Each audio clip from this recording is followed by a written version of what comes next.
Let me see. I have to get to YouTube. Just give me a second here. Hope you're all good.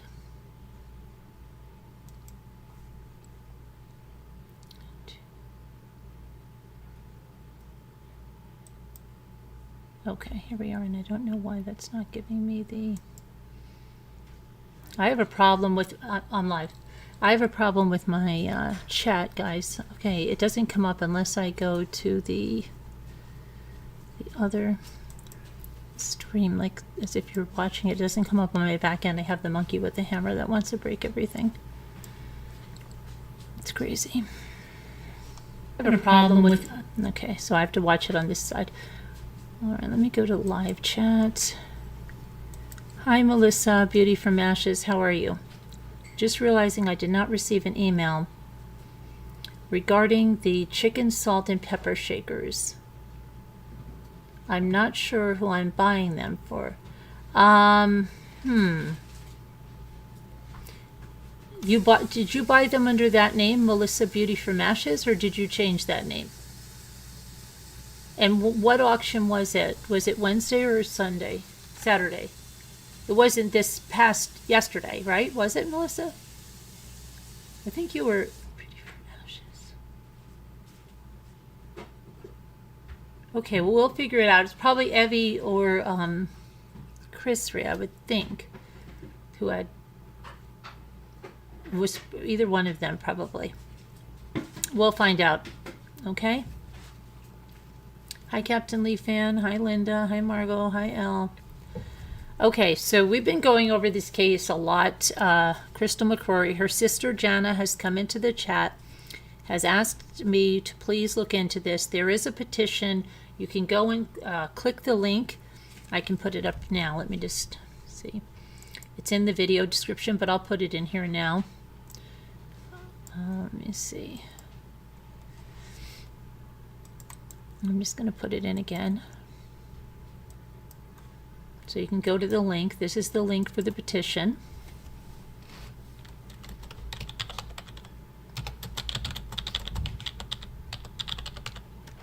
And we're going to be going through a lot of this stuff. And Jana and her family, brother and sister-in-law, have made a nice timeline that when you go through it, it has the evidence attached to it. Talking about just a lot of crazy things in the case. Now, February 9th of 2023, Crystal McCrory Jones was found deceased in her bedroom. But the strange thing is in this, and I'm going to play this 7-minute video with her husband. You know, we've all heard a lot of police interviews, interrogations. Very rarely are they like 7 minutes, but very rarely are they 7 minutes. I don't think I've ever heard one with the spouse of someone who is found deceased. But this is the quickest interview, and Tony's whole demeanor. Now, yes, you understand when there's shock when someone passes, but he claims what happened was that they have a karate school, and she wasn't there to start these classes at like 4:30 or so. So he calls a doctor's off. He tries to get her. He can't get her. He says the last time he spoke to her was like at 10 o'clock in the morning. And then he calls a doctor's office where he said she had an appointment at 2:30. And he says that they said she never showed up. So instead of driving home the 12 minutes, he calls a neighbor, which it ends up that the neighbor's address on reports and things is the wrong address. The address that's on the reports make it seem like this guy from law enforcement is his next door neighbor, but it's not. The neighbor lives like across the way and down.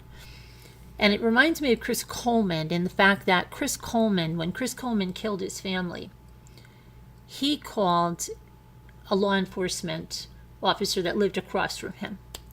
And he said, hey, can you go in? I can't get a hold of my family.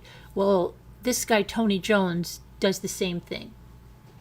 He tells this neighbor of his, who happens to be in law enforcement, that I can't get a hold of my wife. And allegedly he's on the phone when this guy is going through. How am I going to get in the house? Oh, it's unlocked, right? The guy's going through, I don't see her. He's saying, oh, she's probably in the bedroom. Go ahead, keep going, go in the bedroom. And that's when he opens the door, and this is what he says, and tells me that she's deceased. Now,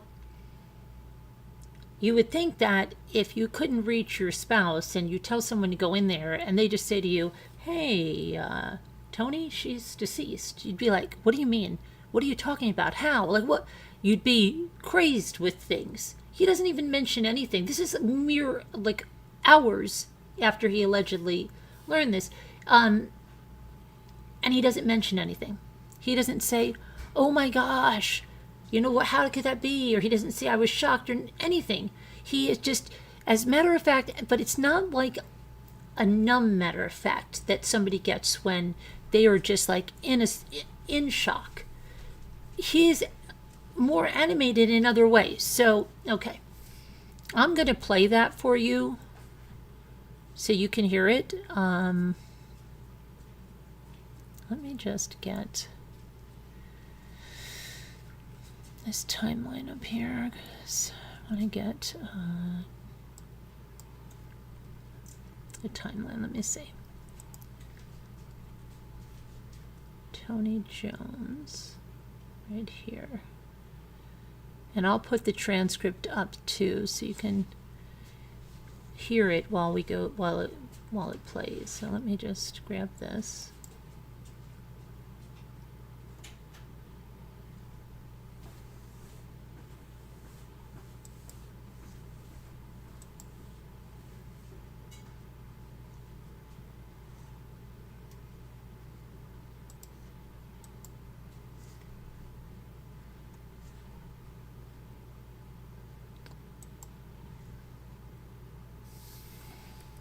I have this on my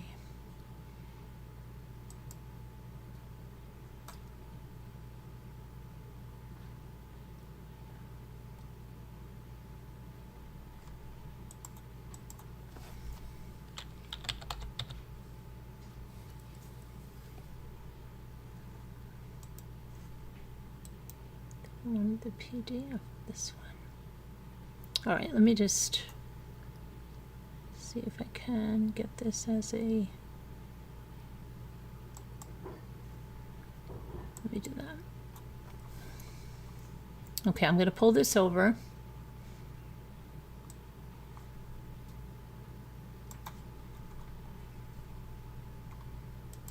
The stupid editor gets off. Okay, this is going to be the transcript, and I'm going to play it now.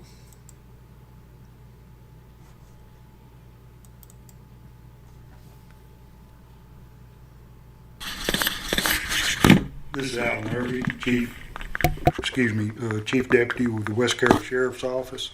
Today's date is February the 9th, 2023. The time is 18:45 hours. The place is West Carroll Parish CID. I'll be taking a statement this afternoon from Tony Jones. Tony's a white male, gives his date of birth is 4/28/78, and resides at a residence located at 1438 Highway 2 in Oak Grove. I'll be taking the statement from Tony in reference to a self-inflicted gunshot wound of his wife, Miss Crystal McCrory Jones. Her date of birth is 5/17/79. Tony and Crystal were married for 5 years and lived together at 1438 Highway 2 in Oak Grove. Tony, would you state your name and date of birth for the recording, please? Tony Joe Jones, 4/28/1978. Tony, we responded to your residence this afternoon, the West Carroll Sheriff's Office investigators and deputies, in reference to your wife, Miss Crystal, and a self-inflicted gunshot wound. Could you walk me through your and her activities of today, starting from when you left your residence this morning? I left the residence shortly after 8 o'clock. I went to Bastrop to a customer's house, Darren Billings in Bastrop. Worked on stuff for him, and I left there, and it was shortly before 10 o'clock or so. I called Crystal at 10:06, and she answered the phone, and I was like, "What are you doing?" And I stayed on the phone with her for 15 or 20 minutes, I say. And I had another job to do in Forest High School, so I went into town. I put a check in the bank. I turned around, and then I went to eat at Bakery Barn. I left there and went to Forest High School, and I was there till just shy of 3 o'clock. I got my daughter checked her out from school since I was already there at like 2:45, and I drove and I sent her a message saying, "Hey, I got little girl," and she didn't respond, which she normally does. Then I drove into town, and me and my daughter got something to eat at Sonic, and I tried to call her again, and she didn't answer. So then I contacted the East Carroll Medical Clinic because she had an appointment at 2:30, and I said, and this was like 3:45 or something, and I asked them, I said, my wife was supposed to have an appointment. Is she still there? And I gave them her name, and she's like, well, she never checked in. And so then I tried to call a couple more times, and I was real worried at that point. So I called Deputy Harris, who was my neighbor, and he said he was almost home, that he would go check. So he got there, and he said that no one was answering the door. Her vehicle was there. I was like, well, please go inside. The door is unlocked. He went inside, was calling her name. I said, the bedroom's in the very back of the house. And her name's Crystal. And so he's calling Crystal. And were you still on the phone? I was still on the phone with him. Okay. And he opened the door, and he said, Crystal. And then he, at that point, he said, Tony, I'm sorry to tell you that she is deceased. And so then I rushed home. Where were you I was at time? the bowling alley, or by our karate school. Okay. I was at the karate school, and because we had class tonight, and so I was there waiting for her to get there, and she wasn't there by 4 o'clock. Then that's when I really started panicking, because she had been dealing with some depression, and like I said, that's what she was going to the doctor for. That was her appointment to go for the depression. She was on Abilify, and the Amy Hale took her off of it, which is her doctor, and so now.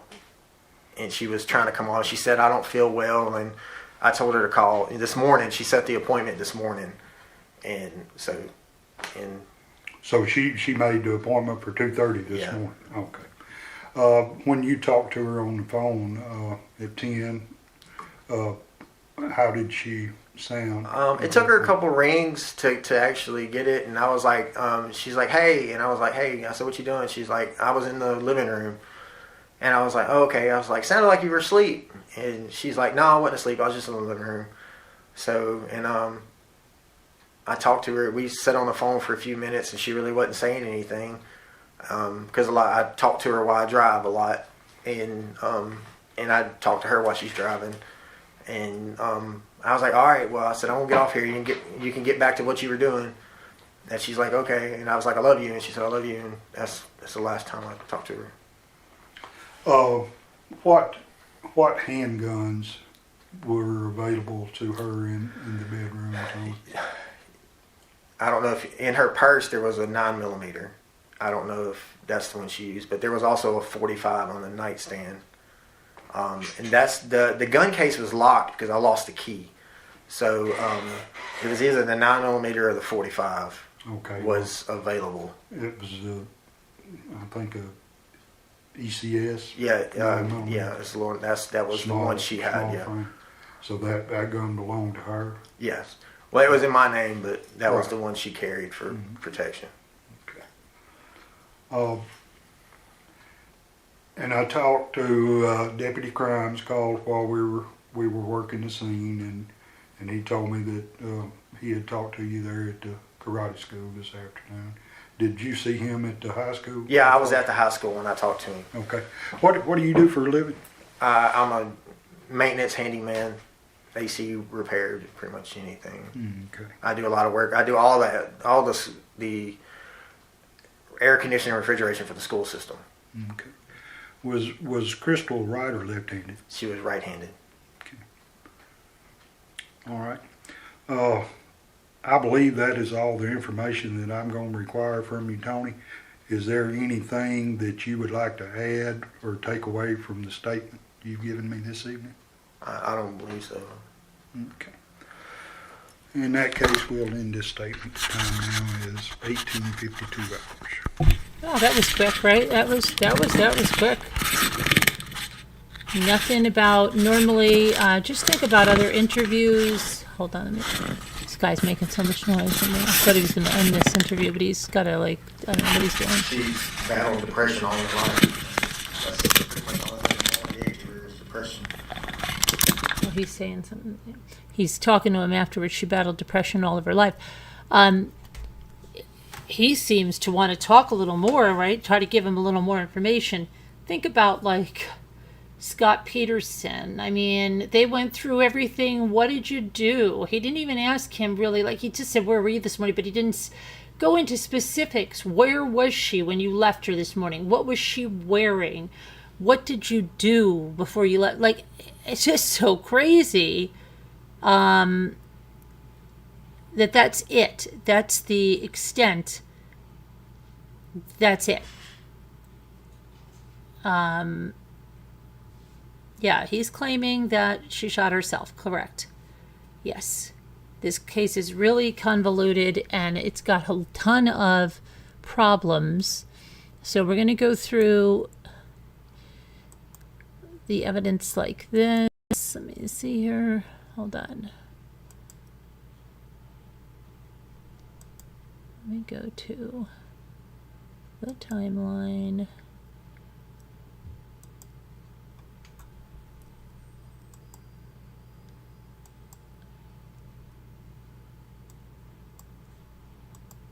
Okay.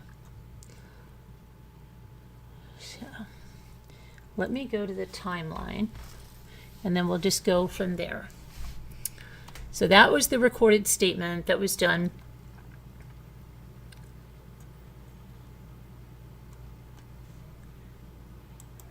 And let me go to over here. Crystal McCrory.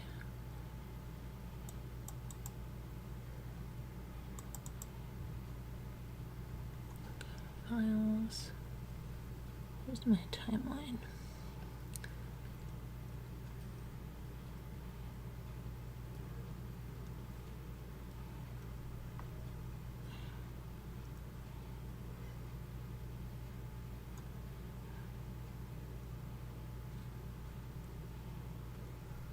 Oh, maybe it's in, hang on, it's in alphabetical order, maybe. Hold on, they're just loading into here.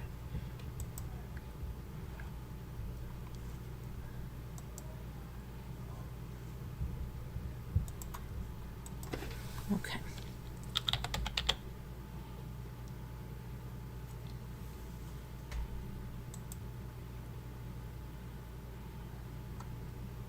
Okay, so let me pull this over.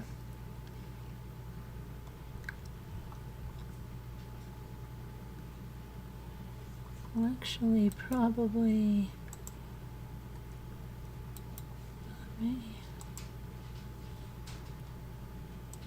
I guess I'll just pull this over here. Okay, names and relationships of those listed. So Crystal McCrory Jones is the deceased. Tony Jones is her husband. Jana Gajewski Lochagar is the sister. That's the woman that comes in here. Dane McCrory is the brother of Crystal. Julie McCrory is the sister-in-law of Crystal. Kara Wan is the cousin of Crystal. Corbin Hibbert is the son of Crystal.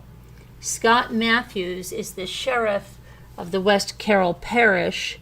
Mike Tubbs is the sheriff of the Morehouse Parish. Alan Irby is the chief investigator. And this is very important because you're going to see a conflict of interest with this chief investigator and somebody that Tony Jones has a very close relationship with. Penny Ducieri, the 5th District Attorney. Victor B. Smith II, the District Attorney's investigator. Jesse Nielsen, the investigator of the Louisiana State Police. Daniel Grissom, the investigator of the Louisiana State Police. Chuck Harris, a retired state trooper, current patrol deputy, and the Department of School Resource Officer, West Carroll School System, and Joshua Kocher, postal inspector. Timeline pertaining to the death of Crystal McCrory Jones as it relates to this document. The pronoun mentioned is in the reference to myself, Jana, the sister of Crystal, and I am the one preparing this document.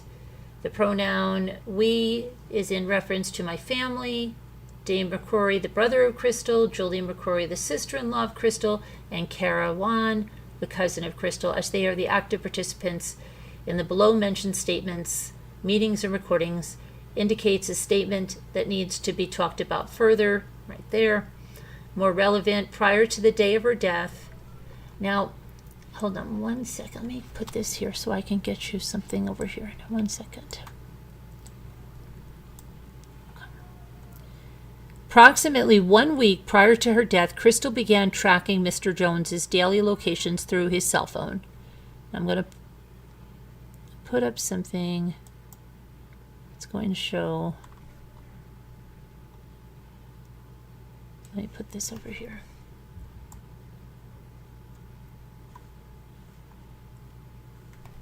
Okay. Based on evidence collected throughout these documents, Crystal had grown suspicious of Mr. Jones's infidelity. Crystal had gained knowledge of, which will be discussed in separate documents. I have to ask Jana something really important, okay? Because, hold on 1 minute.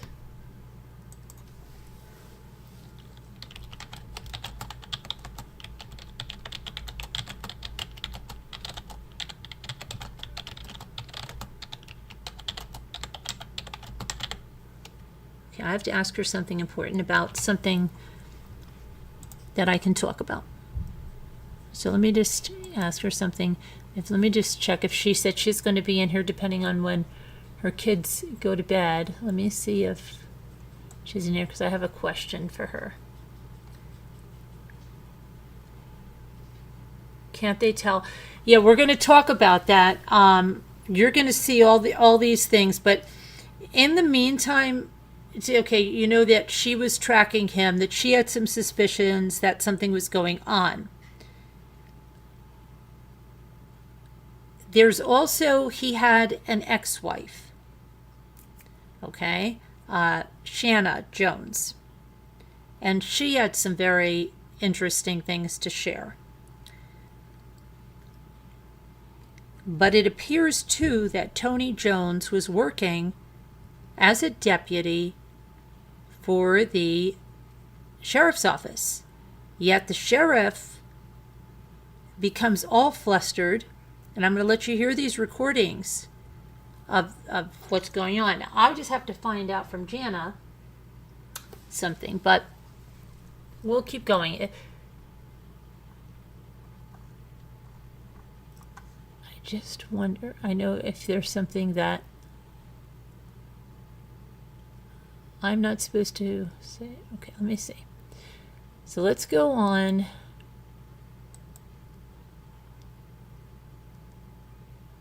Where the heck did I just put my...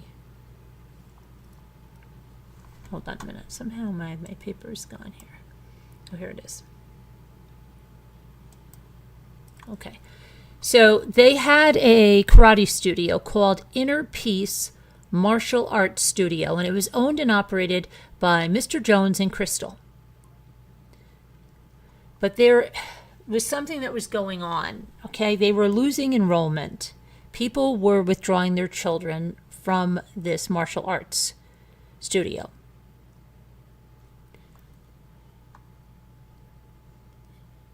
And then this, what you see right here, is a document that her sister Jana took a picture of, showing Crystal's last location activity on her phone was January 27, 2023 at 5:44 p.m. And she says, I am certain that this is when she signed into Mr. Jones's account to access his location. It is at this time that Crystal began tracking the location and movement of Mr. Jones and his daily activities.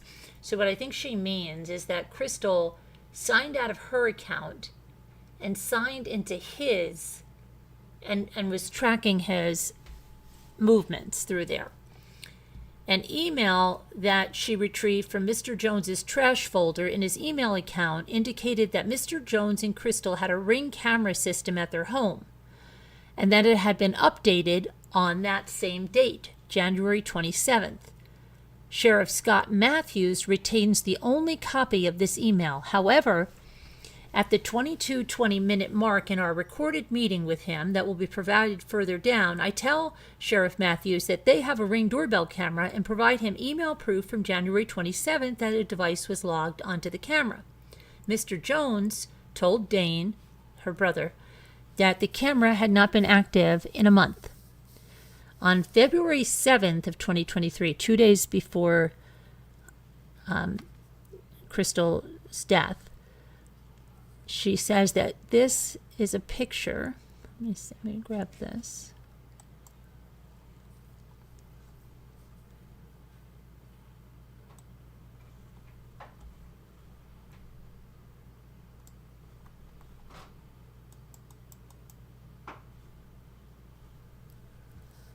This is a picture belonging to Mr. Jones at his Jones email address on February 7th, 2023 at 9:15 p.m. when I opened Crystal's laptop and opened the browser, she was logged into Mr. Jones's Google account.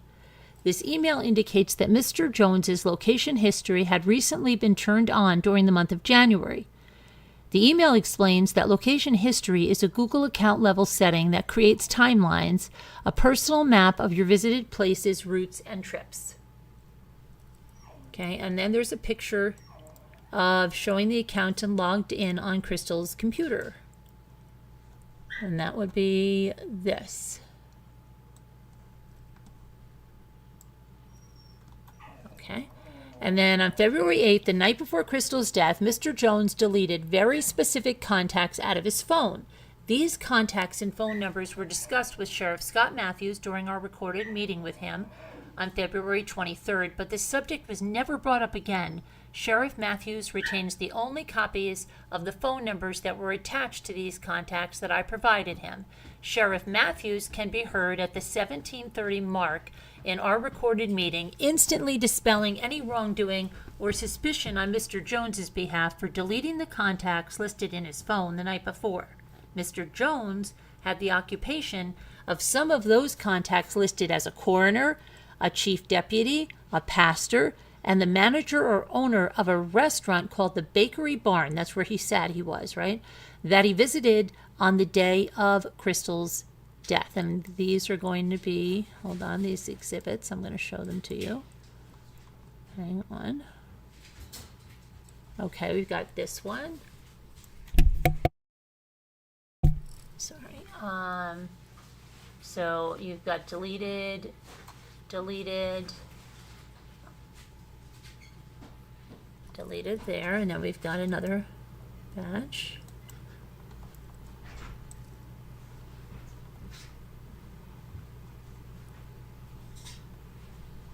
I wish I could just put these over here like this so you can see these.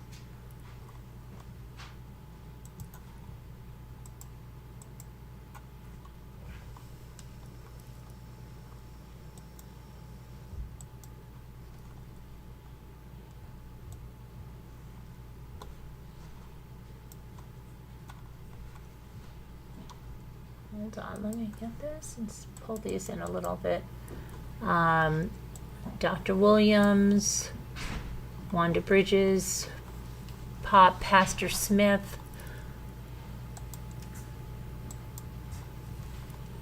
And then we've got these.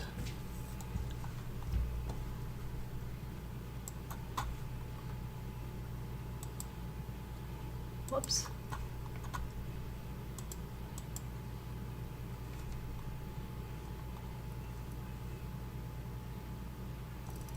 Okay, and one more. And pull this one over. Okay.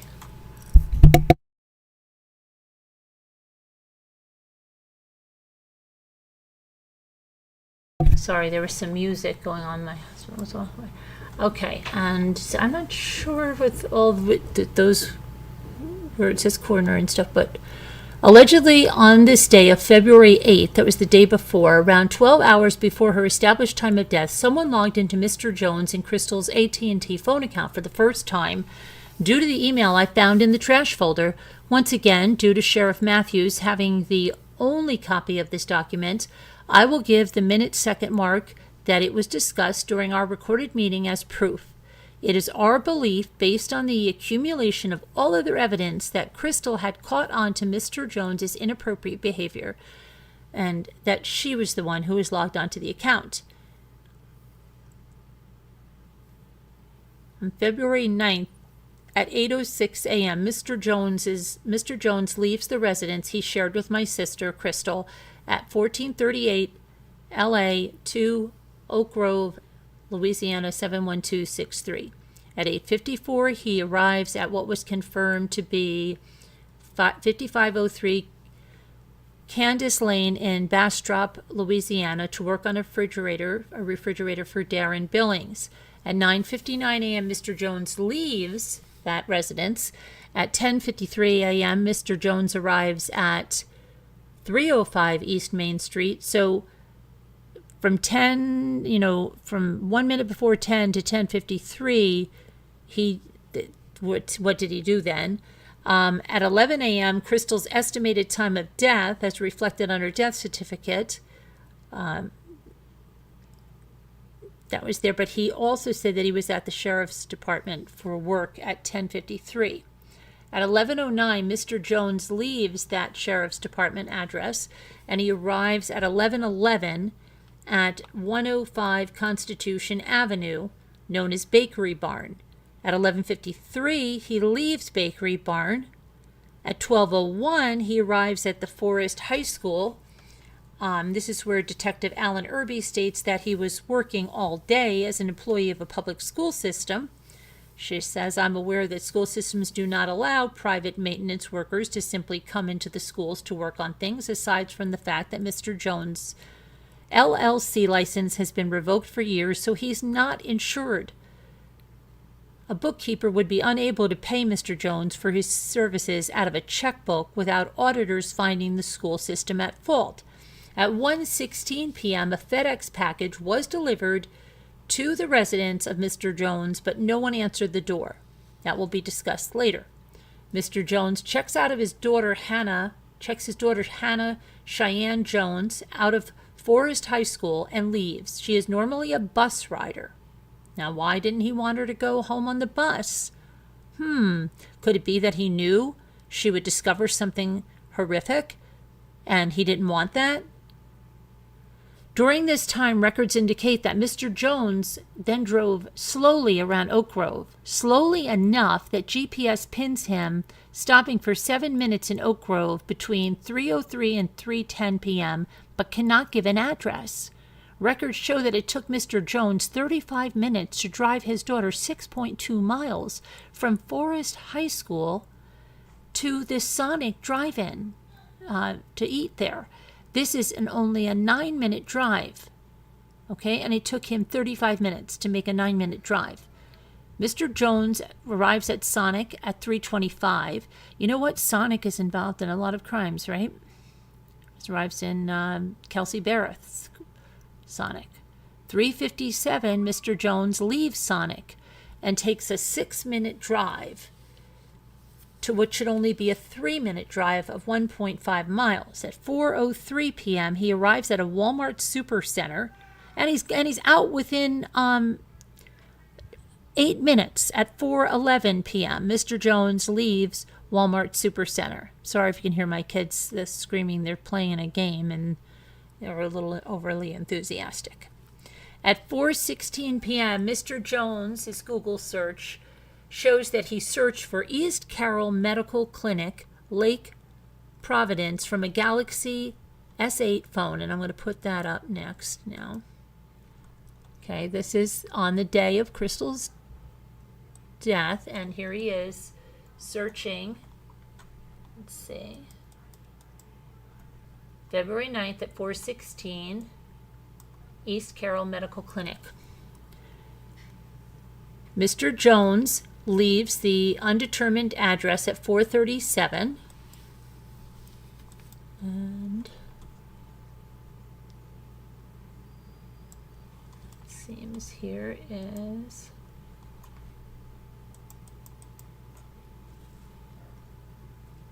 okay, here's his routes, right? 8:06, he leaves the house. 48 minutes to drive 23 miles. He arrives here, and this is the address he was doing the work on, fixing the refrigerator.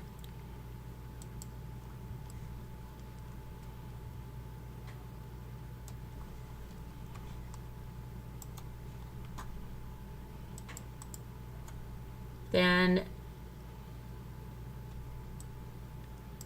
he leaves there 10:53 to 11:09. He goes to this address, which is the sheriff's office, right? Driving 2 minutes, he goes to the bakery barn. That's where he said he got something to eat. Then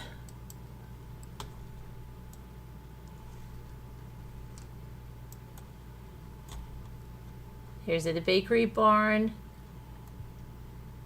from 11:11 to 11:53. Then he drives 4.9 miles, 8 minutes, to the high school where he picks his daughter up, and then driving 4.9 miles, 20 minutes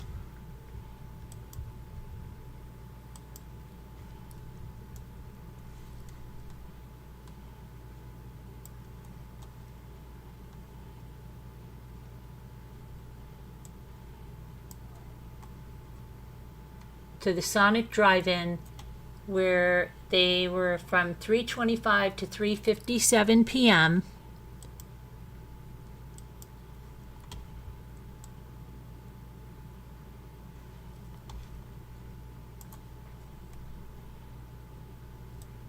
Then from the Sonic, 6 minutes to drive 1.5 miles to the Walmart Supercenter.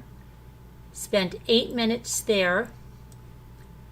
Then they were driving 1 mile to somewhere in Oak Grove, where they were there from 4:16 to 4:37. And then remember, he makes that search at 4:16.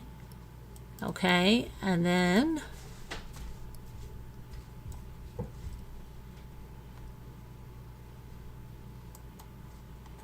let's go over here. So home to his house, 12.2 miles, took him 42 minutes. And then back to the sheriff's office, and then driving 17.5 miles. And this is the timeline map coming up.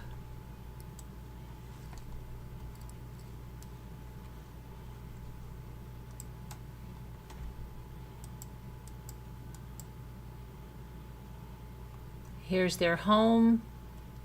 Here's the sheriff's office. Here's the high school. Here's the house that he was working on with the refrigerator.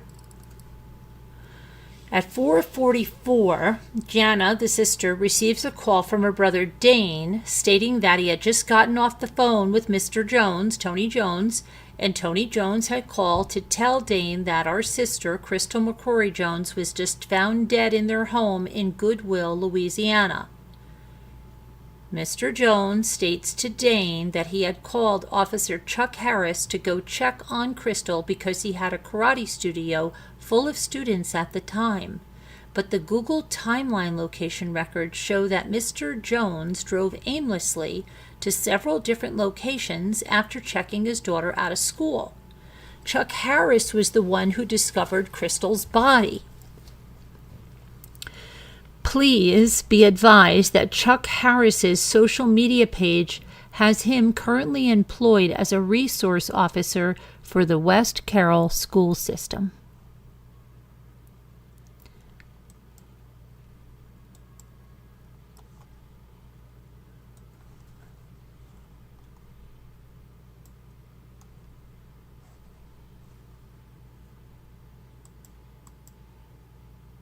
Chuck Harris, and let's see, has him listed as a patrol deputy at West Carroll Sheriff's Department, former police chief at Kilbourne, Louisiana, former state trooper at Louisiana State Police, U.S. Navy hospital corpsman, former field deputy at the, however you pronounce that, parish sheriff's office, studied at NLU, but over here, school resource officer, West Carroll school system. Okay. At 4, oh, hold on, Jana phone records. This is, let's see what this is.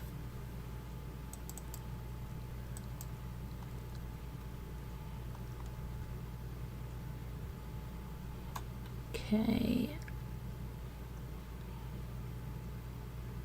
Oh, these are, I don't want to put Jana's phone number out here. I don't want to put these phone numbers out here, Jana, for your own privacy. But these are her phone records showing that she's getting the calls. Now, Mr. Jones arrives at his residence he shared with my sister, Crystal McCrory, at 4:51. It took him 14 minutes to get from the last verified address on Constitution Avenue to his residence after being told his wife was dead. 14 minutes is the exact time it should take to drive this while doing the speed limit. Mr. Jones did not rush at all to his residence. At 4:52 p.m., Jana left her residence in Bastrop, Louisiana, and drove to her sister's house. She arrived there at 5:08 p.m. What should have taken 26 minutes only took her 16 minutes, and she had to factor in going through 3 towns aside from Mr. Jones only having to travel within 1 town.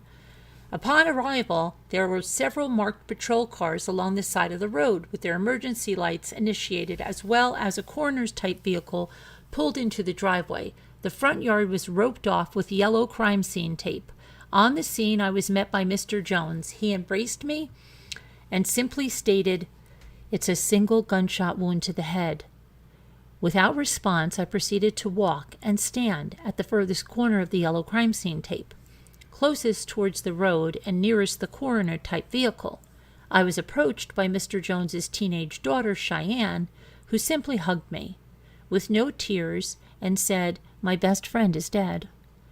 Mr. Jones stood about 3 to 4 feet from me. A gentleman approached Mr. Jones and stated to Mr. Jones, "We still have to send her body off for an autopsy." That gentleman then proceeded to drive the coroner-type vehicle out of the driveway and back it into the driveway. Mr. Jones then looked at me and stated, "I kinda hate to ask this, but do you want her services in Bastrop or Oak Grove?" I very sternly replied by saying Bastrop. As more of Mr. Jones's family seemed to appear out of nowhere, some were there when I arrived and others arrived after I got there, only 2 approached me to talk to me. These 2 individuals were Sherry Graves Cherrier and Angie Robinson. Sherry Graves Cherrier proceeded to try to tell me how sad my sister was and depressed. She tried to talk about how my sister's medication and antidepressant regime was the cause of her suicide. She was emphatic that the signs were there all along and that no matter how many silly memes she sent her, she just wouldn't laugh. During this long spill about my sister's bout of depression that she apparently knew all about, the guy with the coroner-like vehicle advised Mr. Jones that they would be bringing her body out soon. It was at this time that Mr. Jones looked at me and said, "Come on, Jana. You don't need to see her like this." I responded very sternly and said, "See her like what, Tony?" Mr. Jones and his sister Sherry walked away as I stood there, never once acknowledged by any of the cops, investigators, or coroner as being her sister, waiting for them to bring my sister, my flesh and blood, out in a body bag. Angie Robinson, a cousin, maybe sister of Mr. Jones, came out of nowhere, grabbed my right hand and said, "I know you don't know me, and we are not family, but you don't need to do this alone." That one act of kindness let me know my sister was still around. She made sure someone was going to be there to watch after her baby sister one last time. Throughout the 34 minutes that I was there, I witnessed all of Mr. Jones's family being called by their first names by detectives and other law enforcement on the scene. Not once did any law enforcement official ask who I was. At 5:42 p.m., I left their residence and drove back to my residence in Bastrop. At 5:56 p.m., Mr. Jones left the scene at his residence and drove 12.2 miles, which took 42 minutes. At 6:38 p.m., Mr. Jones arrived again at 305 East Main Street, Oak Grove, which is the address to the West Carroll Sheriff's Department. At 7:28 p.m., I texted a sheriff friend of mine to ask for his help, Mike Tubbs. "Mike, this is Jana. Hey, I know it's out of your jurisdiction, but I need some help, desperately. My sister died tonight in West Carroll Parish. Right now it's under investigation as suicide, but I wanted to be sure nothing is left untouched because this just isn't my sister. Maybe I'm in denial, but please help if you can to be sure they look for anything suspicious. Her name is Crystal McCrory Jones." His response, "I will speak to them over there. We are flying home tonight." So let me get that exhibit.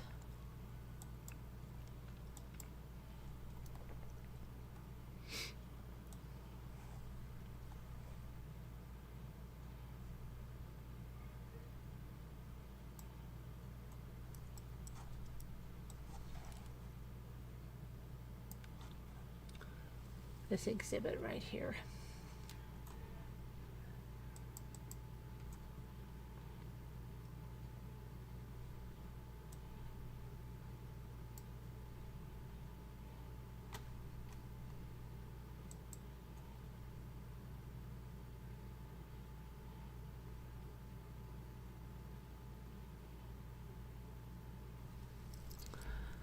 Okay, at 8:56, I texted a law enforcement friend of mine in the Morehouse Parish to ask for help. Her name is Libby Brixey.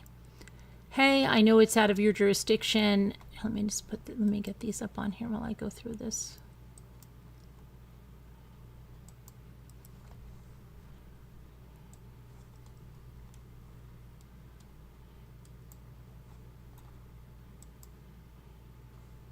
Okay.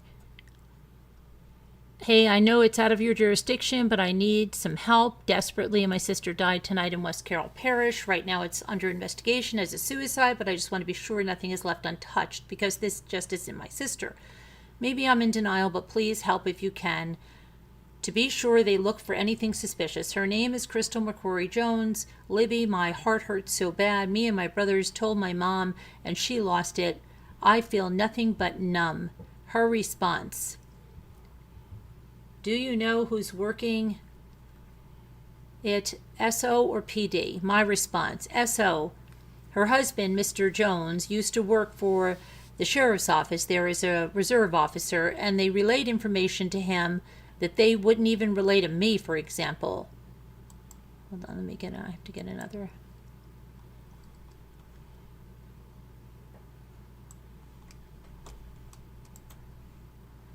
Okay.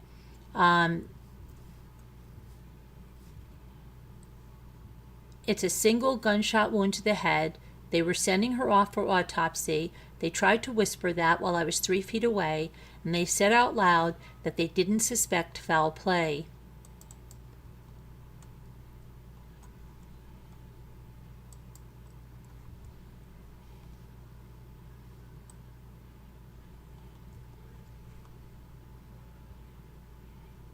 so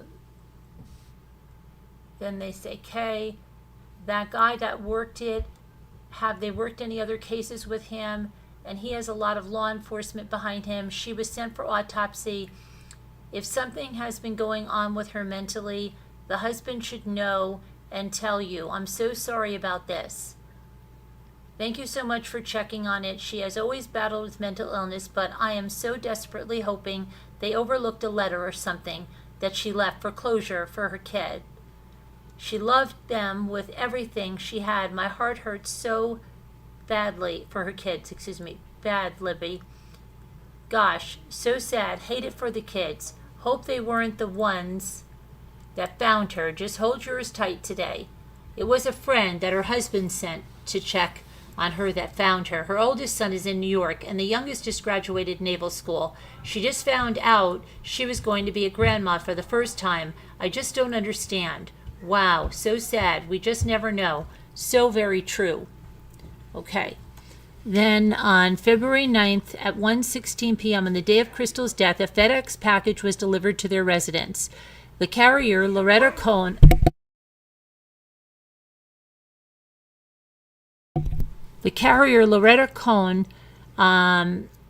happened to be the one on the route that day. Miss Cohn is my cousin, and although she is not Crystal's biological cousin, they were raised together. Therefore, Ms. Cohn often goes inside the house to use the restroom or to chat for a few minutes when she sees that Crystal is at home and has a package to be delivered there. On this day, she delivered a package that contained a cell phone to Mr. Jones, and although Mr. Jones's white work truck and Crystal's beige Tahoe were in the circle driveway, no one came to the door, even after several attempts were made by Mrs. Cohen as she needed to use the restroom. I brought this up in our meeting with Sheriff Matthews, and the conversation can be heard, and we'll hear it in a minute. Mr. Jones paid over $150 the day before Crystal's death to have a phone fixed. Sheriff Matthews retains the only copy of this receipt as well. I discussed with Matthews the package that was delivered to the address on the residence on the day of her death at 1:16 p.m. Mr. Jones activated the new phone at 8:35 p.m. on February 9th, the day of her death. At the 21:58-minute mark in the recording that we'll hear in a minute, Matthews attempts to giving Mr. Jones the package from the front doorstep. I mentioned to him that I made an attempt to call Detective Alan Irby in regards to the package. On February 12th at 5:10, I reached out to Mr. Jones via a long text message and essentially begged him to tell me my sister's final words or thoughts, or at least tell me that she did not suffer. Mr. Jones' response is as shown. Let me get this, please. And I'll bring this up.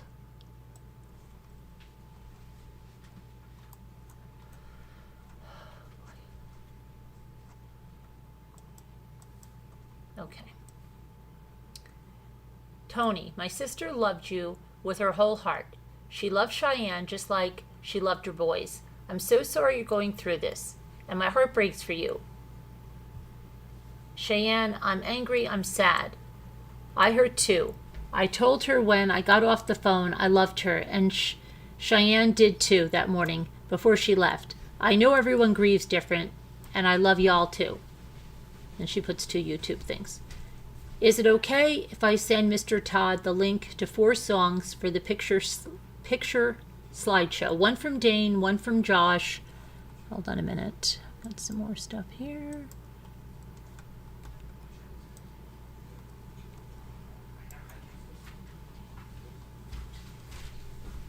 Okay, I'm a little lost now. Hold on. I don't understand what this is. Okay. Yes, this is another thing. Let me just read this now.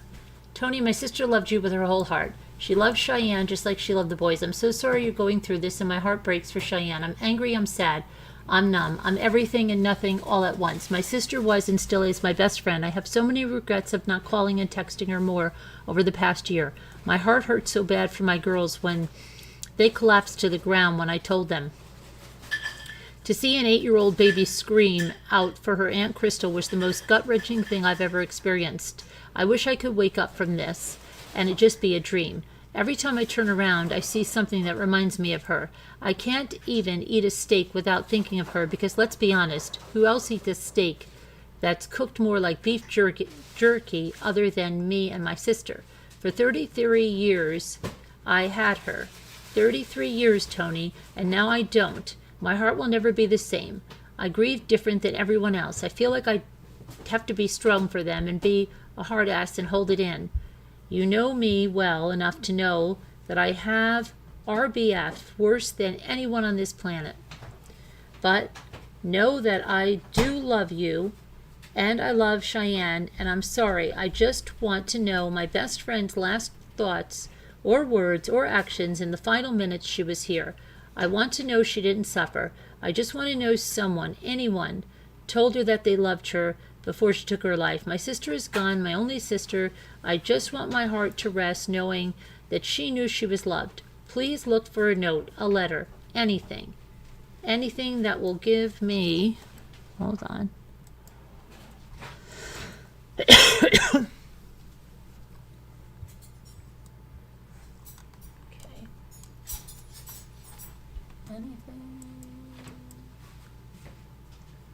Anything that will give me closure to know that she knew she was loved. Her demons won, Tony, but she will always be loved by you and so many more. A sister's bond is like no other that anyone will understand. My sister taught me to straighten my hair, to put on makeup. She let me crawl into bed with her when I was little and got scared. I rode a Greyhound bus for 32 hours when I was 8 and 10 to New York to visit her. She taught me the best thing at Wendy's to eat was a baked potato with bacon and cheese. Sonic was definitely tater tots with chili and cheese and a large cherry limeade. And I don't even have time to get into her favorites at Olive Garden. You know how much she loved that place. We could finish each other's sentences and finish the song lyrics we were thinking of. I'll never be able to mix up her clothes hangers colors in her closet anymore just to get on her nerves or send her funny memes that no one gets but her. She loved my girls, Tony, with everything she had. My Jay-Z and my Aubrey adored her. Please forgive me if I'm being an ass, but I miss her, Tony, and I'm scared of going on without her. February 13th, 2023. Meeting with Mr. Todd Navals to discuss funeral arrangements at Cox Funeral Home in Bastrop, Louisiana. Mr. Todd Navals was brought to the Bastrop location at Cox Funeral Home, although he is primarily employed by Oak Grove. This was done by Mr. Jones due to the fact, yet again, that Mr. Jones only wanted people from the town of Oak Grove involved in the process of anything dealing with our sister's death. Mr. Navals was not just an employee of Cox Funeral Home in Oak Grove, but Mr. Jones had done an abundance of handyman work at both the Oak Grove location as well as Mr. Navals' home. Work notes records kept by Crystal and obtained from the laptop are listed below in evidence. I would also like to add that Mr. Jones is not a licensed contractor and is working under an inactive revoked license since 2018. Evidence of this action is also listed in the evidence below in attendance. Jana, sister of Crystal, Dane McCrory, brother of Crystal, Julie McCrory, sister-in-law of Crystal, Mr. Jones, legal spouse of Crystal, James Jones Sr., father of Mr. Jones, Todd Navals, representative of Cox Funeral Home. Items discussed: the cost of the same-day visitation service versus different day, that Crystal had no burial insurance. Mr. Jones stated that he had received many donations from the Oak Grove community, but was looking to take out a loan to cover the remaining expenses. I objected and said that Crystal would not want to be buried with a loan, and that I would take care of any remaining balance. That was before I retained the laptop and found the evidence that we had been lied to about Mr. Jones' whereabouts the day of Crystal's death. Todd Navals suggested creating a GoFundMe account. Mr. Jones replied by saying he didn't know how to create one of those accounts. I advised them both that I would create the account under my name and using my own personal checking account. Mr. Jones acknowledged a bill totaling between $6,000 to $6,500 and signed the bill consenting to pay for it. We further discussed music and a picture slideshow and a request of myself, at the request of myself, Dane, and Julie. Myself, Julie, and Dane then answered most questions that the funeral representative needed in regards to family names and birthplaces. Okay, so there's quite a few exhibits here to show.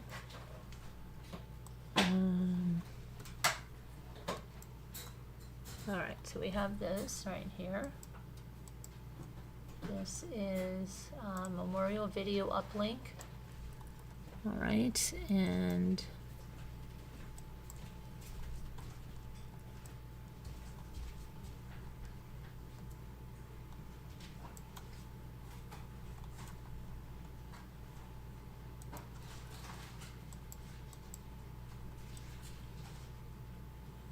to YouTube.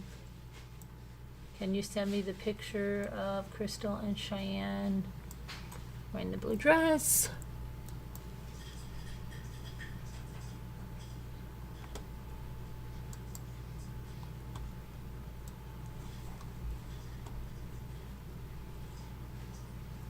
Come on.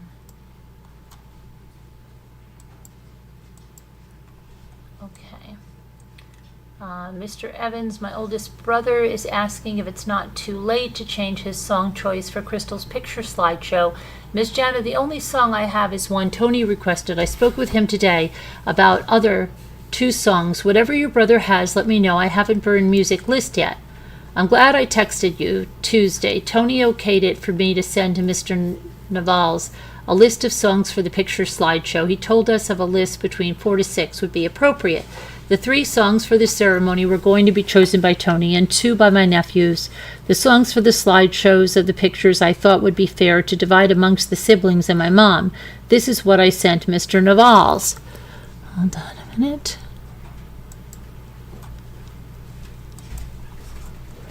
And okay, we have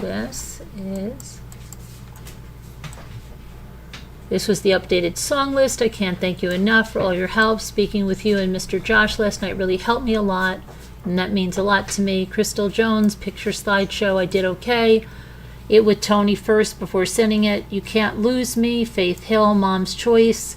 Follow you to Virgie, Tyler Childers, Dane's Choice, Broken Halos, Chris Stapleton, Brother Josh's Choice, My Sister, My Friend, Reba McIntyre's sister, Jana's Choice, When We Fall Apart, Ryan Stevenson. This is a song that Crystal sent me to comfort me when my grandmother passed. The lyrics are so fitting for my sister as well, if there's room for any extras. Okay, so then we have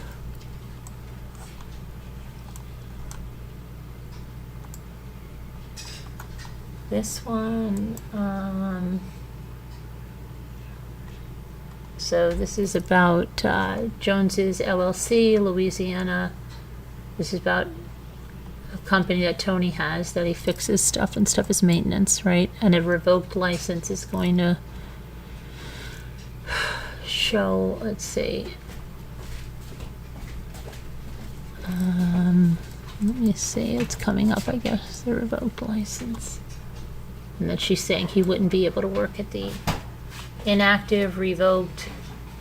Okay, so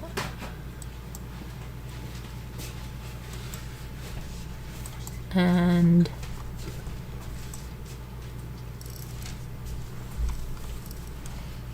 we've got this,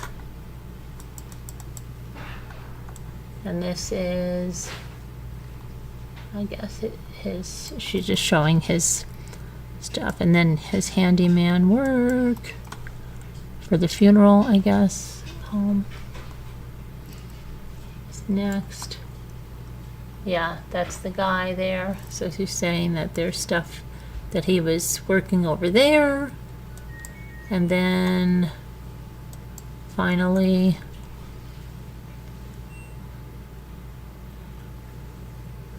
another instance of where it shows that his, oh, my phone's ringing. Hang on. I don't know. You have me put my ringer so low. I don't know. Hang on one minute, guys.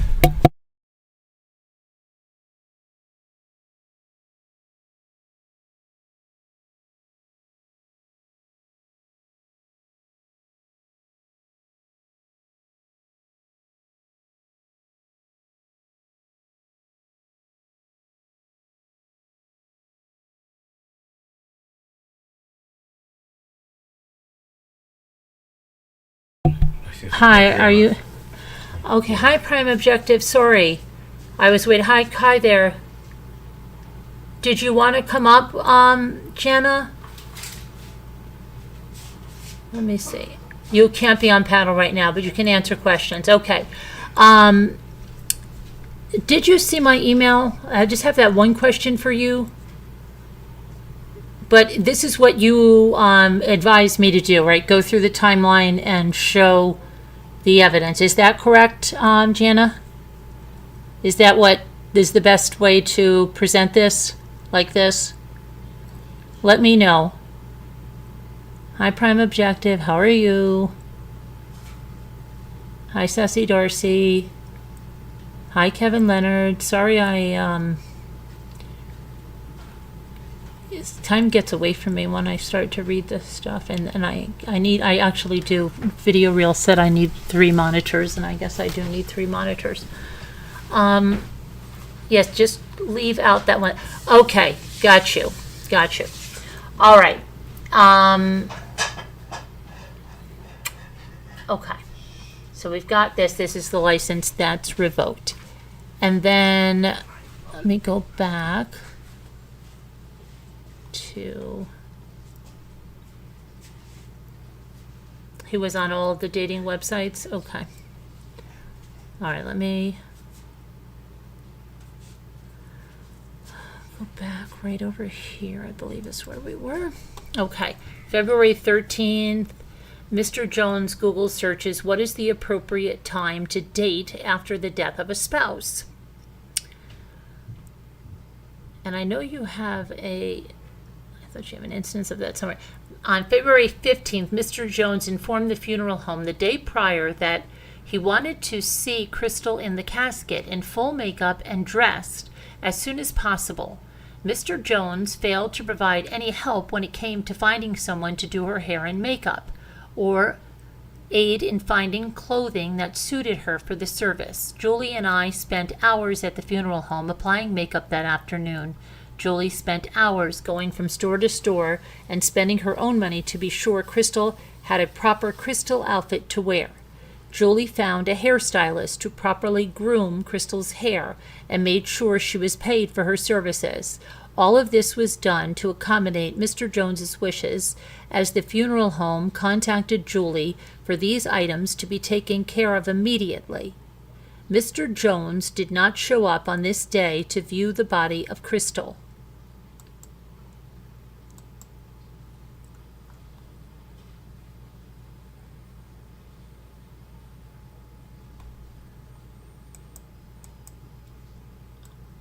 Okay, so she's got receipts in here for things that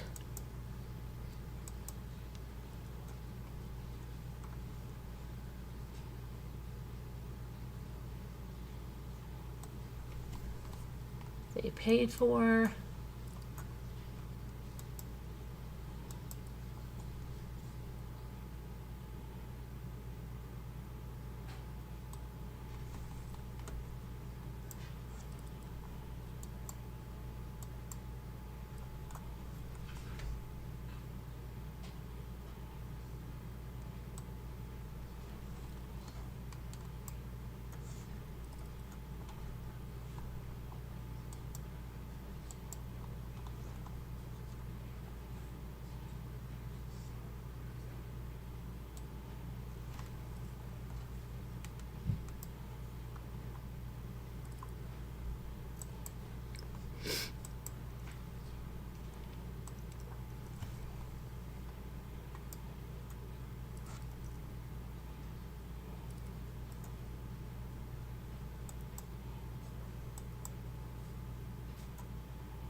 Okay, so I'm just putting these pictures, and I'm not going to put that up there because I don't think that's proper right now. I don't want to share any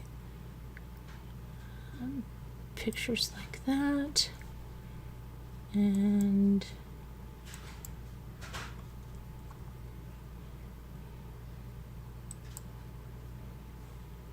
okay, so additionally, we on this day, while Julie and I prepared Crystal for her final services, we noticed an abundance of bruising on her body.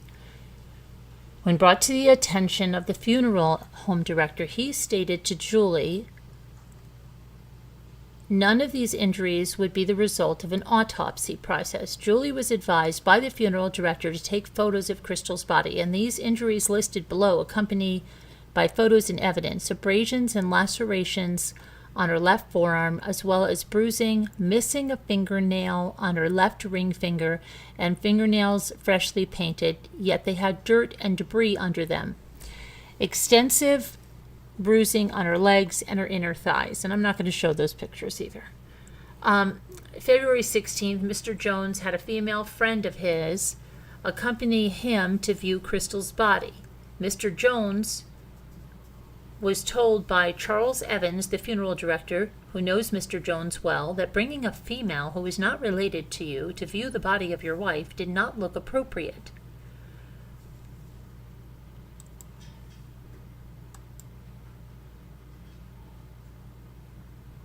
And okay, I'm not sure what this is about, but I'm going to put this over here.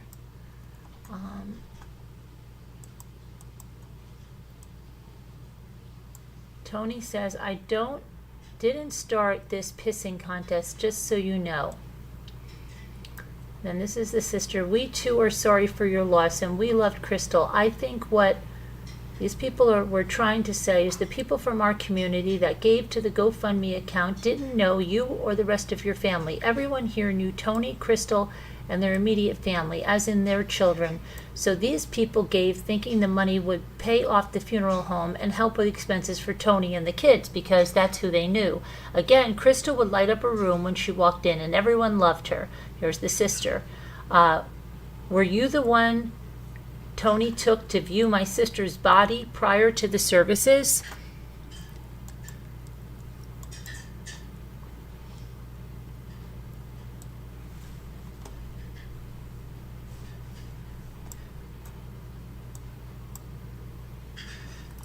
What the heck? Where did that go?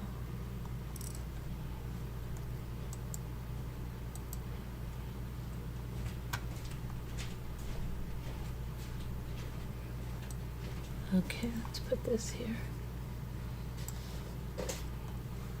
All right, let's see. This one says,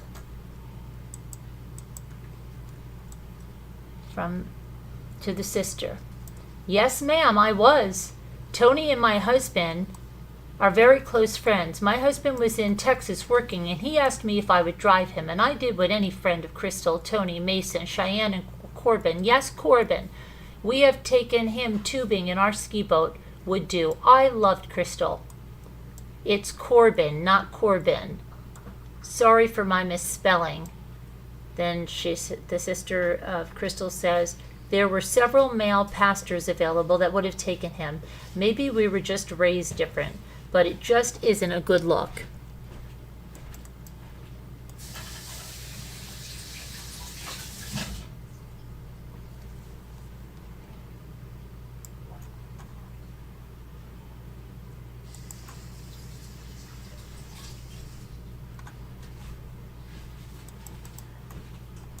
Okay, then she says, everyone to back off her sister right now. And then someone says, I believe that with all my heart. Then the one over here says, this person sleeping with Tony, take that up with your wife and Tony. Anyone who has given to the GoFundMe can request a refund. This one is saying over here. And this one is saying they are fully aware of that. Everything has gone towards Crystal's expenses.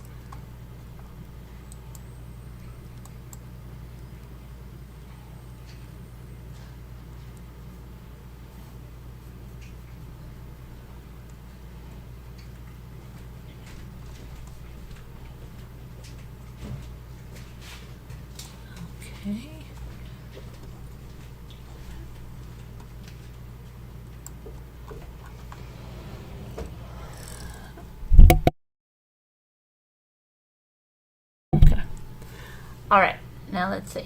Sorry, I was getting into my kids. You're handling everything the exact opposite way she would, and I can only imagine how disappointed she is right now. And then this one is talking to the sister and says, let me tell you something. I am her husband, and I know exactly where my wife is. You can go F yourself, you biatch. People like you are taking up air for good people to breathe. Now, F off.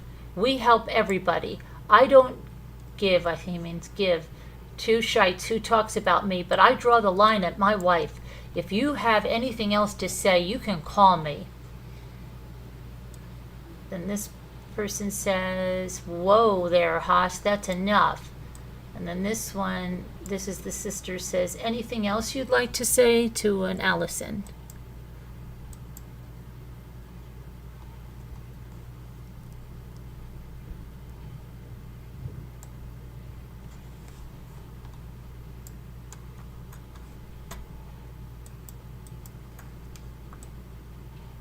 Okay, and then this person says, Karen McCrory, Miggleton, you can kiss my arse, Haas. This one says, it calls her out again, says, you effing with the wrong one. None of you know me or my wife. And again, I call out to Karen saying, I will let you know when it's enough. Y'all done opened a can of worms.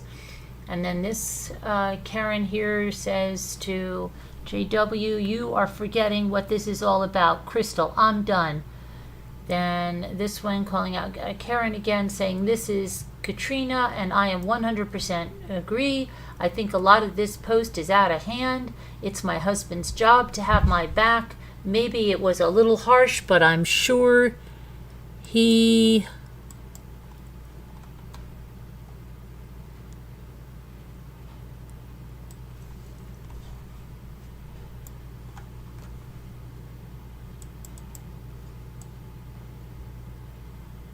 something, and then this one is calling out her sister and saying, I'm not worried about receipts. I was just trying to explain how people who knew them felt. I'm not even trying to argue with you. I was just speaking for our community. Again, calling to her sister. My husband was very well aware where I was. I really don't care how it looks. I'm happily married woman, and Crystal was my friend. I'd do it again if asked. This person again calling out to the sister and saying, what is your issue? Like on a real note. You're not making this about Crystal at all. You're making it 100% about you. You're being disrespectful to her family, disrespectful to her friends. Obviously, you weren't honest about the use of the money. You're trying to accuse people you don't even know of things. On February 16th, Mr. Jones called Dane to tell him that he himself had found the missing shell casing in the bedroom where Crystal's death occurred. This was exactly 1 week after investigators and cleaners had come into the room. The room is very small and is approximately 15 by 15. Mr. Jones asked Dane, and I quote, not to question Detective Irby about the shell casing as a favor to him. The shell casing will be discussed in the recorded meeting with Sheriff Scott Matthews later. February 17th to the 18th, text between myself and Sheriff Mike Tubbs of the Morehouse Parish about the upcoming cremation of Crystal. I go on to tell Mike about the shell casing that was found 8 days after her death and express to him that I know her death was not investigated properly. Doing my undergraduate degree internship, I interned under Mike Tubbs at the Morehouse Parish Sheriff's Department in the Juvenile Division. I was reaching out to him as a friend with the hopes that he could some way help. After the funeral services the following day, I texted Mike and told him I could talk. Phone records provided proved in evidence. Okay, so let's see. I don't know if these are phone records or what are we showing here. Let's see what this is.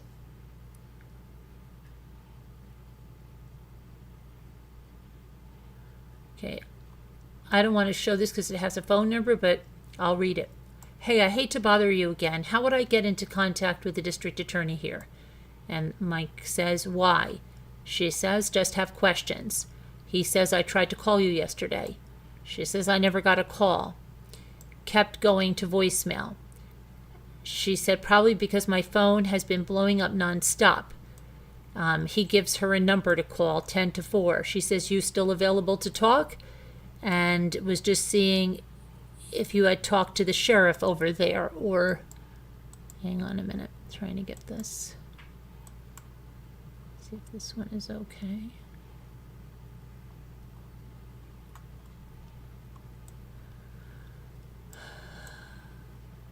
Okay, this is okay. Let's put this over here. This one says, Detective Alan Irby, I've called several times over there. I've gotten no calls back, so maybe they're getting a voicemail too, but my voicemail is cleaned out and I haven't received any messages. He says, that's what I want to talk to you about. Can I call you tomorrow? She says tomorrow is her visitation and services, so it'll be a pretty bad and emotional day. I understand. Holler next week. But Mike, they are cremating my sister Monday. I'm supposed to just be okay with that happening without even a police report? Her husband found the shell casing last night in the bedroom 8 days after she died. Why didn't they find it the day of her death? Why didn't they investigate it right away? My sister is right-handed. I had to go do her makeup for the services, Mike. The shot was a straight shot from the left temple to the right.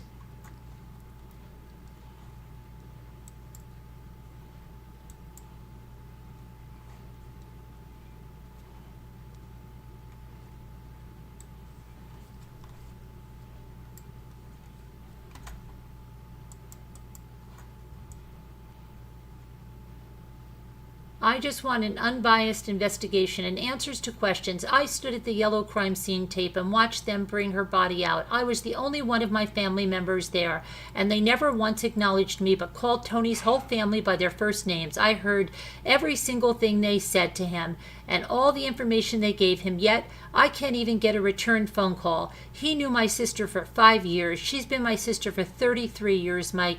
You know that I know how these things work, and I am placing blame on no one. My sister battled demons her entire life, and they won, Mike, but she doesn't deserve this, and neither do I. That was her best friend, not Tony Jones. He can replace... That was my best friend, not Tony Jones. He can replace a wife, Mike.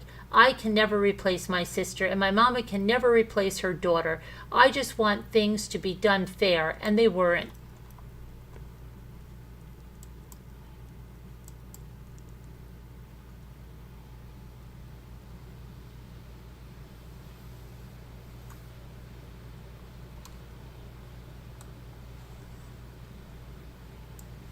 And she says she can talk now.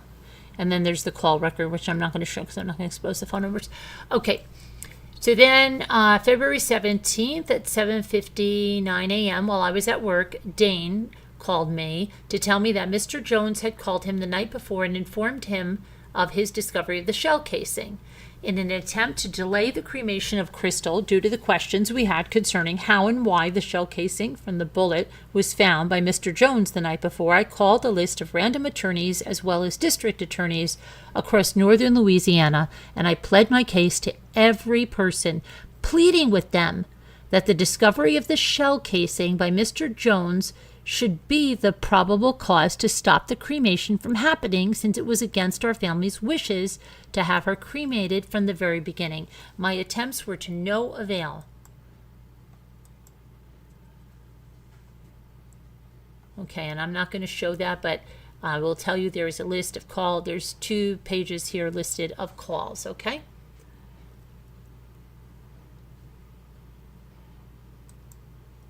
And I'm just going to check in and make sure everything is okay in the chat.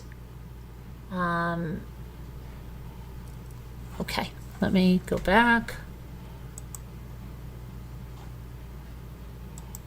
I'm just going to close up some of these.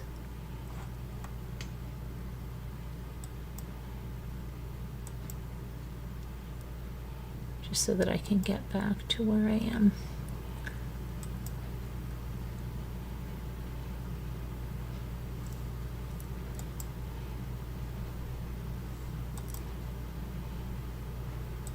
And not have so many things open. Okay.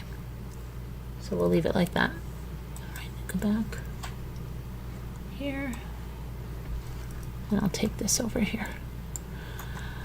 All right.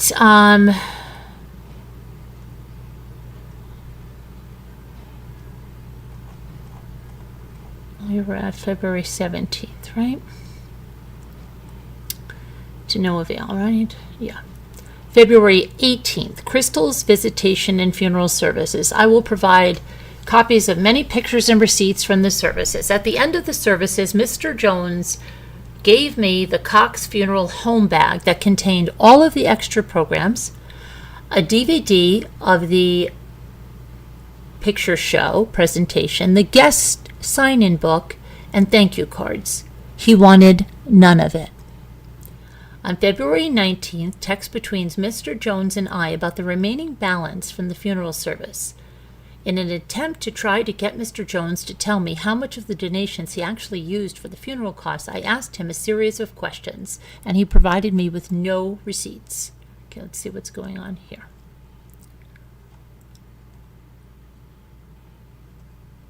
All right, let me pull this over.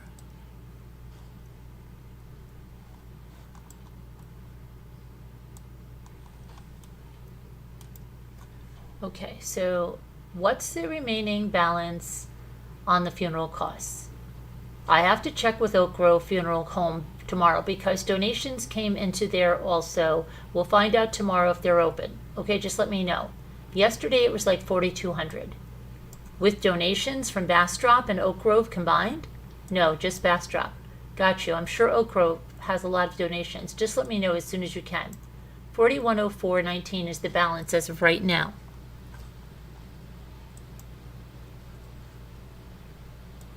Hold on, I'm trying to get to the where we were.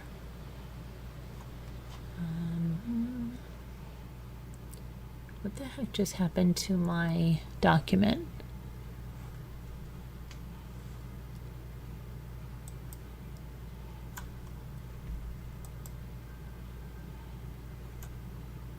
That's really strange. My document just went away.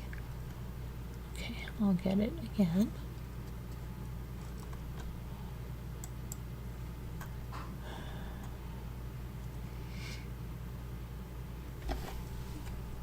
Where are my glass? Sorry. Hang on for a second. I don't know. My document just totally just disappeared on me here.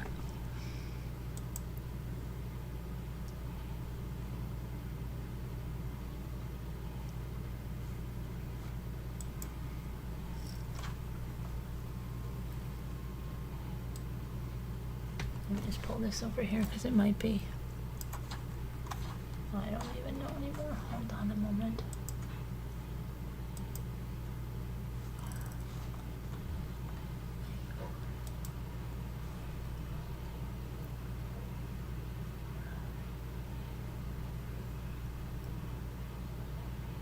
Okay, here we are.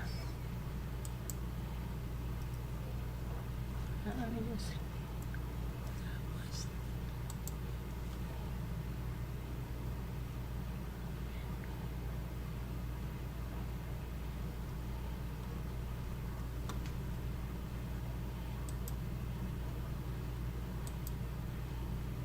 Sorry guys, I'm just getting this document up here again. So sorry.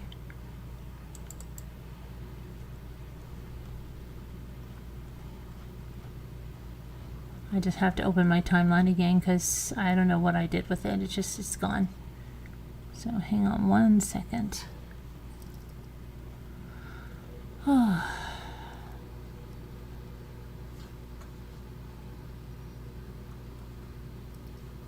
Okay, I've got it.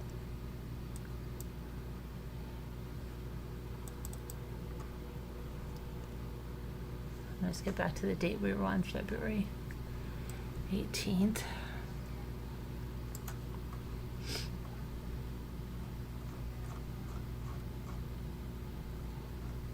Okay, February 18th. Now we are on about the funeral costs, so the next one.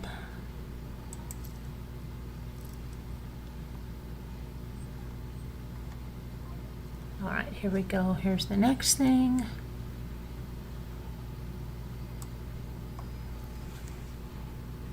And this says 410,419 is the balance okay? Is that with the donations? Okay, we got there. Let me know the rest so I can pay. Is there anything left to pay? I actually have a friend that said they will pay the balance. When's the final date to pay it? Because I have a lot giving to GoFundMe when teachers get paid on the 26th of this month, April 14th. Oh hell, okay, then leave the something. So I don't know what the rest of that says. Okay. And then February 20th, text messages between myself and Mike Tubbs again. I reached out to him in an attempt to get in touch with the sheriff of West Carroll, Scott Matthews. And let me just check out this one. All right, and this says, yeah, this can go over there.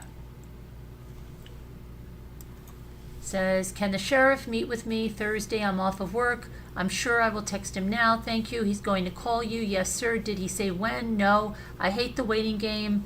We off today. He may call tomorrow. My luck, I'll be at work. Shoot him a text. Let him know I'm a teacher and I can't talk in front of kids about it. If he wants, he can block his number and call me.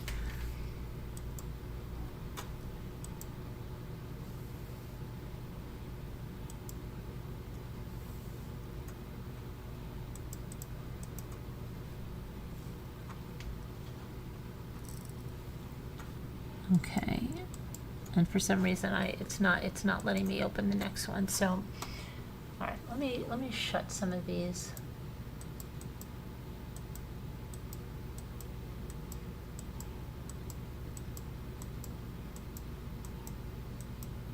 I think I just have too much stuff up in here. Okay.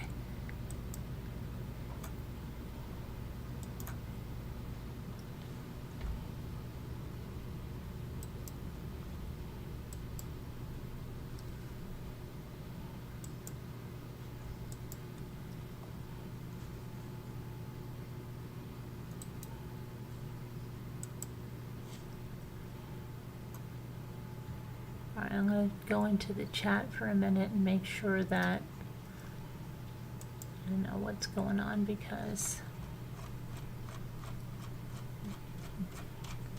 reminder, I've got it back up now again. Alright, so we're just going to leave it like that. They're talking about when she can meet with him. And then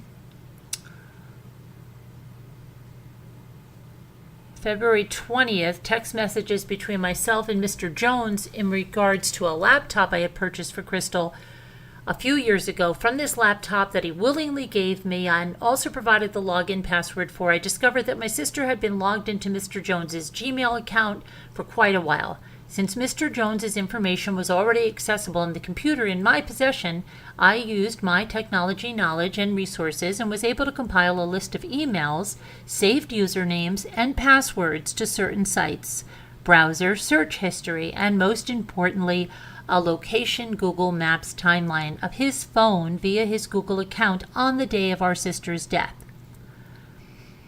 This information will prove to be very vital. In a text, Mr. Jones asks if there was something in particular I was looking for, and I told him a suicide note. He claimed to have looked everywhere for a note. However, he failed to check the laptop that Crystal used daily. Otherwise, he would have known that his Google account was logged into the laptop, not hers.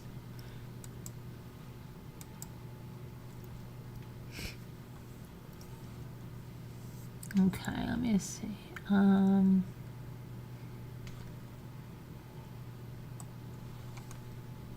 right, so they are talking, and she said the flowers that should have cost $1,600 only ended up costing $872. The lady at the flower tree went above and beyond when I called to pick things out.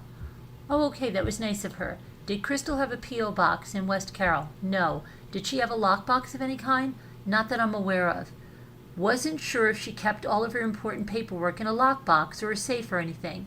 Are you looking for something in particular?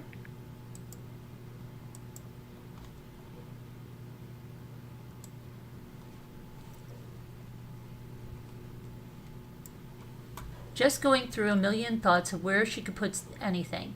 She never told me if she did. Have you looked in Mason's truck? Mason has his truck. His room? She has a small safe with birth certificates in it. What are you looking for? A note. I looked everywhere, and I haven't found one. Looked, my bad. One day I'll give up on finding it. Just don't know when that day will be.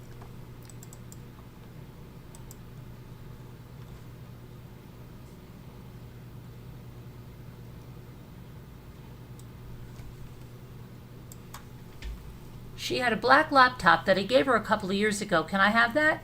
Yeah, I think it's at the karate school. You can have the jewelry box if you want it. Can Scott and I swing by after we leave Monroe and get the laptop this evening? Yes. Okay, your house or the karate school, or meet you somewhere else. I'll text you when we leave Monroe. I'll be headed home there now. I'll be at home, headed there now. Okay, leaving Monroe.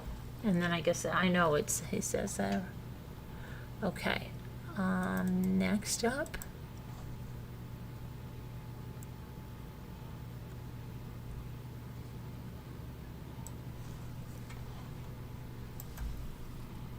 Okay, we are about 5 to 10 minutes away. Can you bring it out to the car? Yes.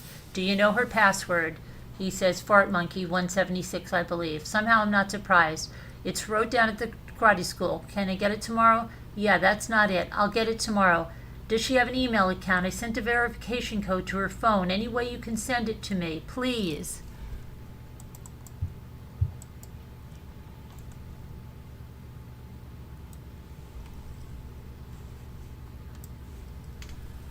And then he gives her a code there. It's linking her to a Gmail account for Critter's stockpile. She's never used that. Don't think so. Just the two we used for our business.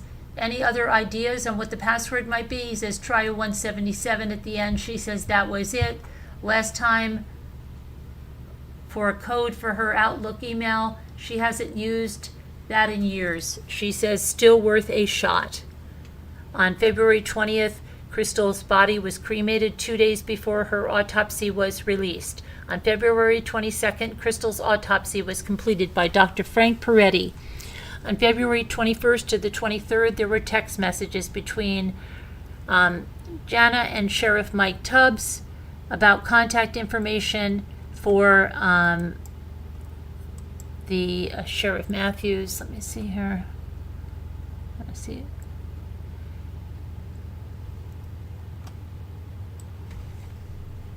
If Scott Matthews can't meet with me Thursday, that's fine. Tony Jones gave me back my sister's laptop that I had purchased for her several years ago. After 20 minutes of searching through it, my gut instincts are already validated. I know what I have to do.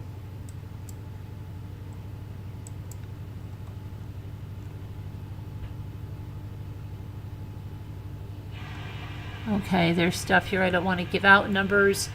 But it says, spoke with Sheriff Matthews. He has attempted to call you. He asked me to share his cell number. Please feel free to call him. Is this his right number? I'm getting a disconnection number. Numbers were backwards, somebody said. Let's see.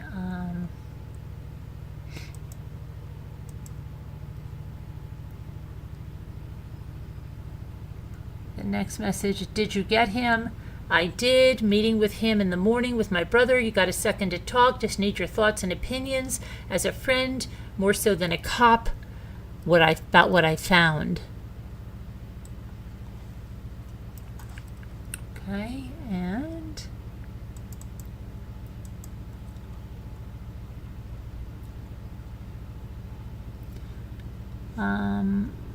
let's see. Then he said, I just realized I sent Scott Matthews' old cell number. That's why I couldn't get through. That's why I couldn't get you when I called.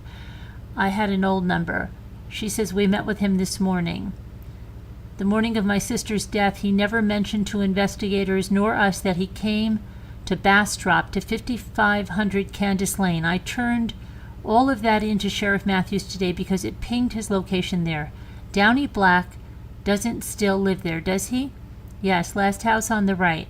Do you know Downey well enough to ask why Tony was there that morning, or am I pushing it between the jurisdictions investigating?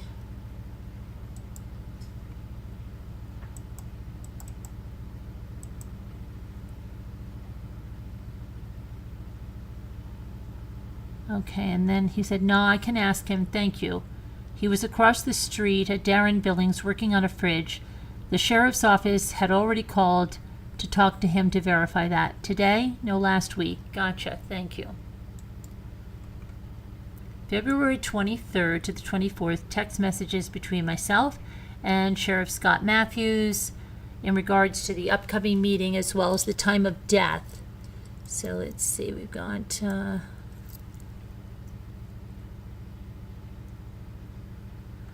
Sheriff Matthews, this is Jana. We are about 10 minutes away, running behind a few minutes. And then she posted a picture and she said, I can't thank you enough, Sheriff, for that meeting. While my heart still hurts so bad, I will finally be able to sleep tonight knowing that there is someone fighting for answers, no matter what they might be, if you remember.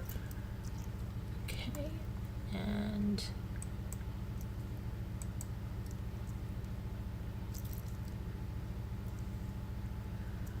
you're so welcome, Sheriff Matthews. I do have one question. Have you gotten the time of death yet? I don't have that info. Yes, sir. Thank you again. Sheriff Matthews, I apologize for texting on a Sunday. Okay, so let's see. There's a recording now.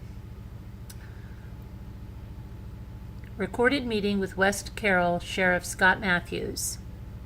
In attendance, Jana, sister of Crystal, Dane McCrory, brother of Crystal, Cara Wan, cousin of Crystal, Julie McCrory, sister-in-law of Crystal, and Scott Matthews, Sheriff of West Carroll Parish. Length of the meeting, 1 hour and 16 minutes and 41 seconds. Times mentioned below.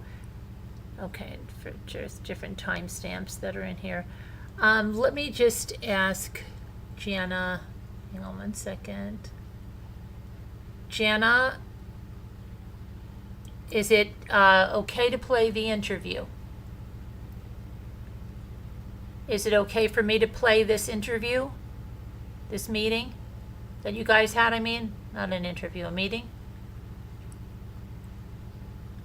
Just let me know. I'll wait. I'm watching the chat to see if that's okay. Hi, Bucky Ann.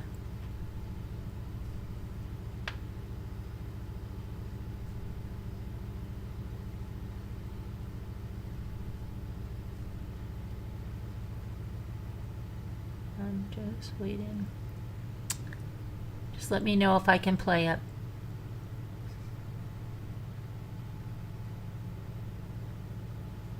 Yes, ma'am. Okay. All right. Let me just get my timestamps of where that is. Okay.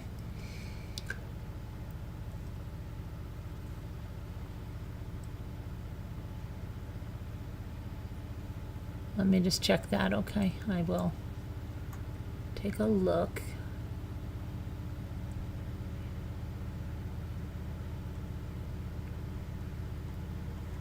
Parent.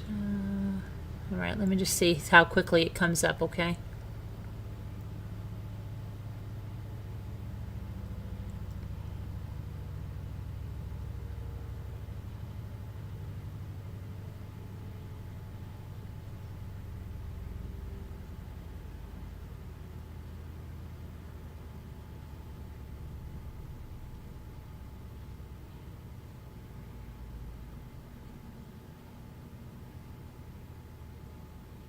Okay, I see. All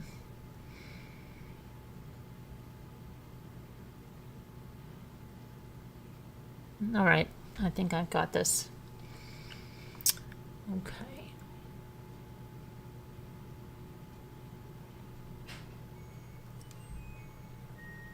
All right, let me go back to the...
Okay, now let me just get to that folder so I can get the recording. Sorry about that, guys. All right.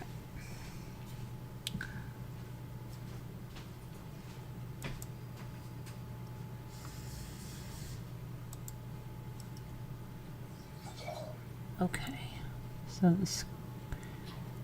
the meeting, phone recording of, no, that's not the one. Move that, please. District Attorney.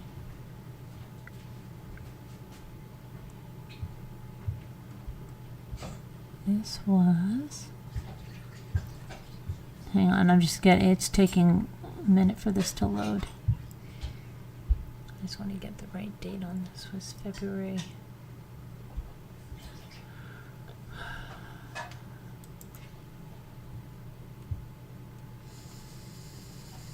February 23rd. Okay.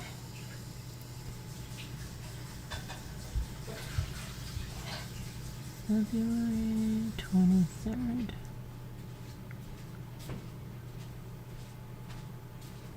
I know I listened to it last night. You gave it to me in another thing. Let me see here. It's probably in that other one.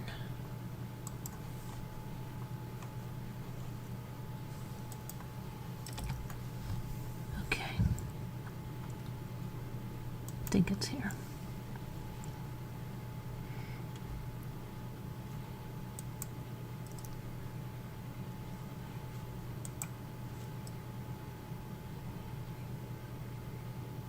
Okay, meeting with, let's see here, this is a meeting, I think this is,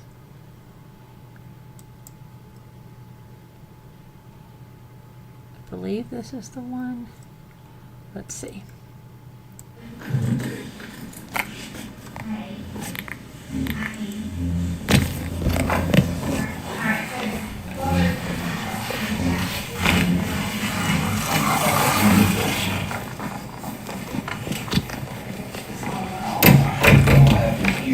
I got a sciatic nerve that's, this is on. Anyway, all right, guys, so thank y'all for coming in, reaching out to me. Like I told you yesterday, Jana, I had called and texted and we couldn't connect for whatever reason. I honestly think it's my phone.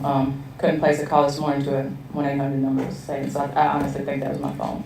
Penny, when she called me yesterday and we were talking about it, and I said, well, please call and let her know that she can call me directly. And so anyway, I'm thankful that we've connected. So anyway, Thank you for taking time. Absolutely. We really appreciate it. well, that's not an issue. We just kind of, we've got some concerns. Okay. I kind of call it, and you know, I know as a sheriff that none of this probably rises to the burden of proof of any kind of foul play wrongdoing. But to us, it just, you know, it raises some serious red flags. One of the first things that kind of caught me is because, you know, I've been talking to Tony throughout this whole thing, and just the timeline of events is concerning to me. Because I'm gonna kind of take some notes as sure. we go along and my messy desk here. I've seen much worse.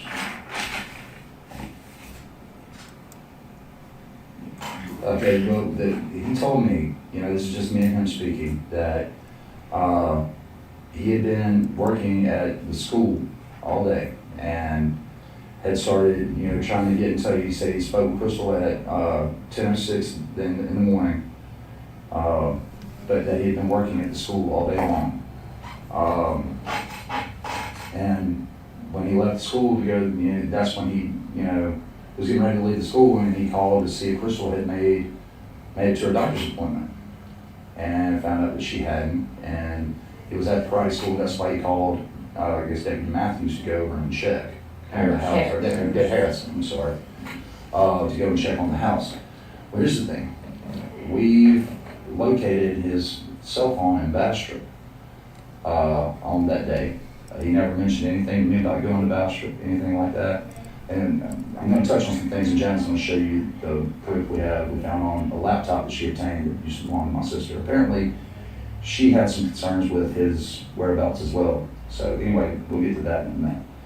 But, so that kind of caught me off guard that, like, okay, he's telling me that he's at the school all day and didn't leave until he was done. He checked Cheyenne out of school and they went to private school.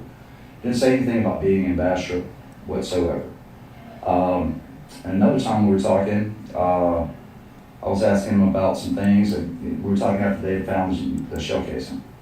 And I was asking him, I was like, well, you know, to me that's kind of a red flag. It's such a small bedroom. It's a 15 by 15 bedroom. It's not like you're looking for shell casing outside. So let me very quickly address that before we get too far off of that. You have to know and understand, sometimes a shell casing is very hot when it ejects from a pistol. Right. And when it hits something, it may stick to it. Right. We, after we could not locate the casing within the room, because I'm telling you, Y'all looked, I know you did. we looked hard. I know you did. And so did cleaners, that's what I'm getting at. So we kind of assumed, okay, it could have possibly been in her hair. Right, I get that. Yeah. And I may touch a nerve here, okay? That's So okay. please bear with me. The blood that was in her hair, blood very sticky. Right, Okay, possibly it's in her hair, possibly it's within her clothing correct. that she had on. She had on a robe, a bathrobe. It's possible that it could be within that robe. Right, So when they do an autopsy, a body is sent to the autopsy to the doctor just as we find it. right. Robe, clothes, and all. We were hoping that casing Right. would be found by the doctor when he does the autopsy. That makes complete, perfect sense. I Okay. get that, but what my concern is, Okay, so hold it, Okay. bear with me. So after Tony calls and says, hey, I found the casing, here's where it was at. yeah. Alan, my chief deputy, Mhm. goes back and he looks at the photos that he took. There's the shell casing in the photo. In a picture, okay. It's there. Okay, that alleviates that concern. So the makeup stand, we did not search it with a fine-tooth comb like we did everything else, because it was 5 to 6 feet. Right. Y'all know how far it was Right. from the bed. It's 5 to 6 feet, probably, maybe even further than that. We just did not search that top of that Right, okay. makeup stand, maybe like we should have. Okay. But again, there in the photo, you can plainly see the shell casing is laying there. Okay, that'll leave that. How five sets of eyes overlooked that? Yeah. Okay. Well, that does address that. Yeah. Please know and understand. I have no doubt in my mind it was an oversight on our part that we didn't see it. It's laying there, Right, and you can plainly see it in the photograph. okay. So Well, that was my concern. It kind of seemed to me like that maybe it was placed there after the fact, after all the cleaners and everybody did, but that alleviates that concern. But here's another thing. When we were talking about the shell casing, and I said, Tony, I said, have we heard, go ahead. No, Answer that if you need to, bud. We were discussing the shell casing issue and everything, and I was like, well, you know, a lot of things are going to rot on time of death. And, you know, I asked him, I was like, has anything been heard from Little Rock yet, from the forensic pathologist, insofar as, you know, time of death, just kind of preliminary stuff? Yeah, they ruled it 5 hours, probably, he said, right around 5 hours after I talked to her. Well, I called Detective Irby. Detective Irby said, yeah, I hadn't heard anything from Little Rock as far as time of death yet. no, as far as I So know, Tony is saying that he knows. Well, so let me. See, And these I are don't red want to flags sound for like me. I'm These are red shooting flags. down everything that you're hitting me with. Please don't take it like that. I'm not. But let me try to shed some light from my perspective on your issues that you have. Okay, he knows the last time that he spoke to her. He knows probably from me that it was a gunshot wound because I told him that. Yeah. He wanted to know what was the cause of death. All right, sir. If you Well, right, if you yeah, were in that exactly, situation, I tell you exactly. the same thing. Yeah. I'm not going to leave you hanging for days on end, wondering what happened to your wife in there. Yeah. I told me it was a gunshot wound, a single gunshot wound at that. There's Right. no I double. understand that. He's next of kin. Y'all have So- to be frank with him. So I probably provided that information to him at some point. Okay. To say, man, it looks like, it looks like she's been there 4 or 5 hours. If you talk to her, I don't even know the exact. So nothing from the pathologist then? Absolutely Okay. not. There's nothing from them. And he, the pathologist and the doctor up there, is not going to relay that information Right. to anybody but me. He's not going to relay it to you. Or Exactly. you. That's why I threw up a red flag for him. It's You're not- because how are you able to? I understand But what you're saying. me knowing Tony, I almost could see where maybe in his mind he construed that. Yeah. Maybe I Okay. that's just me. But anyway, Another concern that we kind of had is they were having some serious financial issues, which was relayed to me through my conversations with Crystal and to Jana. When her oldest son, Corbin, called her about a month ago to let her know that him and his girlfriend were pregnant and she was going to be a grandma, that she was elated by the news, and we're kind of talking about it, and she just kind of brought up the fact, she was like, well, all Tony seems to be concerned about is we're going to have to max out another credit card for me to go and see my grandchild in upstate New York. Nothing illegal about being an asshole. I just want to be frank. I understand that. But what it told me is that they have really hardcore financial strain going on in their life right now. A lot of maxed out credit cards, things of that nature. She said they had to spend a bunch of money repairing a vehicle and all that. But this kind of leads to where some of what Jana's going to show you. They went from having some really difficult financial issues to there's some money coming in now. There's a rental property in Tennessee. There's been a rental car secured in Hawaii. Just kind of spitballing here. It looks like he's getting ready to leave. He's getting ready to dump some of his stuff in Tennessee and go to Hawaii for however long. That's not, like I said, I know that's not illegal, but it's raises a red flag here, especially.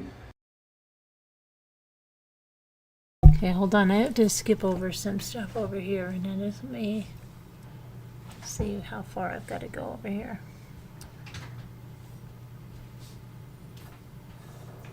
Okay, let me.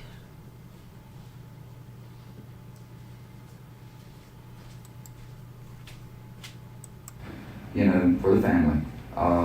We've been just digging into his past criminal history. Okay, I'm going to move it forward a little bit. And see where.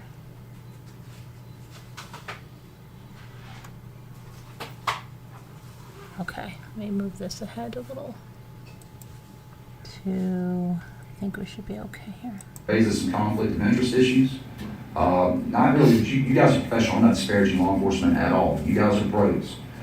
But what I'm getting at is there may be unconscious inherent bias of, well, I've known this guy, like Ted Murphy told me, I've known this guy for 20 years. That kind of, it's kind of like, well, man, maybe you should separate yourself from it a little bit because you're close to this guy, but there's just a lot of red flags. So let me ask you. Yeah. And again, I want to be as transparent and clear because I don't want there to be any question.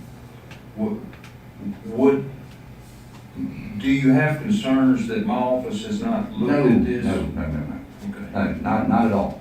I'm just saying that we would like maybe a second look because there's some new things coming to light. He has So no let me problems tell you, lying to y'all. He's got no problems lying to us. This case, as with every other case, is never closed. Nobody has closed this case. Okay. So if you got that assumption, let me clear that up. The case is Okay. never closed. Right. I've got a double homicide from 1972 right there that happened in Epps right here in this file. This never closed. I look at it from time to time to say, man, did they miss something then? Right. That maybe I could pick up on? So a case is never closed. And just so I'm clear, I'm not, like I said, I'm not disparaging your department or Detective Irby in any way. You guys are, for all I know, there's a reason you're in your positions. You've excelled. You've proven yourself to be good at what you do. My concern is that if there may be unconscious bias of like, well, I'm on time for 20 years and you would, You got and two maybe something was sides. overlooked, or, maybe there's other avenues of, investigation that might prove helpful to you. Because if there is any kind of, anything that can be proven or things that come up later, I really want to get this pathologist report back, but I understand that's going to take some time. But I also have concerns about her being right-handed. And it appears, and I know we're not going to know this for sure to the coroner's report, but I've seen the body. It looks like her non-dominant left hand was used. There was bruising on her body that the funeral director. How do you know the left hand was used? That's what I'm saying. When we get the coroner's report back. No. Or So let's answer these questions as we go. And again, I'm not trying to poke holes You in might know your something I case. don't. Yeah, you know things But, I don't. and I do, Yeah, so yeah. I want to know, how do you know her left hand was used? It looks on the body. It looks kind of like, the entrance wound, or the exit wound is on the right hand side of the head. I was in the National Guard. I've sold firearms for a living. I'm quite aware of ballistics, things of that nature, and it just looked funny to me. And like I So said, you think the exit one by a photograph or just the one at the funeral? just No, before the makeup was applied. Yeah. I had to apply her makeup. Okay. Yeah. So So you know think what that to the look exit for. one was on the right hand side? Yes. Like I said, that's going to be in the pathologist report. But statistically, and I've looked up, all these statistics are coming from the FBI website. It's very rare that someone uses their non-dominant hand. It's also very rare that a female, when they do use a firearm, it's very rare that they, head or face. It's generally to the body. But it's extremely rare for non-dominant hands. So you got that raises a lot of red flags for me, just the logistics of, and like I said, all that's going to be, in Dr. Peretti's report. But it raises a red flag for us. And anyway, like I said, it just kind of seems odd to me, with his past criminal history or things he's been accused of.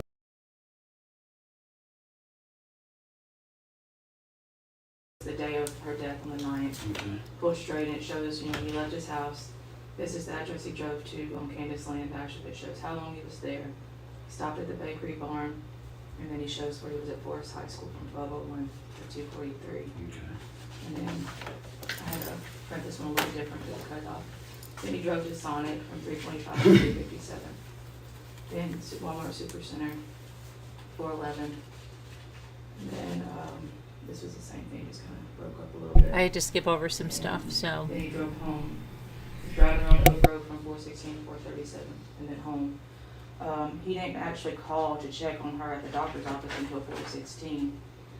Timeline inconsistencies It's- badly. Yeah, because that's when he Google searched East Carroll Medical Clinic in Lake Providence, where her doctor's office is. I have copies of all of this, so this is yours. Okay.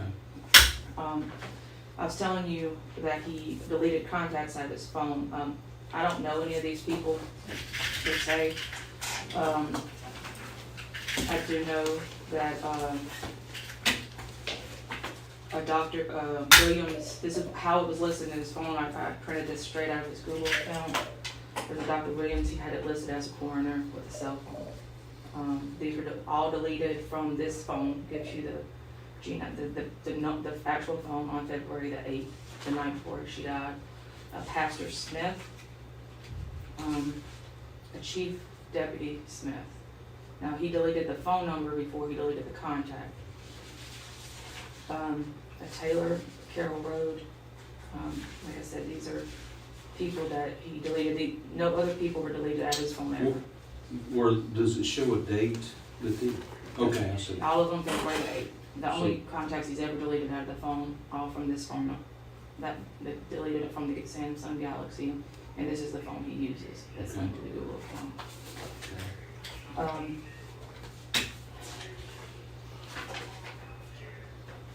And it lists the phone numbers. One of them is his cousin. She was actually at the funeral. Again, that just raised a red flag as to why would you delete your cousin's phone? And that was the night before her death. And this right here, This, yeah, she's the owner. I did Google the number. That's 105. This one listed an address. That's the bakery one. yeah, but she's not. the Okay, owner. and I got those notes from me, but that was the address of the bakery barn. Okay, So I wasn't, it was just my notes. gotcha. Don't know who those people are, but they do have phone numbers. Your primary concern for him deleting all these numbers is why would all these numbers be deleted the night before her death? There's a lot of little things that when you look at them individually might not mean much, but when you look at the big picture and collectively, it Yes. tends to Right. tell a That's a different cousin. story. Definitely discrepancies in his And time. again, please don't take this as me shooting holes in your story, but let me tell you, if someone were to look at my phone, I was in here the other day, and I was looking for a particular number, and as I'm going through my contact list, I said, dang, that lady passed away. So you deleted it. Yeah, that's an old work I number. had about Yeah. 50. Right. All in the same, as I'm sitting there, I said, I think I'll take a little time and go through my contact list. I deleted about 50 that day, sitting right here in this chair. Right. Again, please don't take that as me trying to shoot holes in your. Right, it's but very that's- circumstantial. that's And what I we're trying to understand. keep it logical, but I- when you look at I timing do. and things I like that, understand. Yes, ma'am. it's a little So- questionable. Yep. So the reason why it ties together, on February the 8th, the day before 11:40, someone had to, this goes to Tony's email that my sister had access. Someone logged into their AT&T account, but it was from a device that normally doesn't log in because it sent a one-time verification code. Okay. Which, again, my sister's not here to speak for herself, which obviously she logged in to get to their AT&T account and put it, my guess would be to see who he's been talking to. Okay. There's the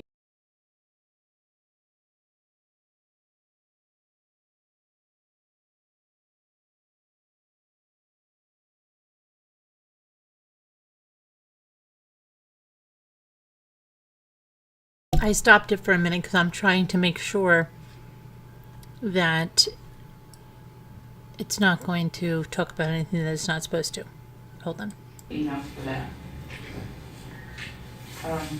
This is where I called Detective Kirby because a package was delivered on the day that she died at 1:16 from FedEx. The only reason I know is because my cousin is a FedEx driver. She's not related to Crystal, she's only related to me because we do have different dads.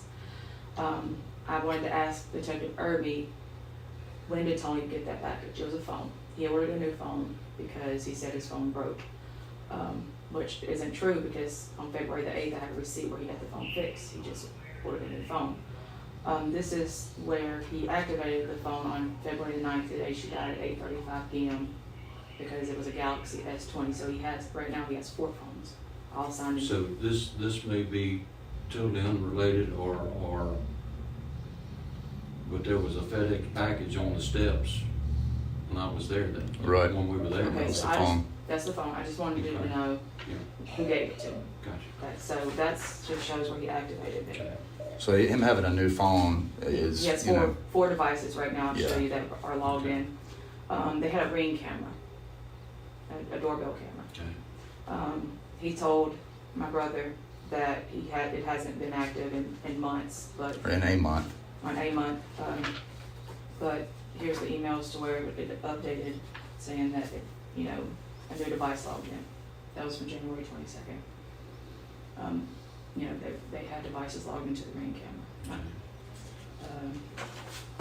Again, this is just nothing criminal, just something to add to the fact that it just, what the Google search I told you about, what is the appropriate time to date after the death of a spouse for February 13th, you know, it's just. Doesn't seem like a grieving husband to me. I've been married 28 years and my wife died. That's the last thing I'm going to be Googling, you know, 4 or 5 days later. You can't arrest somebody for being an asshole, but here's a list of email addresses, just in case. Now, this computer, my sister's had it right at 2 years, maybe a little less. So these are emails that he has, Inner Peace, that's a karate, that's his work. He's still, I don't know if he has access to that. I'm sure you guys have taken him out. But this is one that I wouldn't have known about my sister, so if y'all go any further, up to y'all, but that is an email address. This right here is the Main Street Rentals from Tennessee. This is where I called the number. It is a storage unit in Fulton, Tennessee, where he's paid the first. He did this on February 15th. He's got 48 payments left. Just a storage unit where, all the way in Tennessee. What's his connection to Tennessee? Is he have We'd like people? to know. We'd like to know that You ourselves. can find out. There is no connection that we know of. His entire family lives in Bastrop. He has no relatives there that we know. But he's moved around, man. We've found addresses in Texas, Alabama, Mississippi, all like very short periods of time before. He's only been married to my sister for a few years, you know. But he has a history of moving around and a history of.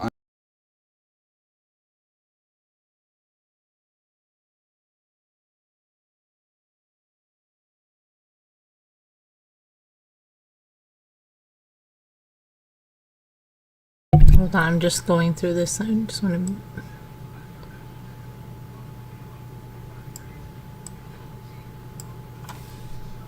Use the vehicle. This is for February the 15th. This is all right around the same time.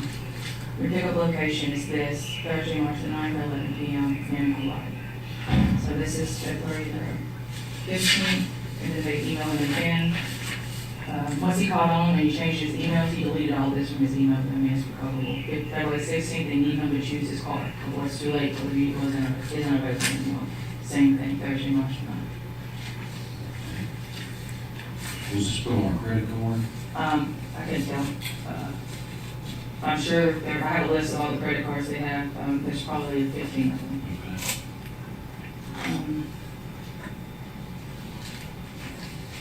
Here's, right now he's obsessed with, this might be relevant, might not, I did print it off, Ancestry.com. I mean, like obsessed, where there were multiple emails. That's where he purchased the $30, almost $30 a month. MasterCard ending in that number. I don't know if he's looking for a relative somewhere, but he just did this on February 17th. He bought Bitcoin, a significant amount, $430.18 on February 20th. He lost his butt because Bitcoin's not worth really anything right now, but he did it through PayPal, so he thought it was untraceable. Bitcoin is A lot of money around all of a sudden. right. Alternative currency. Here are his active phones. This is with the I. This was the only one logged into the Inner Peace Google account. That phone right here, G7 Samsung. And this is Tony's, and these are all the phones that are logged in. Now this one's through AT&T, but these three are through a different carrier. Well, it's AT&T, but It's FirstNet. they have a program. Okay, so Yeah. there's four phones, 4 devices, not including, it might be including Crystal's, I'm not sure what her make and model is. But, I'm going too fast. On February the 8th, which is the day before she passed away, at 1:19, the phone that he said was broken, he went to CPR cell phone repair on Louisville Avenue, and he paid $165 to have that phone repaired. So he brought that phone back with him. These here are just multiple, I'll let you go through them, multiple credit card bills that were like past due. from Harbor Freight to Mercury to a Platinum card, and they all have scheduled payments. I started a GoFundMe account. See, she died on the 9th, so we met with the funeral director, me, Dane, his wife, Tony, and Tony's dad on the 12th. And I didn't know she didn't have burial insurance. We thought she did. So Dane did the talking to the team not to talk. And when I found that out, I told Tony, I was like, he's going to take out a loan. I said, no, because my sister wouldn't want that. So the funeral Mr. Neville said, well, you know, what about a GoFundMe account? So I started one. The GoFundMe account is linked to my checking account, and so it comes straight to me. I'm not quite sure Tony liked that very much. But people, you know, the rural community, he did tell us, had been giving him cash or checks or, you know, personal payments to him. And ever since that day, ever since it got spread on social media that, you know, and I put in there that she didn't have burial insurance, he is good. So all these payments were scheduled for February 12th, February 13th. He's made $37 payments, $187 payments to these credit cards that were maxed out. And that's where the money's going. But again, you can't arrest him for doing that because, you know, there's $4,000 left on the funeral. Of course, I can pay for that to GoFundMe, but he's using it for other purposes, and one looks like. The funeral home hasn't paid anything that we're aware of. We paid everything to the funeral home that the funeral home's received. It's like he's using these donations as a personal slush fund. And we see that all the time. Right. Yeah. Again, this is just leaning towards.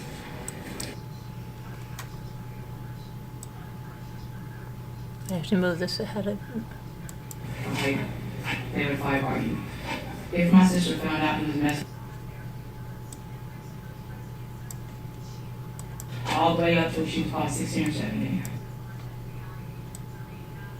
Hold on, we have to move this ahead. Let me see how far ahead.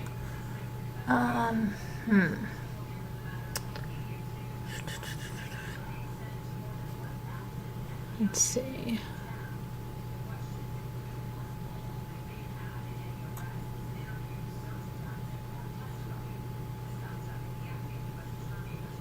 Okay, let's go to 3105. So they're going to talk about the morning that he was repairing a refrigerator. Was tracked. There was a Bastrop address on one of those. That's 5500 Candace Lane. That's where he was the morning of. But that, I'm going to tell you right now that when I Googled it, Donnie Black lives there. And you could say he was doing work for him. When I looked at his timeline, I didn't have time to turn them all off before he changed the password. He spent a significant amount of time, I'm talking about 4 to 6 hours, at a storage facility here. Starts with an S. Show an address. Picture on my screen.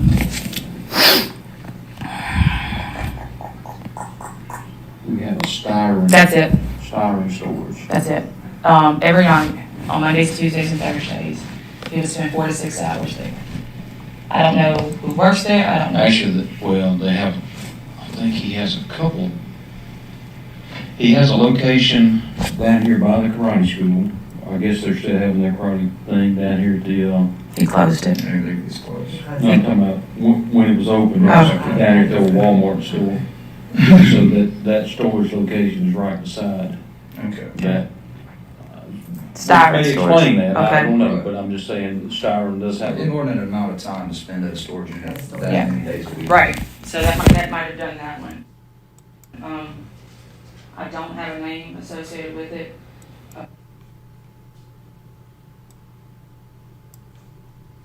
This is to show that Tony knew that his location was being tracked.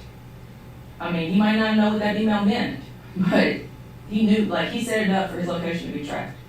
Because it says, here's your timeline for the month of January. And, you know, even if he goes and turns it off now, it's still tracked all the way from January to February. This is something that it has nothing to do with Tony, it's more so to do with my sister. You know, my sister was an insurance agent for State Farm for probably as long as I've been alive. But she was just a local agent. Wherever she lived, she was local. Because she hated taking tests and she hated putting forth the effort to go any further.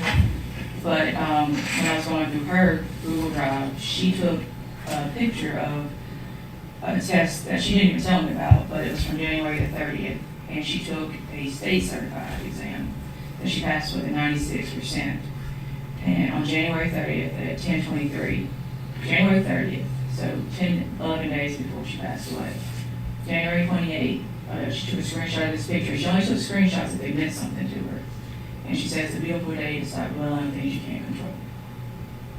So, you know, he doesn't let me talk because I get emotional, because I know it's better than anybody. So, when I tell you, Say your piece. I mean, you're getting it. She had a new grandbaby coming. She had just passed this exam. Things were really looking up for Crystal. It doesn't point towards Things were really looking up for any Crystal. need for a suicide on the one hand, and on the other hand, the information that's being presented to us, the timeline, the way he's and not being honest, they don't add up to present a uniform picture. He's lying to y'all. We're not disparaging y'all's work, but y'all are having to listen to him to get details about things. It's how investigations work. And if he's lying to y'all, y'all need to be aware of it. and the community, he has them fooled, because I mean, he can put on a front better than anybody I've ever seen. And, you know, not gonna lie, I haven't liked him since she married him. He was my call from number 4, because that was the fourth husband. I only hung out with him at family gatherings. We weren't buddy or anything. I was just kind of struck me as odd, but And that's just me. he hasn't fooled y'all because you're good at what you do, but the people in this community, because her funeral, you put standing room on. I mean, it was all the way, they had to stand in the lobby. Again, it was people from this community that were there. And the preacher, Mike Was masterful. Yeah, he was amazing. He was pulled me amazing. out to talk to me before he spoke. And I really, really liked him. I really liked him a lot. But they saw a part of Crystal that wasn't Crystal.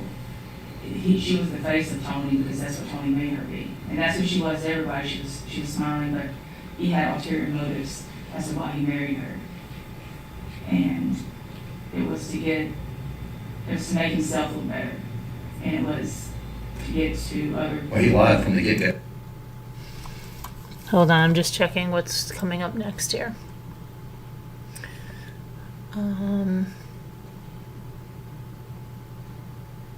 Okay, this we gotta skip over.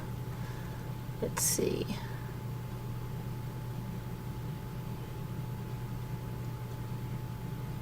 Okay, so we're gonna skip over to when Julie McCrory joins the meeting.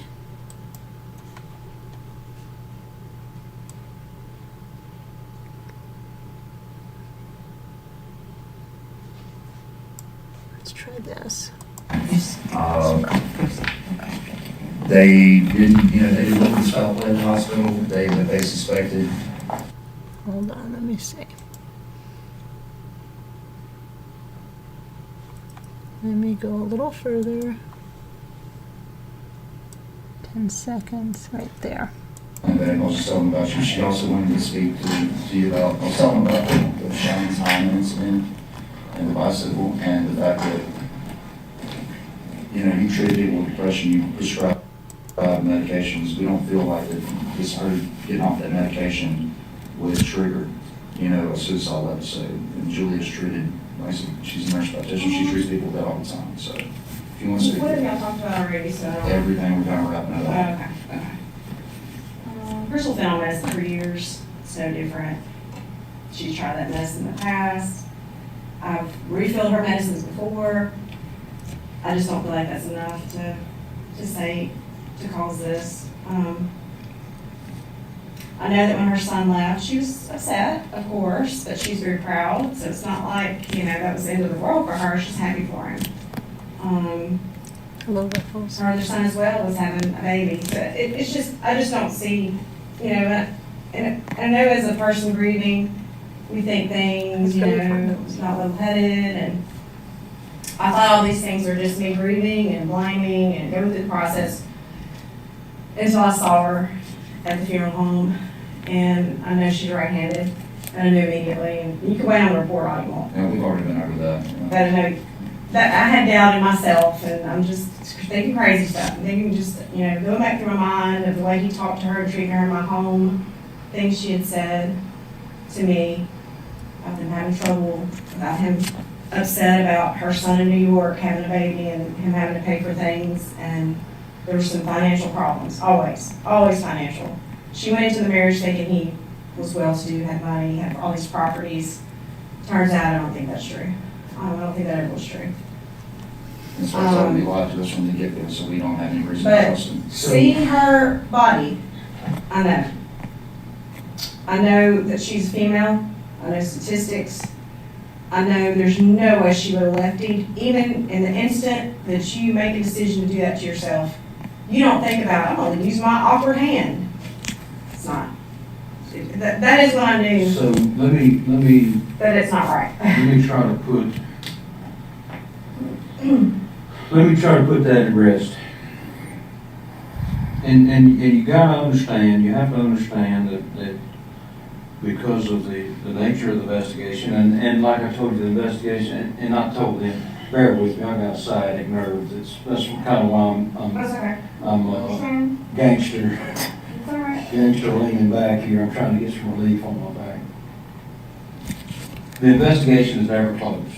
Therefore, I'm not going to tell you everything that I Yes, sir. that I know, and please understand that. Of course. So, when you told me earlier that you thought the exit wound was on the right hand side of her head,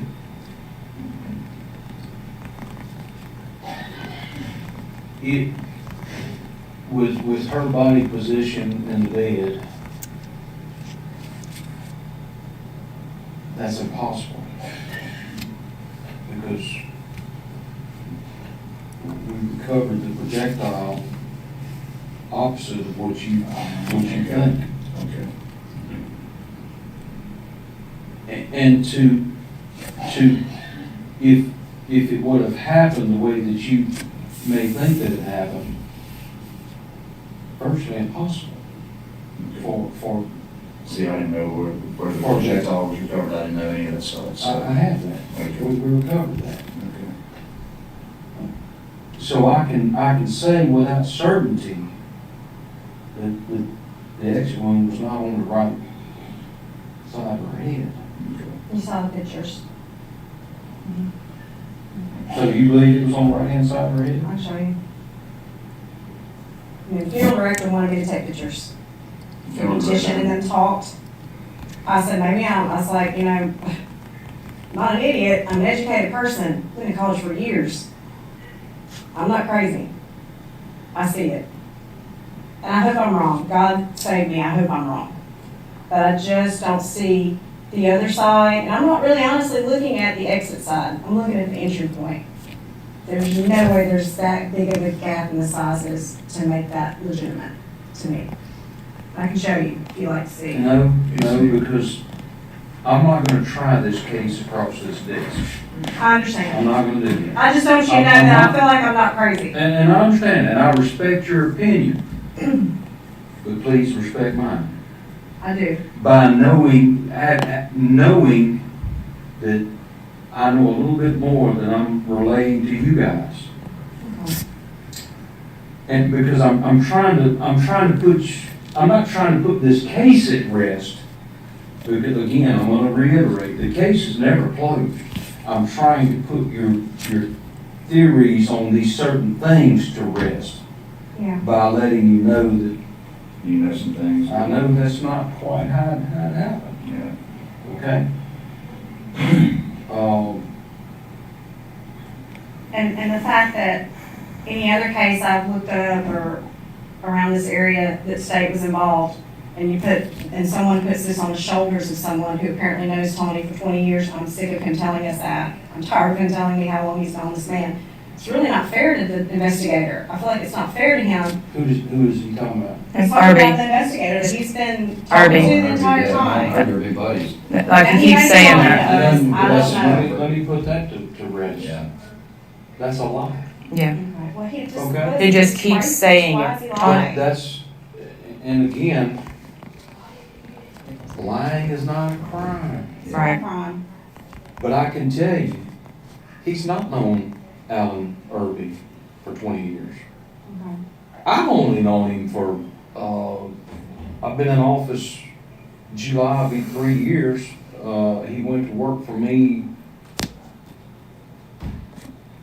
Oh gosh, y'all may know better than I do. I've got so much on my plate here. Right. It's a He lot. went to I work know, for I mean, like, me, my whole family is from here. I right know this after area. I went so. into office, and he worked for 5 or 6 months on the road before I put him into the academy, and he quit the second day.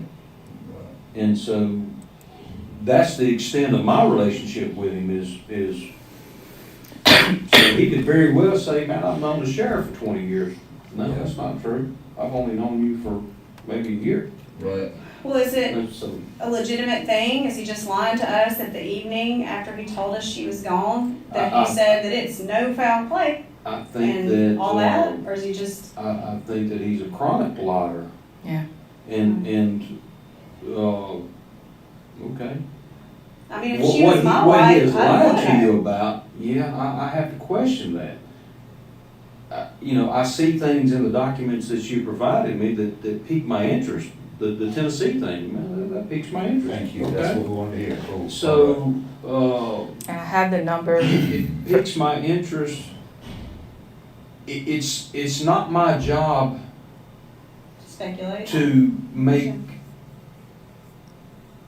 make Tony Jones a bad guy. That's not No. No. what my job is. And it's not mine either, and I don't want that. I didn't want to feel that or believe that. But it's my job to investigate until we can't investigate anymore. Right. Right. That's what my job is, and All that's facts. what I'm committed to doing. And that's, you know, when things are brought to light, like a Tennessee thing here, okay, well, Tennessee maybe, school, maybe right. that's not really relevant, but if it brings a question, well, I'm gonna look at it. And the I'm time- obligated to look And the at it. timeline, that's what And bothered me. yes, and the timeline, I'm obligated to look at it. Well, motive is important, I understand. I'm not saying that, I'm not, God forgive me. I pray that I'm completely wrong and just praise. But But you have questions. there's, as an objective person, I'm observing many things that are questionable. And when there's doubt, there's a reason. And I'm going to try, every question that you have, I'm going to try to give you a logical explanation Right. for. Okay. To the best of my ability. It may not be what you want to hear, Yes, sir. Right, that's fine. like the casing. I hope that I put that casing thing to You rest. did. I'm It's done with very that. logical I'm done with that's, man, I'm telling you. And the package. I'm gonna share this very tidbit of the investigation with you. We're doing things with the firearm right now that you don't have any knowledge of. Thank you, sir. If it leaves this room and somebody else, I'm gonna Not say, talk to us anymore. We're not Exactly telling right. anybody. We're okay? not telling anybody anything. So, we're having that firearm tested. And doing some comparisons to make sure that everything that we think happened exactly the way that we, Exactly. okay? If I thought for a millisecond that me or my chief detective wasn't capable of doing everything that we need to do, I'd turn this case over to whoever, Yes, sir. whether it's Once state again, we're not police or what, disparaging you know, guys. I know that. I'm just saying, if I thought for a second that we weren't capable of looking at this thing at every angle and getting the answer to your questions, I'd be the first one to step up and say, man, I can't do this. So how long have you known Mr. Irby? Did you saying you don't know Mr. Irby that long, or you don't know Tony that long? Tony, Okay. Do you have known Mr. Irby for Yeah. oh, a my number whole of years? life. He and Well, I- he should know that Tony's running around talking about they're best buddies for 20 years. I've got it recorded saying it. No, I've It's not, just like, I've doesn't not make heard any that. sense. No, I've not heard him tell anybody that. Well, Yeah. And so that's that why. is there. It's just like weird that he would lie. I mean, I don't understand. Well, that's just it, that's He's his a chronic concerns, liar. that he's willing to lie about And it doesn't little even, things why and lie? You know, What? so Why? let me throw this out there, and this is totally unrelated. I'm using this totally as an example.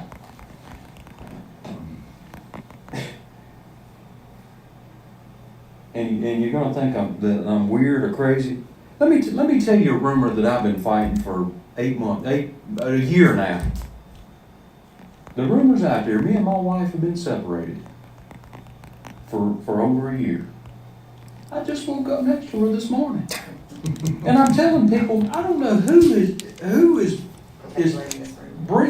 keeps that going, but whoever he is a liar and is a instigator of something. But the man who's married to her is lying. It's not That's someone what else true. that's my message. That's what I'm trying to say. There are people out there that are not like you and I, that live a life of drama-free life, and that we consider ourselves good people and we want to do good things in our community and for the world. He's not one of them. Does that make him a criminal?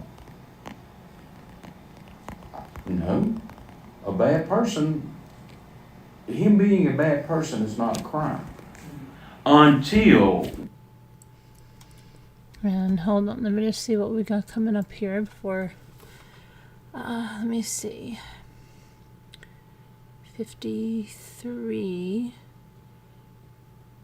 A bad person, him being a bad person, isn't a crime until we can prove or take the evidence that's been presented to us. Okay, so let me see.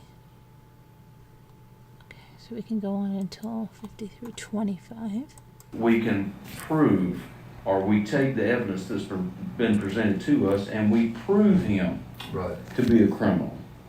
He can tell people all he wants to that he's known Alan Urban for over 20 years. He hadn't committed a crime. Is that relevant?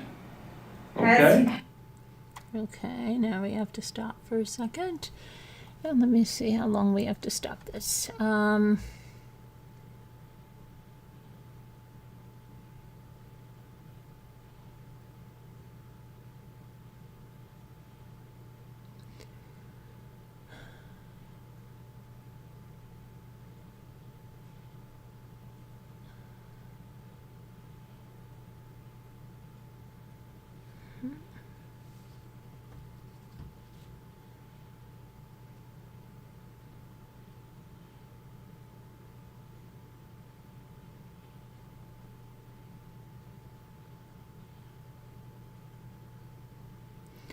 All right, let me go to 55.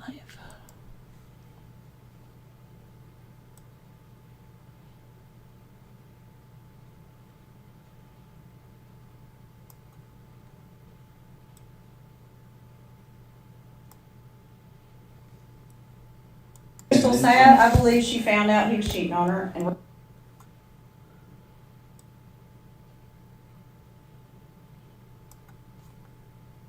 without a doubt believe that to be true. Just because I know Crystal. I have known her since I was a teenager at Bachelor High. And I know how she puts on for people.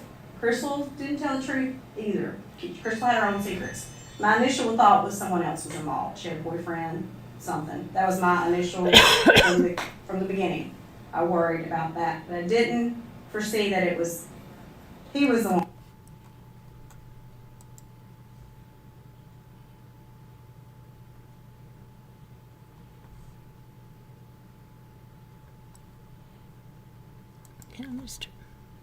On the problem, not her.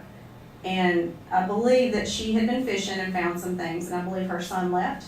There wasn't another eye on the household and the two of them together, and I'm worried about abuse. And I would like to know the report. The autopsy report is very important to me. If there are bruises that can't be seen by everyone in areas, which there were some things I saw. Now I don't know. I've never been in an autopsy, and throughout my career, I don't know those parts of it. There were bruises in her thighs. They don't look like something you would do for an autopsy, like it's from that movement of the body. It's possible. I don't know those things. I'm not, that's not my field. I'm not in your field. I don't know. This is just me looking at it and thinking, that doesn't look right. I can but tell the abuse you that. was there verbally in my home. I witnessed it. forceful to her. cannot reiterate enough, guys.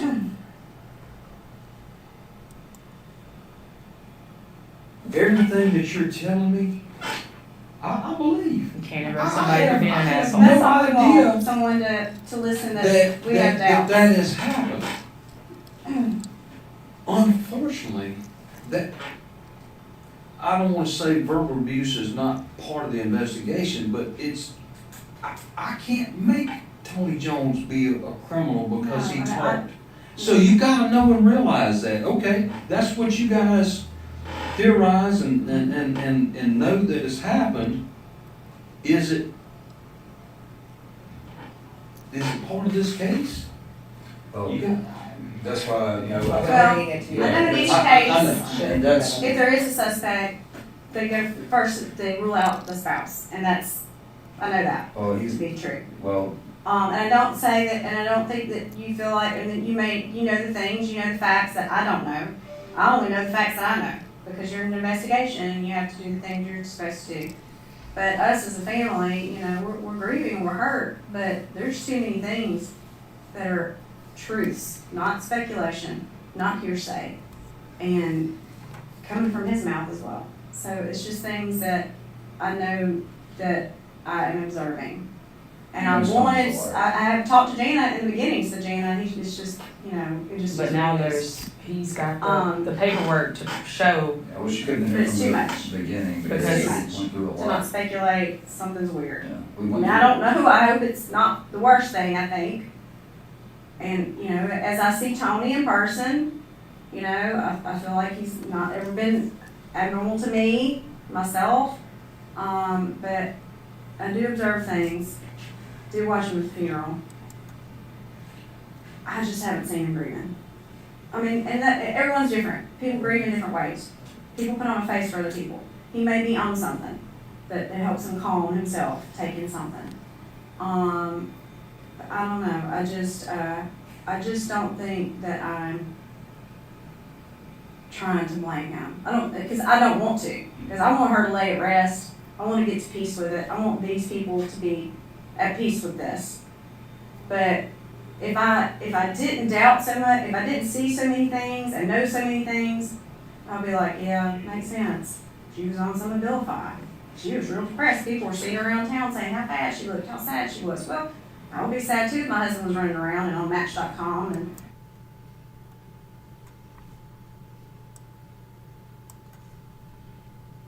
you just said, but what I'm trying to say is, is a cheater a killer. I understand what you mean. I know what you mean. having said that though, I cannot reiterate enough. Please, know and understand, everything that you just told me and presented to me, You'll investigate it. Without a doubt. we'll be on top of it. Thank you for your time, bro. Give him 5 minutes, get him. Thank you, sir. You're very welcome. Appreciate you. Guys, y'all don't know how Thank you. much that, I'm a different kind of sheriff. No, you're a lot like Mike. Don't take that in a bad way. Don't tell him I said that. I do things a little differently. I talk a little differently. I'm no politician. I only want to do the right thing. And when I see a family come in that I know is obviously grieving, just know and understand. I may not grieve like you, but I see pain in your eyes. And if I can relieve that pain just a little bit by going over and looking into what you've presented to me, that's what I'm supposed to do. Yes, sir. We thank you. You know? We thank you. At the end of the day, it may not be what you want to see, And that's but I'm okay. going to present it to you in a fashion that, man, listen, I have beat this thing to death and I can't come up with anything. Or I may beat it to a point I'll say, you know what? Man, there may be something to this. Right, I just right. want an answer, even if it's I just not don't what want I him to don't run want. off until you know. I just don't want him to run off. I just don't want him to fly on to Hawaii with whatever he's got. I want to know for sure. that he does not have an insurance policy, because I There is no know, policy. There's no policy. I know there's got to be something somewhere uncovered. So, push that door, let me, very quickly. I just don't So, want him to so run there off. is no policy. There's no policies associated with either one of them. I will share that with you. What Okay. my guys have already dug into that. There is no policy. I just feel like he should be told you can't run off. Like, you need to stay Well, around I to see need this to through. clear that up. I can't tell him he can't run off. You gotta come to that realization. I can't tell him he can't run off. If he wants to fly to Kalamazoo and set up shop and eat Well, I in there wouldn't in blame Kalamazoo, someone for leaving after all this. I wouldn't can't tell blame him. So you need to know that. I Okay. can't tell him that he can't do that. Even if I were to charge him and he were to bond out, he wanted to go to He's free to Kalamazoo, go.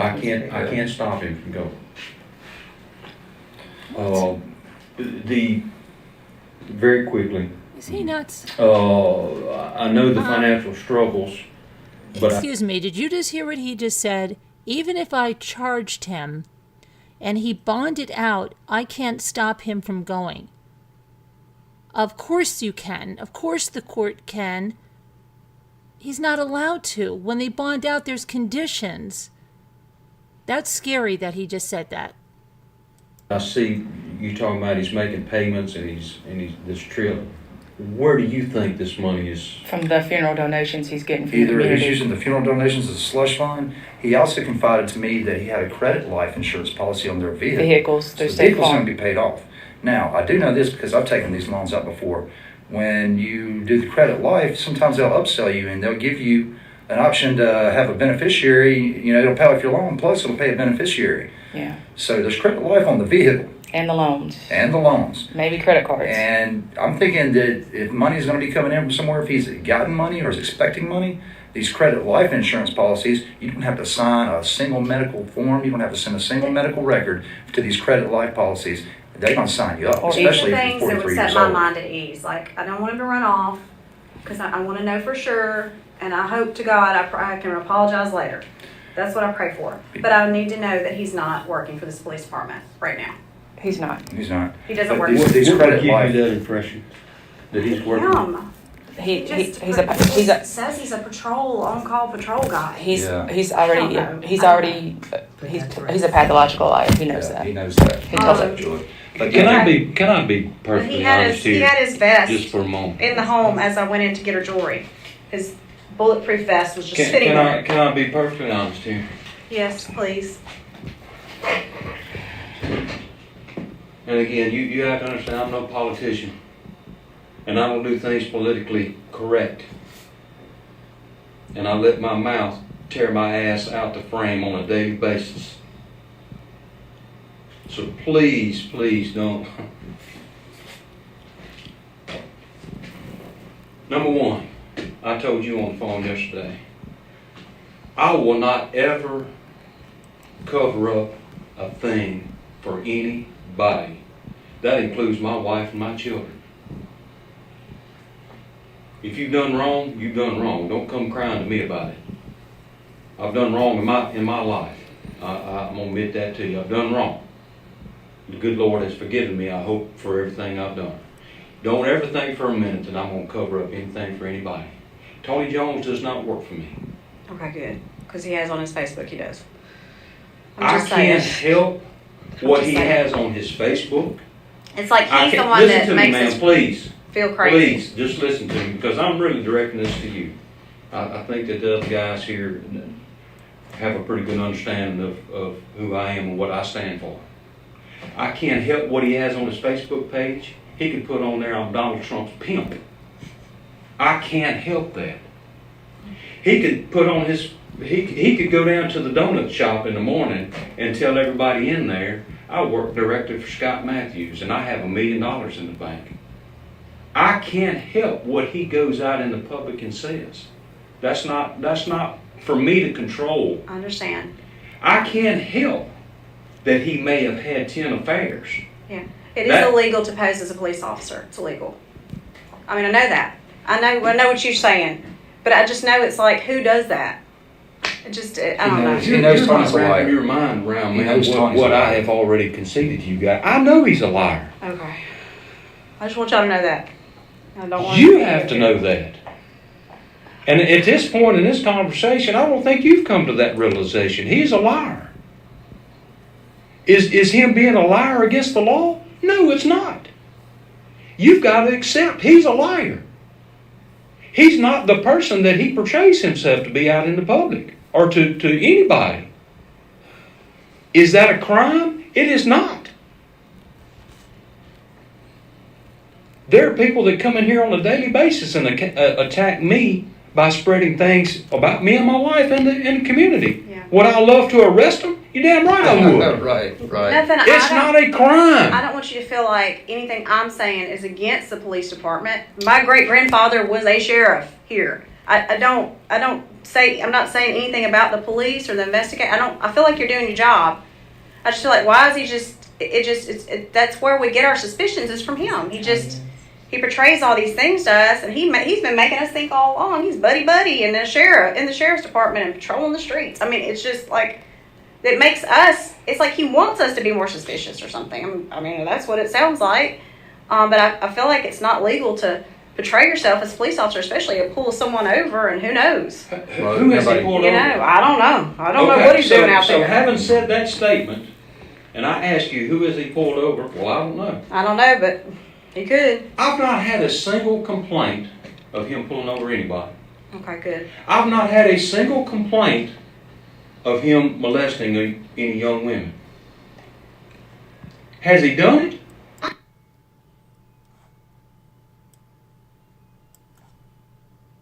For you to say that to me, like, that just makes me feel a little better. And as a professional in your line of work, just like I guess I'm a professional in my line of work. Oh yeah, You've got to know and understand. Mm-hmm.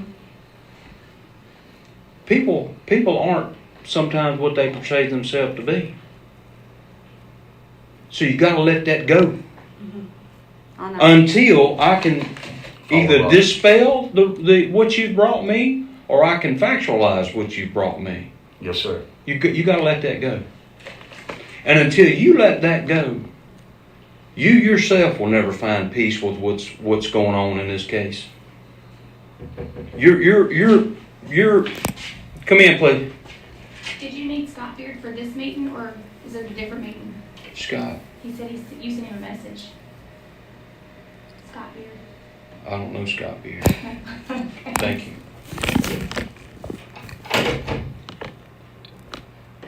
Again, guys. We thank you for your time. I know. I'm probably beating a dead horse here, ma'am. But you gotta let some of this stuff. I know go, I'd man. lose my license if I said I was a doctor.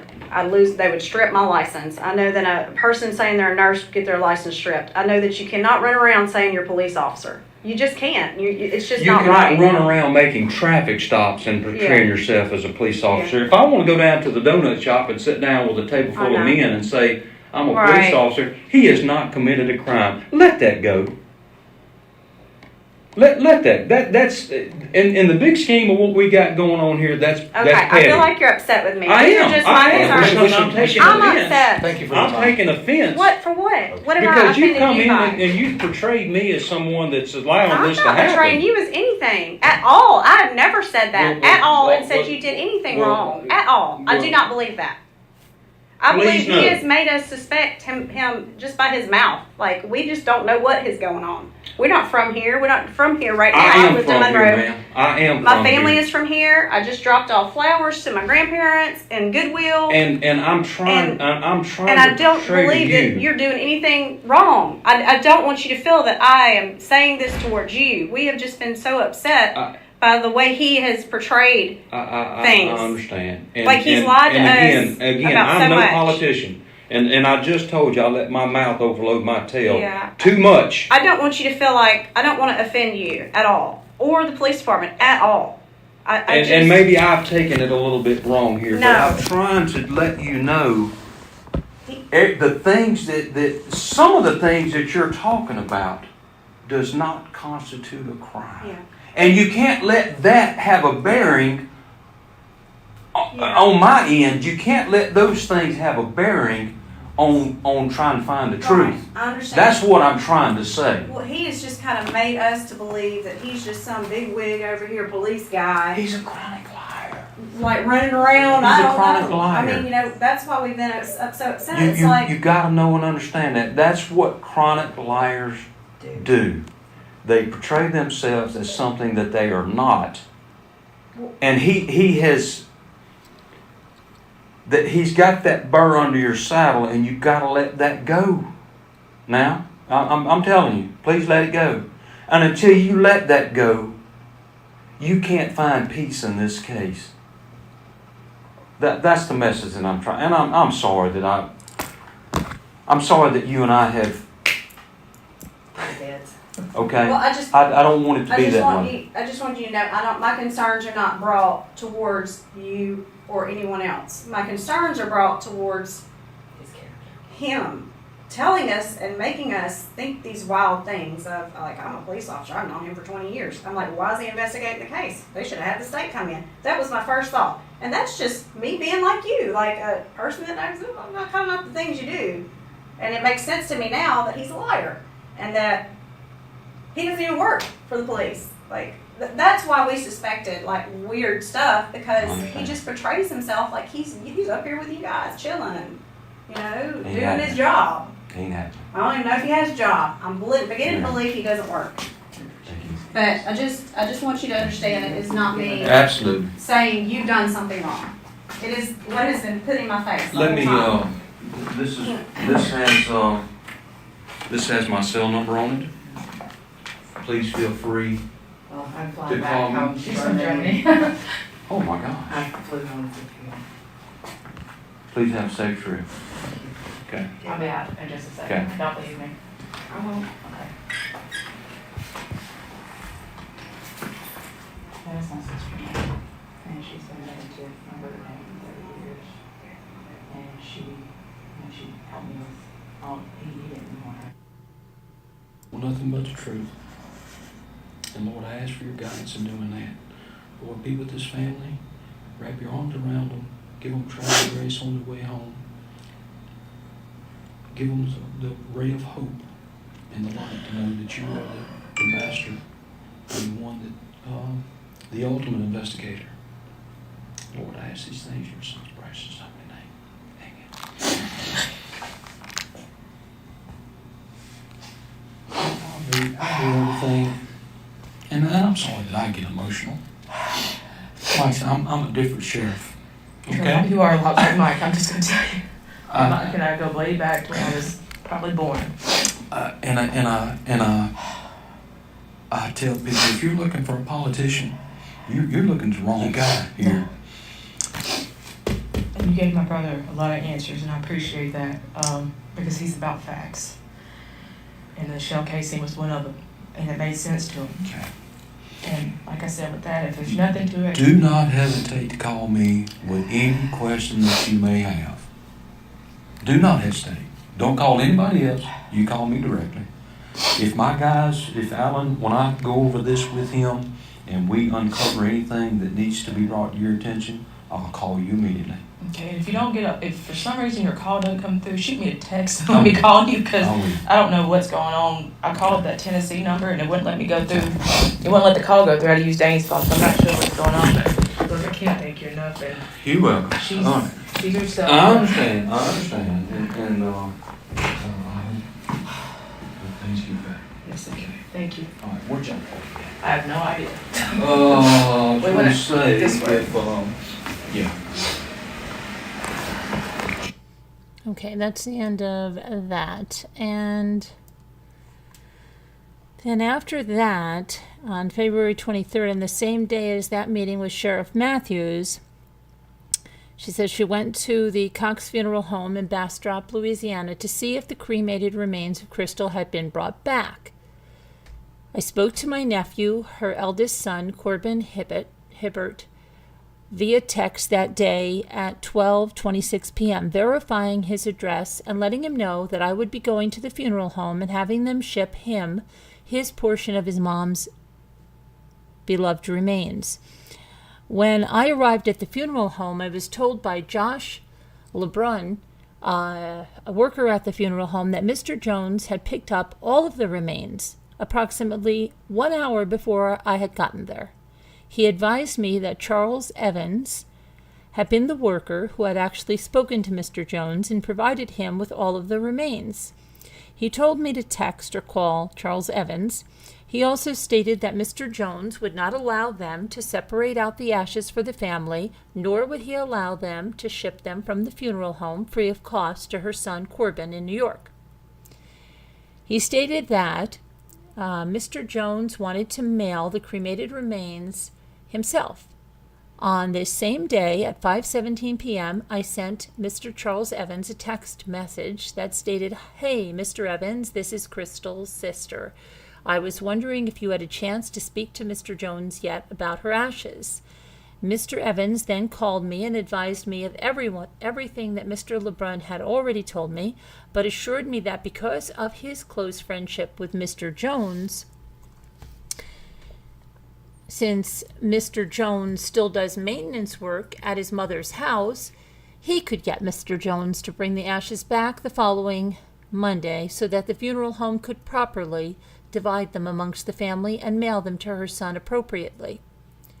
He even told me that he explained to Mr. Jones that cremated remains have to be packaged a certain way as an attempt to get him to let them mail them. Okay, so then there was text there that on February 25th, Mr. Jones accused me on social media of improperly using the funds donated to the GoFundMe account. I was even publicly accused of grand larceny by Katrina Hendry, the same individual he took to view Crystal's body before the services, that the funeral director said was inappropriate. All posts and comments were made under my personal Facebook post. And those we had read, I believe. Let me see. I think we had read those.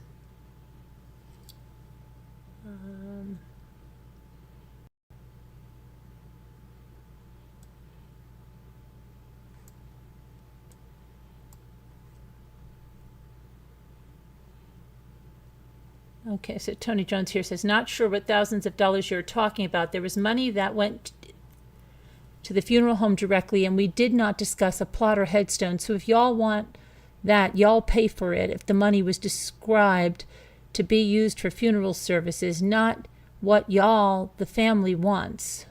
What in the world is he talking about?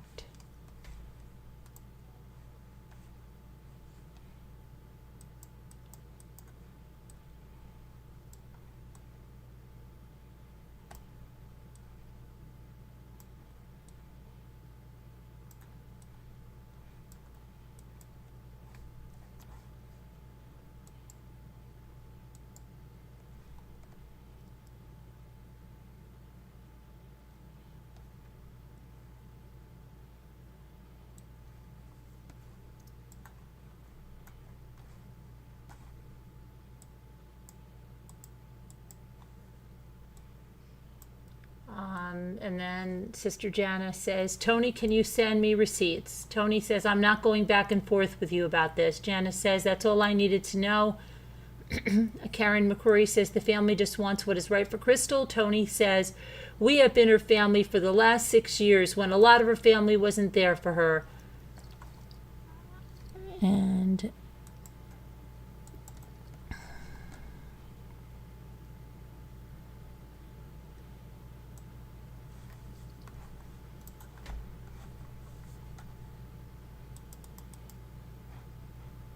just one receipt. This isn't a pissing contest, Tony. It's just like it said. It's about what is best for Crystal, her ashes properly placed in an urn by the funeral home, burying her with a headstone so her loved ones can visit her. Honestly, she would be absolutely ashamed of all this nonsense. Do what is right for her, Crystal and her sons. Tony says,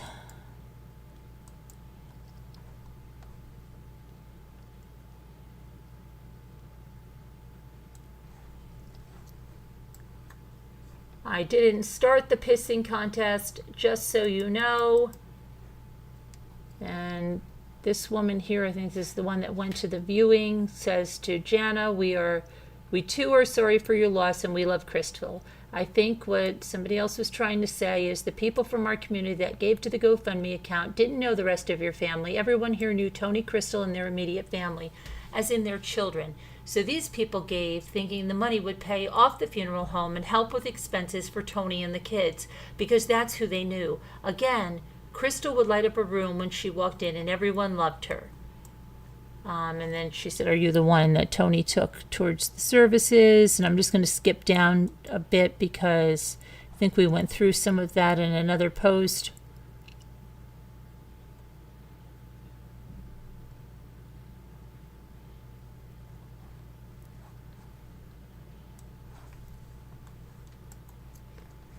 And let's see. Somebody said, Jana, don't let this bother you. The people who know you know, and if they didn't want to give to a GoFundMe, they shouldn't have. They could have sent it to the funeral home. They knew who was over it from jump, so they need to get over it as long as it goes to her in whatever way, or her kids. It shouldn't matter where it goes. Anyway, praying for you, and if you need me, I'm here for you big. To me, you and your family have done everything right. I totally understand that you all wanted her to have a place that she could be at peace, plus a headstone. To me, that is part of a funeral. I love y'all. Okay, so let's go on. Additionally, on this same day, a friend of Mr. Jones, Adrian Murray, also created a Facebook post encouraging others to submit a claim against me. Mr. Jones was tagged in the post, and it stated, if you have questions, please contact Mr. Jones. Additionally, on this day, text messages were exchanged between Mr. Jones and Dane in regards to Tony returning the ashes to the Cox Funeral Home in Bastrop the following morning so that they could be properly divided among family members and properly mailed to her oldest son, Corbin, in New York. Mr. Jones assured Dane that was the plan until Mr. Jones was made aware that he would not be receiving any actual funds from the GoFundMe account. February 27th, due to the fact that my family wished to bury our portion of Crystal's ashes and purchase a headstone with the GoFundMe money that our friends and family members had donated for just that purpose, Mr. Jones decided to text Dane and tell him that he would not be returning Crystal's ashes to the funeral home. Let me see this. Let's pull this up.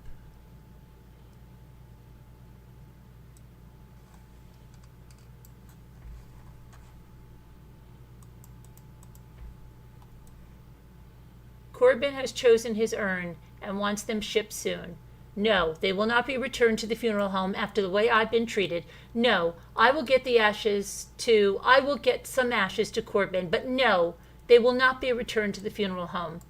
I see, so you lied to me yesterday then. I'm not participating in the reindeer games on Facebook or getting involved in any of that BS. You made an agreement with me. I suggest that you keep your word. No, Dane, I was lied to.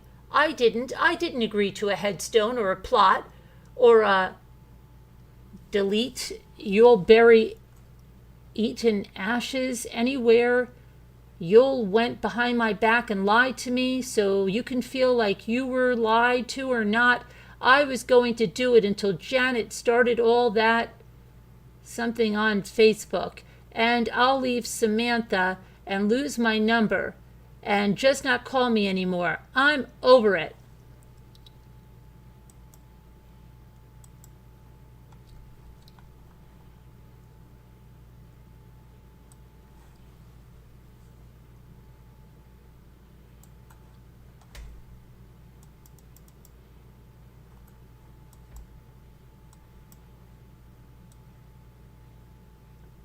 I don't play reindeer games. I've already spoken to detectives in Beaufort, South Carolina. There's been some new developments in James's case. They want to have a word with you. It's too late to change passwords and destroy devices. Man, I don't have any idea what you're talking about. I'm at Louisville, South Carolina. I'm at in 15 years, so I don't have any clue what you're talking about. I don't know what this he's talking about either. So, let's see.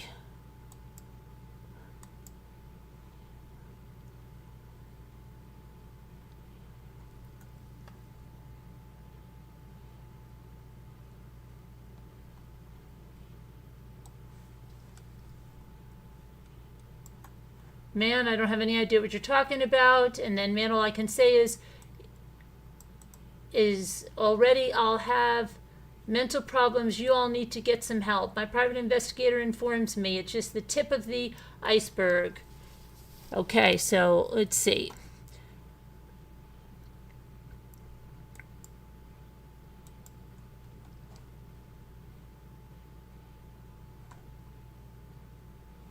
Okay, then we're going to Sheriff Matthews again. That's the sheriff they had the meeting with. February 26th to 27th, text messages between myself and Sheriff Scott Matthews, West Carroll Parish, in regards to documents I provided to him during our meeting. On February 23rd, I reached out to him to ask if copies of those documents could be sent to me due to the fact that I misplaced my original copies, and Sheriff Matthews graciously agreed and even apologized for the delay in faxing them. I advised Sheriff Matthews that I was at work when the fax number. I provided him a number used by others. After waiting 3 hours and not receiving documents, I reached back out. This obviously caused him to be frustrated, and he no longer agreed to fax the documents and advised me that I would have to pick them up in person. I did not feel comfortable doing this, and I wasn't sure what I did to cause his frustration. I very clearly stated to him that I was leaving work at 3, did not want anyone else seeing the documents if they would be sent after I left, and when I asked if anything was wrong, he would not reply. So, Sheriff Matthews, I do have one question. Have you gotten the time of death yet? I don't have that info. Yes, sir. Thank you again. Sheriff Matthews, I apologize. Texting this late on a Sunday. But tomorrow, can you please email or fax me a copy of those documents I provided to you last Thursday during our meeting? I believe my cousin from Germany who accompanied us to the meeting accidentally grabbed my folder, and her luggage is delayed in London for an undetermined amount of time. My email, okay. So then let's go to the next one.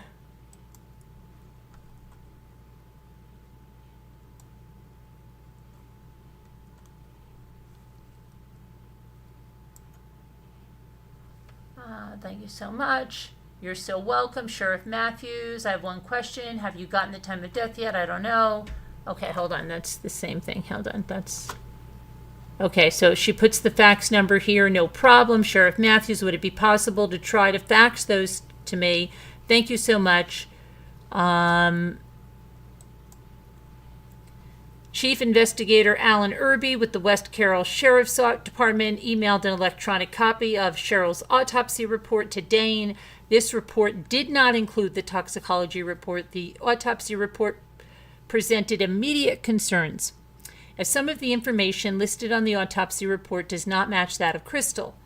Okay, so here's the problems. The spelling on the autopsy. Hold on, let me see what this is.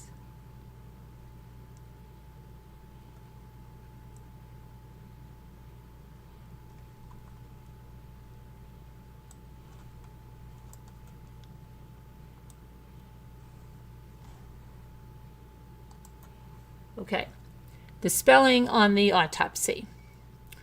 Crystal with an H. Correct spelling is without the H. External findings on page 3. Her hair color is listed as blondish brown, soiled with blood. The correct hair color is dark brown, almost black. The eye color on the autopsy is hazel. The correct eye color is brown. And then the autopsy reports genitalia. They say vagina, cervix, uterus, fallopian tubes, and ovaries were unremarkable. But Crystal had several female surgeries where her ovaries were removed, among other procedures. She did not have all of her female organs, yet they were listed as unremarkable. And then the musculoskeletal system. Autopsy reports cervical, thoracic, and lumbar spine showed no obvious old fractures or other abnormalities, but on February 11th of 2011, Crystal was involved in a major car accident in Shreveport that left her with a broken back, a broken sternum, and multiple broken ribs. Pictures of the accident and social media posts describing her injuries are provided. So, and then all of that is provided for evidence, okay? On February 27th, I sent a text to Josh LeBrun, a worker at Cox Funeral Home, to see if there'd been any word from Mr. Jones yet on bringing the ashes back. Mr. LeBrun's response was, "I'm off today, but I did speak with Charles." According to him, Mr. Jones said that he had plans to mail the remains to both boys instead of bringing them in to us. I replied, "So he did tell Charles he's not bringing them back to the funeral home?" "Correct." On March 1st, she texted Sheriff Scott Matthews to apologize if he felt like I was rushing him to send the documents to her early in the week. She didn't get a response. On March 3rd, she reached out again to the Sheriff Scott Matthews, asking again if there'd been any updates on any of the documents that were provided to him, and that she would have to, and he replied by saying she'd have to come in person to talk to him about any updates. This was not what Matthews told me in our meeting only 8 days prior. He stated to her, "Do not hesitate to call me with any questions you may have. Do not call anyone else. You call me directly. Once me and my guys go over this, if we discover anything, I'll call you immediately." It was at this point that I realized the sheriff was not going to keep his word, so my brother, Dane McCrory, advised me to respond to him in a text that stated, "I'm sorry that I've been aggravating you about these documents. My brother's attorney and private investigators that they have retained have been analyzing the laptop and the documents were printed from. But my brother has received the documents in question. And once again, I apologize for any inconvenience." Matthews did not respond back, and I did not expect him to, as it's common knowledge to avoid contact with families after they've retained legal counsel. Please be advised, myself nor anyone in my family have actually retained legal counsel or hired any type of private investigator. My brother advised me to respond this way due to the fact that sheriff was attempting to lure me to Oak Grove to talk about the findings of the investigation. They did, which clearly went against everything the sheriff told me in the meeting. We thought this loop would be our last communication via phone or text with anyone from the West Carroll Sheriff's Department, but it wasn't. On March 12th of 2023, almost as an intimidation tactic, Mr. Jones sent me a screenshot of a text message conversation that he and I had shortly after Crystal's death, where I had asked about the remaining balance on the funeral costs. This text conversation took place before I obtained her laptop and the evidence that solidified my thoughts that he was involved in her death. My reply was simply, "Why are you sending me this?" and Mr. Jones claimed it was an accident. The following day, I received an email from GoFundMe saying I was under investigation for the misuse of the money donated. Mr. Jones purchased absolutely nothing for Crystal's funeral service, and I was able to provide that he played absolutely no role in caring to purchase anything for Crystal's final goodbye. Mr. Jones was and still only concerned about himself and the money. He didn't care what they did with her body as long as it was cheap. March 13th through the 16th, I received an email from GoFundMe stating that the fundraiser I started to help pay for Crystal's funeral memorial expenses had been turned in and was currently under investigation. They asked that I show proof of where all the funds donated went, and all the documentation was sent through a secured form and communication between myself and a gentleman named Evan from the GoFundMe safety team. Can be shown in the exhibit below.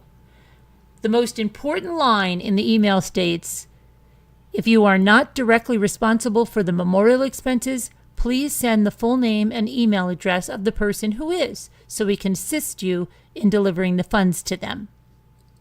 I received an email on March 16th from GoFundMe stating that they completed their review of my fundraiser for my sister's funeral and memorial expenses, and that all documentation I provided was sufficient enough to prove that all allegations made were false.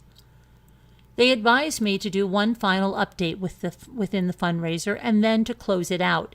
I did exactly that, and I shared it publicly. As of April 28th, 2023, all of the posts and comments accusing me of inappropriately spending over $3,700 and accusing me of grand larceny are still viewable to the public on Facebook by the individuals who made the accusations. I also filled out the paperwork to order a copy of Crystal's death certificate on this date. March 21st. Due to Mr. Jones taking all 5 copies of Crystal's death certificate, I ordered my own copy through the state of Louisiana. I received an email on March 20th stating that I had missed the driver who needed my signature for delivery, and I obtained the death certificate on March 21st.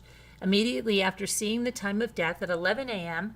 on the death certificate, what we had all been waiting for, I wanted to know if West Carroll Parish Sheriff's Department had gotten any more reports in: toxicology, gunshot residue, ballistics, testing on the firearm, etc.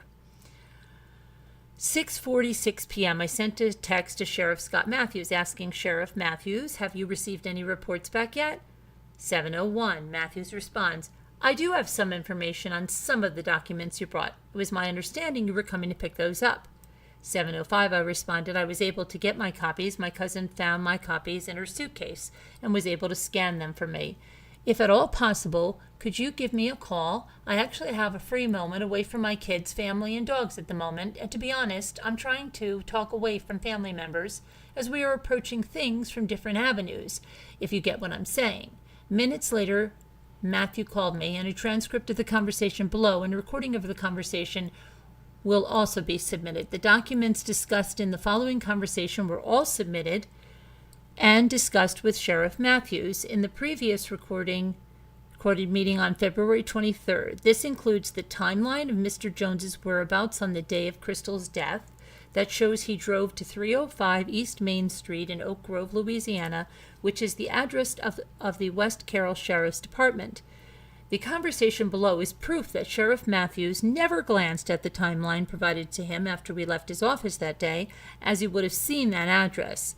Persons involved in the phone conversation, Sheriff Scott Matthews and Jana, sister of Crystal McCrory Jones. The length of the conversation is 24 minutes. Now let me see. I want to see what this is about.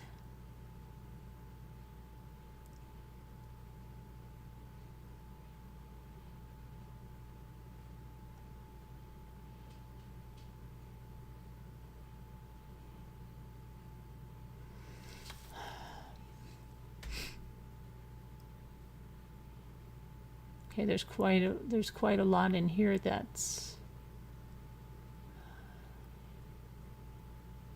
I just have to see what I have to stop this at.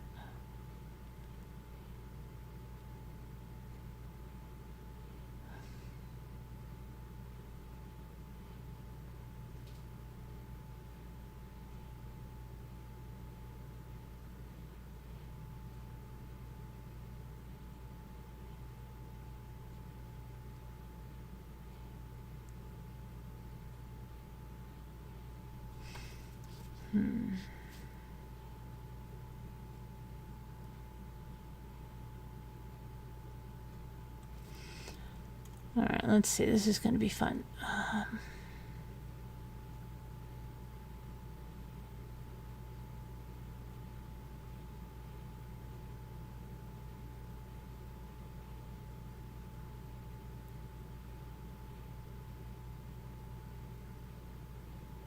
Okay, 3:49. All right, let's see.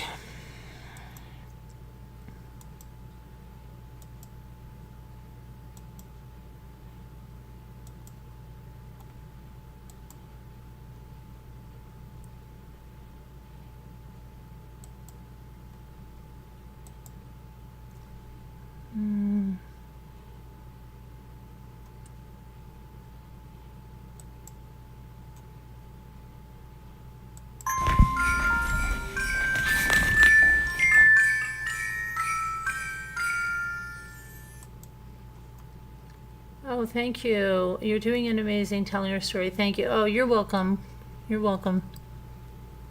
Okay, let me go and grab this now.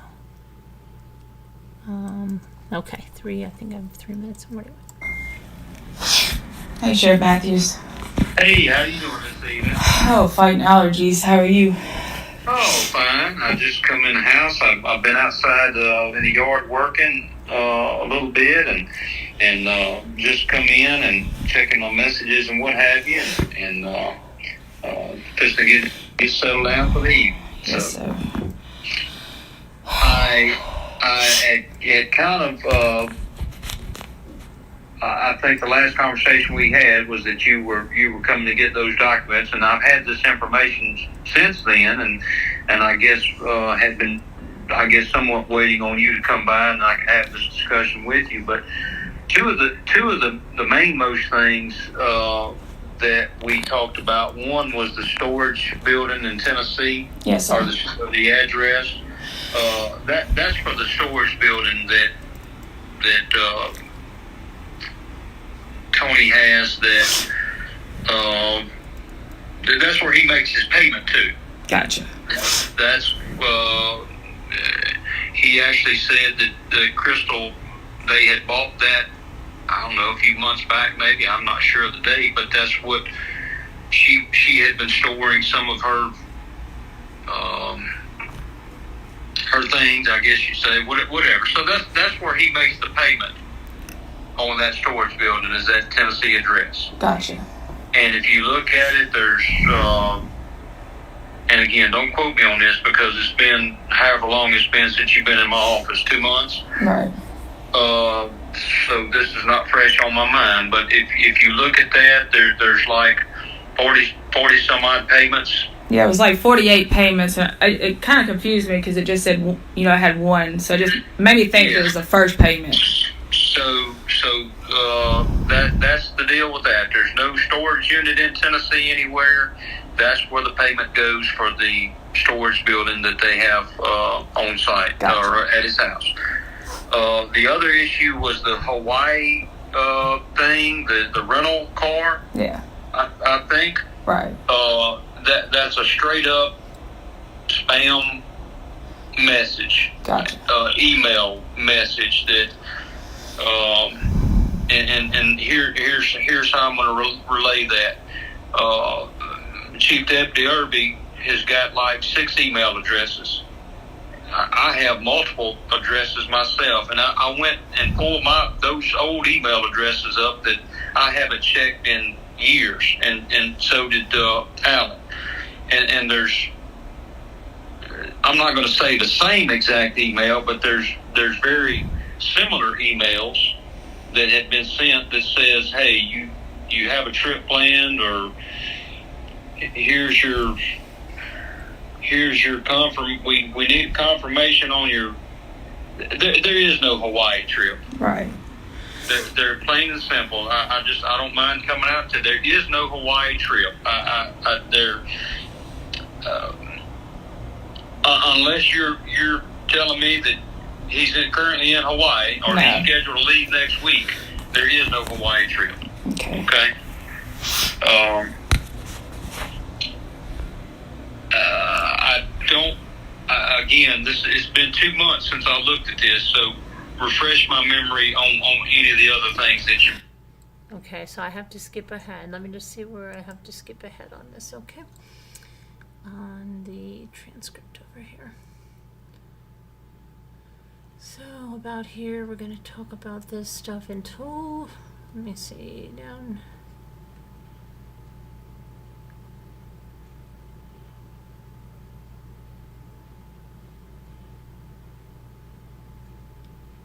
This is quite a few minutes of the conversation. Is something that we have to skip over. Let me just make sure that.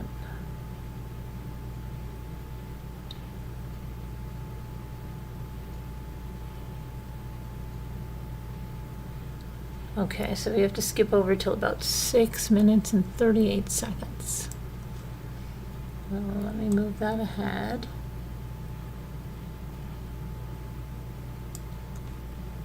And again, he could have very easily come out of office, but that also brings up the other issue where you questioned whether he was parked at some storage buildings for a great length of time. Well, those storage buildings are right beside the karate school. Right. That's why he was. It showed his vehicle there. They're within spitting distance of the karate school. They're right there. Right, but this is just his phone is pinging there, not necessarily his vehicle.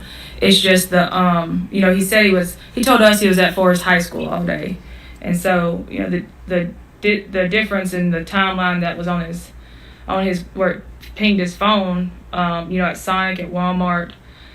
He actually didn't, he didn't make it to Forest High School till around noon. So that's just, I guess that was our main concern was after, we had to pay for the death certificate. He didn't turn one over to us. And, the time of death was the time that he was passing by their house. And I'm not... There is no time of death. There's that, and if you're looking at a death certificate that's got a time of death on it, there is absolutely no way that anybody could put an exact time of death on. I don't care who they are, and I don't mind telling you that. Okay. There is that. Certainly, there's no way that they could make a determination. Tell me what time is on the certificate. 11 o'clock. And who would have put 11 o'clock on? Who put that on there? I just ordered it off the VitaCheck through the state. What I'm saying is who signed off? And they said that West Carroll had to have done the time of death. West Carroll as in who? The coroner's office. No, absolutely false. Absolutely false. There's absolutely no way that any human being on this earth could say that she died at 11 o'clock. And listen, I hate to even be speaking in this tone of voice, but you're asking me here, and I'm just telling you point blank, okay? There's absolutely no way that anybody within reason could say that she died at 11 o'clock. I'm just telling you what I got in the mail today. I mean, I can send you a picture of it. It's just. No, I don't need any of that. I'm just saying there's absolutely no way. And if you go line up 10 professionals that are in this same business, all 10 of them are going to tell you there's no way within a reasonable amount of time that somebody could say she died at 11 o'clock. It could have been 10 o'clock. Right. It could have been 1 o'clock. So a 2-hour variance in y'all's mind is a big deal. Right. Am I right or wrong? Right. I mean, I completely agree with that, without a doubt. Okay. So to be able to say that she died at straight up 11 o'clock and to compare that to a phone ping, that's ludicrous. I mean, and you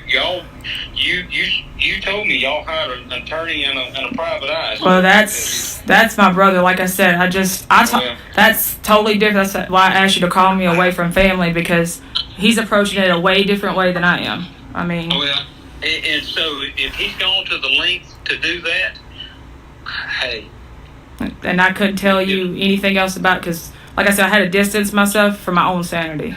I understand. I mean, if that makes any sense whatsoever. So, but again, if I were looking at that death certificate and it said 11 o'clock, right? My first question would be, who determined that time? Did you determine that? I'm gonna go grab it real quick. Let me see who it's. I just want to see who it's signed by. Hang on.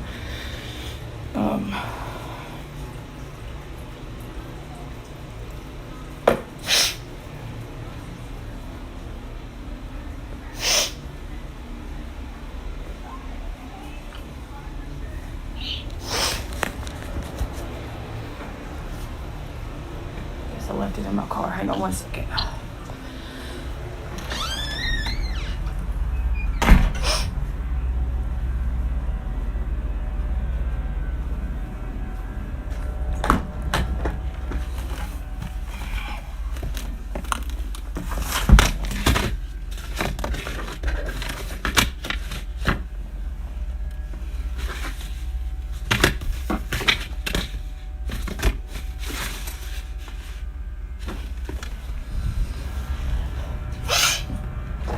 I'm not completely crazy.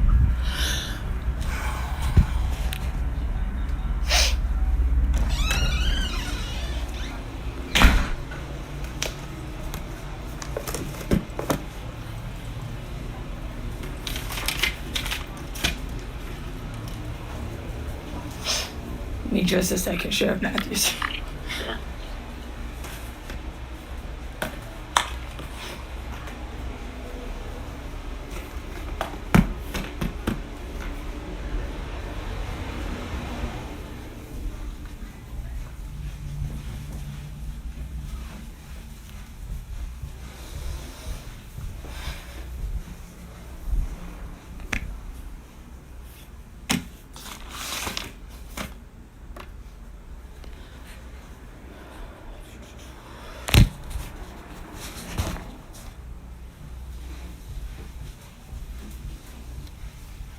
at best, and listen, you just send that to me later. I finally put my hands on it. At best, a time like that is an estimation.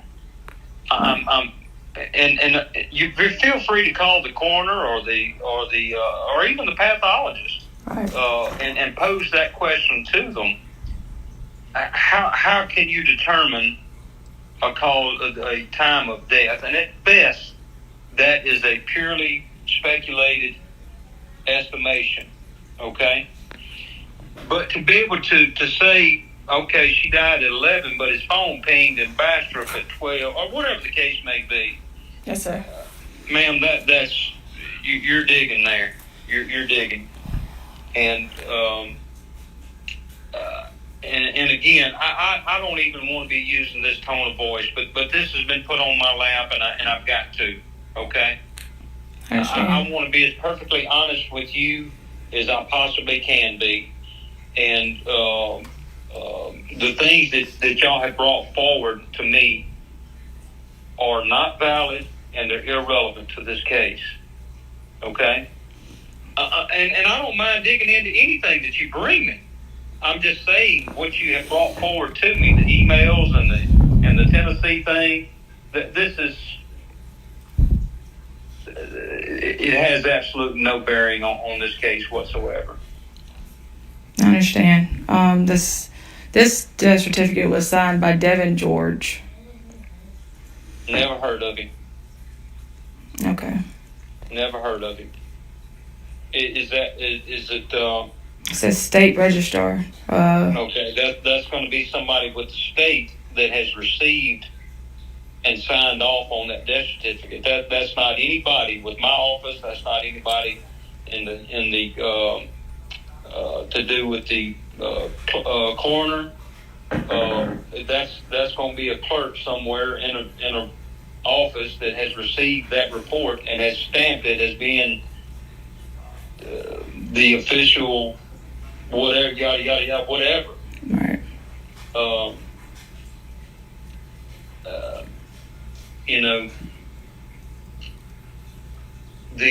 It was another point I was going to make here, but I'm completely lost.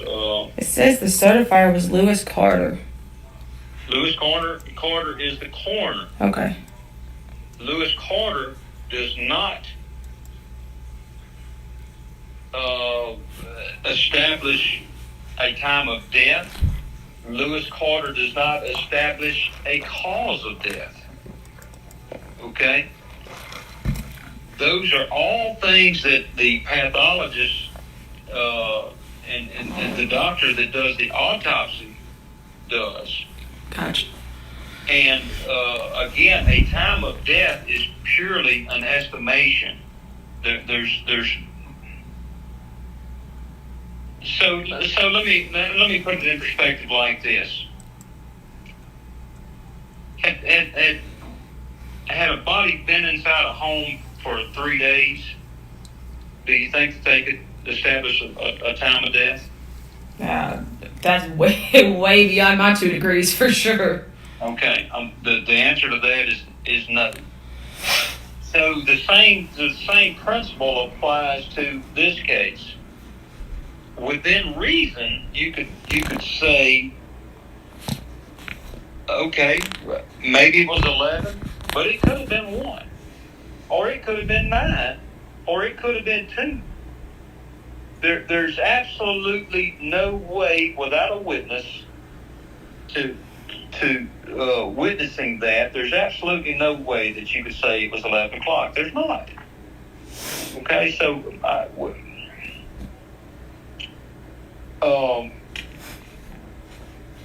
again, and I'll try to answer any question that you may have. Please don't misunderstand me here. I'm just saying that these things that y'all have brought forward have no validity to them as far as what has happened in this case. I understand. I mean, like I said, it's things, different stories that he told. I mean, just even between us, I guess it just didn't sit well. And I said that, like I said, that's why me and my brother had to distance ourselves. We were getting told two different stories, just by him, and it just didn't make sense. So, he's doing whatever he's doing, and just like I told you in that office, I just want answers. Even if it's answers I don't want to hear, I just want them. That's all. And again, that's when I say I hate to be talking in this tone of voice. That's what I'm doing. I'm giving you the answers. Right, and I don't mind. You may not want to hear. Right, and I don't mind hearing them, like at all. The same thing with the lady that you brought that day, and she was trying to tell me that the entrance room wound was on the opposite side of what it. Lady, you're a professional lady. How can you even? I completely understand, and like I said, I told you from the beginning, if they're answers I don't want, I still want them, because I need to hear them, and right. Listen, and we talked about this. Was Tony the perfect husband? Absolutely, absolutely not. Right.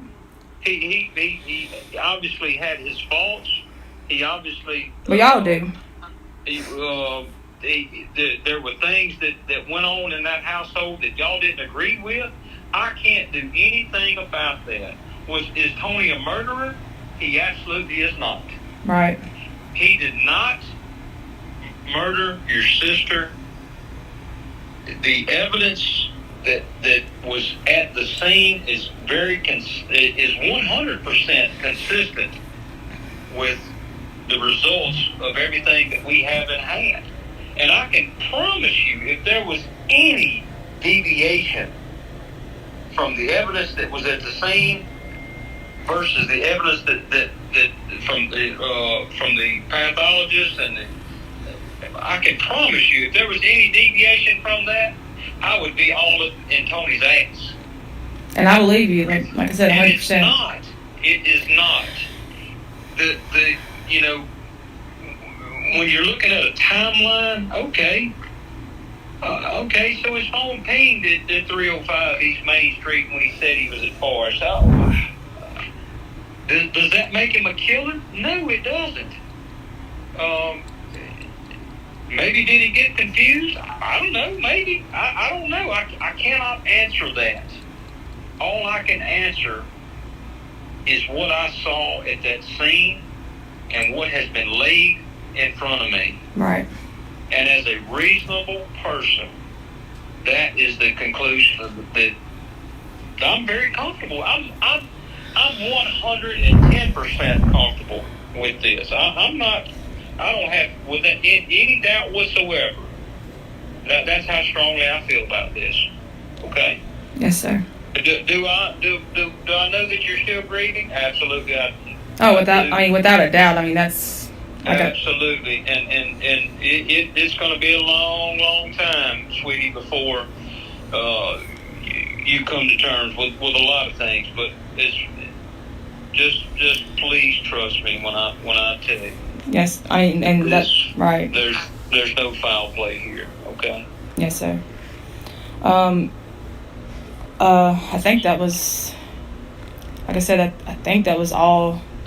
As far has anything come back with toxicology as far as anything that shouldn't have been in her system that she would have taken or anything? She had whatever the normal medication was that she was on. Okay, so there was nothing out of the ordinary. No. Perfect. No. Okay. And I say this in quote. There was no date rape drug. There was no marijuana. There was absolutely nothing out of the ordinary. Okay. That to say that she was on anything other than the normal things that she took on a daily basis. And to be honest with you, I don't even know if that makes me feel better or worse. Right. And I wish I had right. the toxicology report in front of me. I'd read it to you verbatim. Well, you can if you get a free moment tomorrow, anytime this week.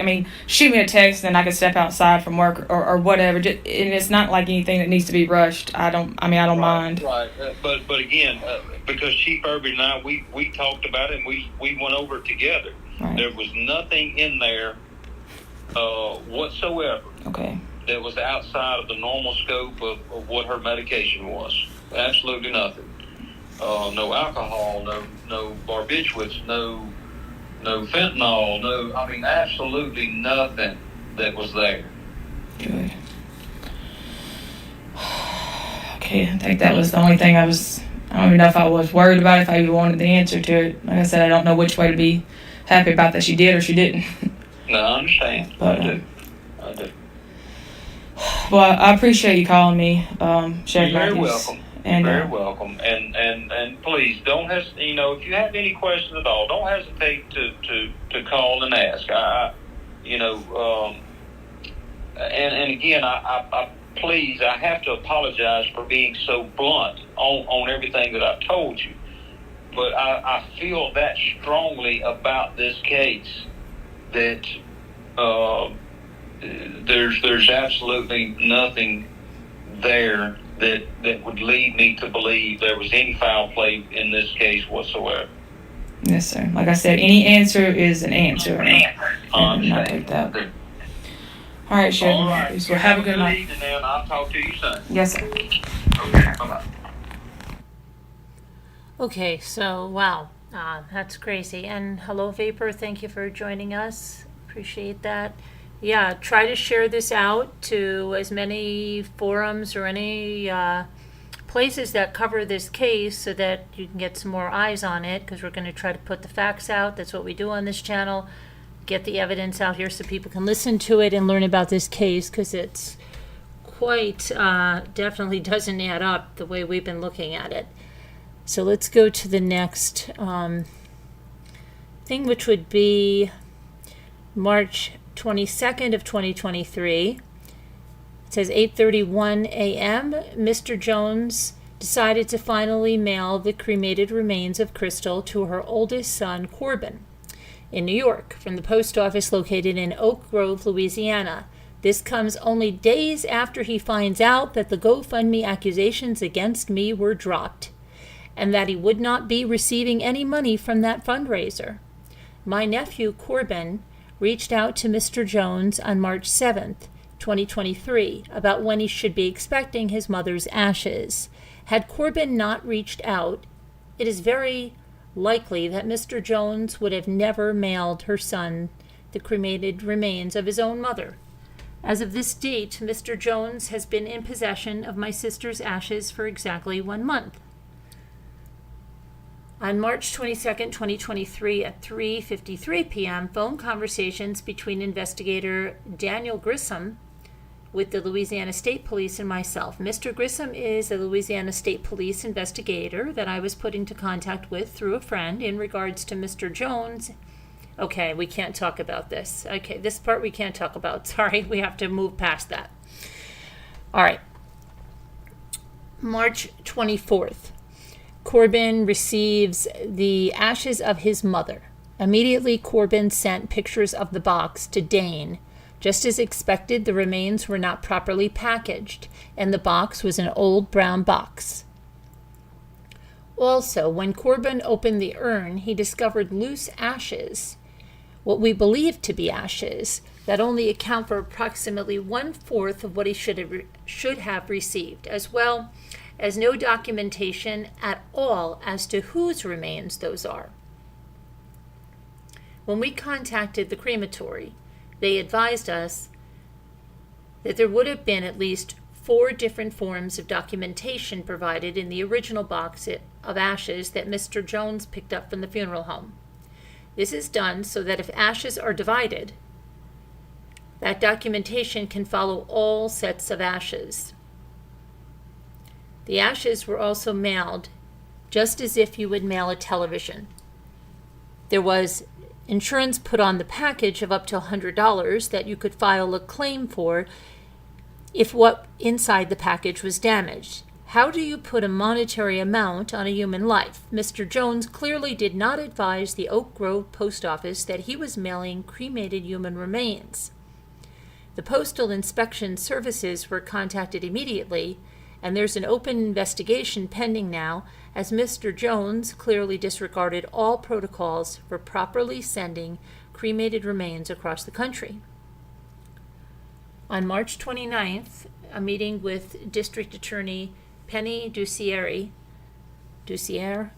not sure if I'm pronouncing that right, with Jana, Dane, Penny Duciere, and Victor B. Smith, the District Attorney Investigator. Victor B. Smith II. So this is a meeting. Let me just see what I have to cut out of this, okay, so that I don't.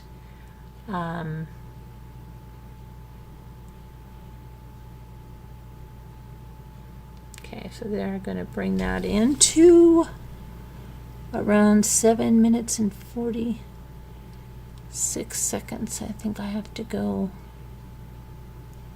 and stop something there. Okay, let me get this. And this is, let me just get the right length on this. Okay.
Okay, I'm looking at the toxicology for a second.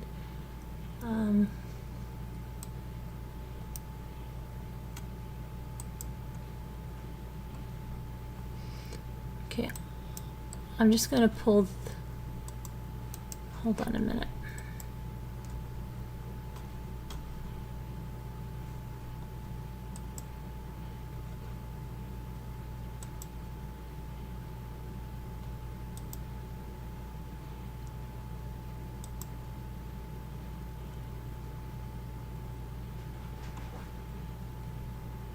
Just going to pull this toxicology for a second.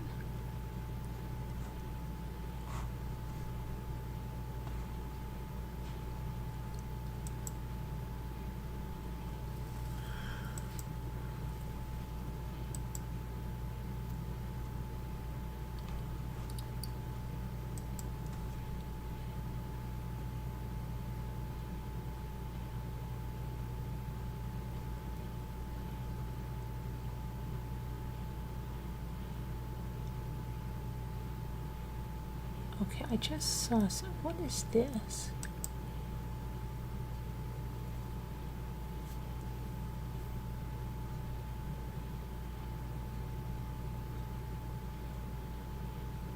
Oh, I see. Okay, never mind. That's about that stuff we can't talk about.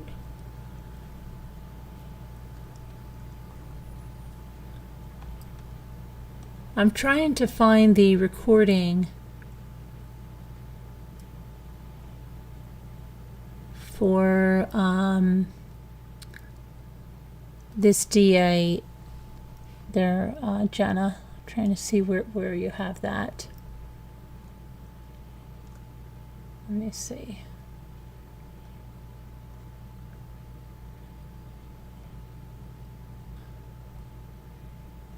Going to the end of this.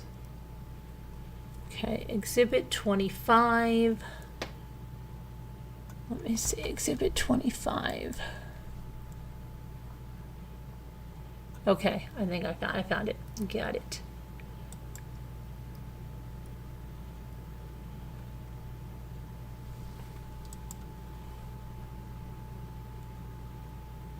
Okay, I don't want to edit it, I just want to play it. All right, let's see.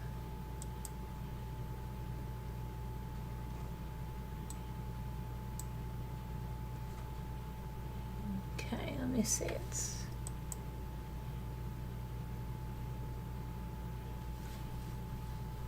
no. How about we put the 2?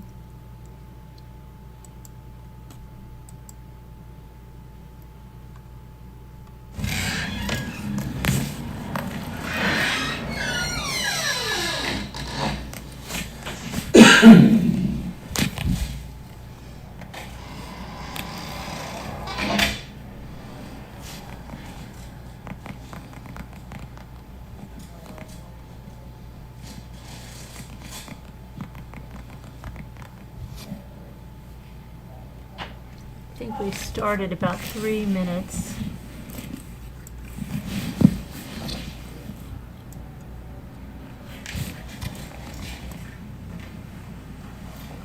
I think you talked to me, I was trying to get in touch. Maybe around here. Okay. Thank you. Okay, thanks, sir.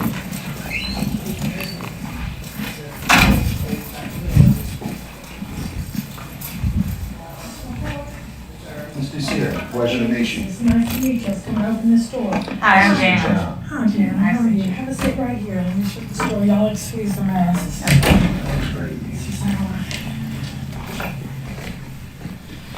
So tell me again, Jana, have I talked to you on the phone? I think you talked to me, I was trying to get in touch with Sheriff Matthews before, and we had the numbers, phone numbers mixed up. Yes, yes, ma'am. Okay. Right, and you had said somebody, I thought maybe somebody else was coming. Was it your wife or? We thought about bringing my mom, but she is kind of just, we're kind of here on her behalf as well. She's still very, very upset, and she doesn't. She's not in the best health. Yeah, she's not in the best health either. Well, why don't y'all start by just telling me what your specific questions are, or do you want to just start by reading the autopsy and then talk to me? Well, we've read the preliminary. What we'd really like to see That's the autopsy. is the toxicology findings. It should be attached to that, if you want.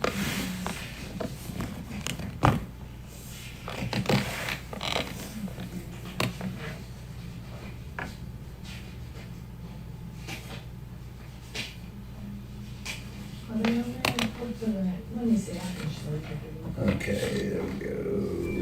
We've gotten that part. We've got this. So you, We have the preliminary. Yeah. this is the autopsy report. So I don't know what you mean by preliminary. This is the final autopsy report. Okay, well, okay, This is done by Dr. Perez. right. We were under the impression that they were waiting on the toxicology to come back from the lab to, to show what drugs were in her system, because she had a bunch of medications that she was prescribed that should have been in her system. Yeah, it's on there. I thought I printed it out. But I was thinking y'all had not seen it. Let me see, can I get it? Let me see if I can jump somewhere. Make sure that's what we have. I looked at it when I was on the phone with you the other day. Yeah. And you said you wanted to see a police report? Yes, ma'am. Let's see if I can talk this. I must have just printed it out two copies.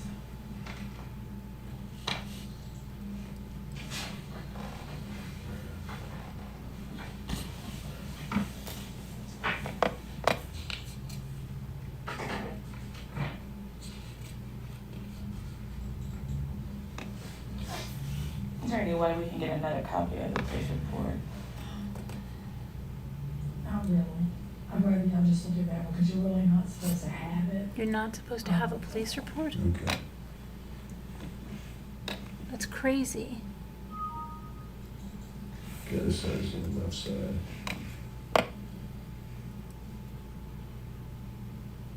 No, let's read the first and I'll do it. Okay, the sheriff said they recovered the slug. The police report says that it wasn't recovered. I think they recovered the slug from the dead. I don't know that they recovered the casing. The shell casing was found a week later by the husband. I don't think that was.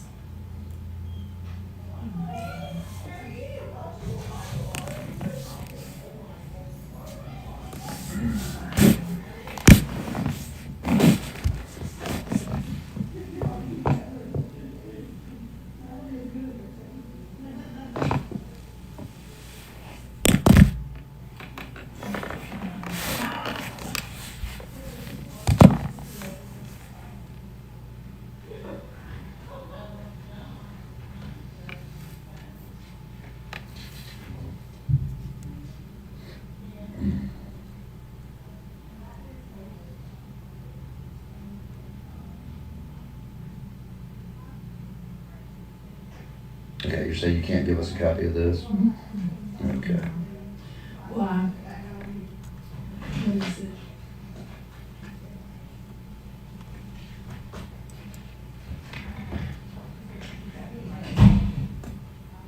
Okay.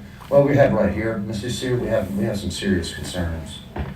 It says Mr. Jones's timeline was tracked from 8 a.m. in the morning when he left his residence and did not return to the residence until being informed of his wife's death. We have cell phone records that put him at the scene. The sheriff says these things are irrelevant to the investigation, mind you. Tell me what your opinion is, if they're relevant. Let me ask you if you think these are relevant. I do not, after looking at the autopsy. Video surveillance footage, ring camera system, cell phone location records that put him at the scene. Time of death is determined by the coroner on an official state death certificate. Protective. Okay, I've got to move a little past this. Hold on, let me see if this is. Okay, just a tiny bit past this.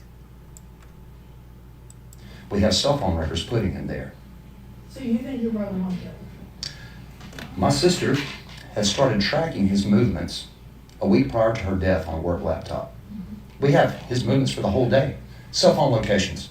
That police report is hot garbage. Is Tony Jones, that sheriff stamped Tony Jones' narrative. Okay? We have admissible in court evidence that timeline is trash.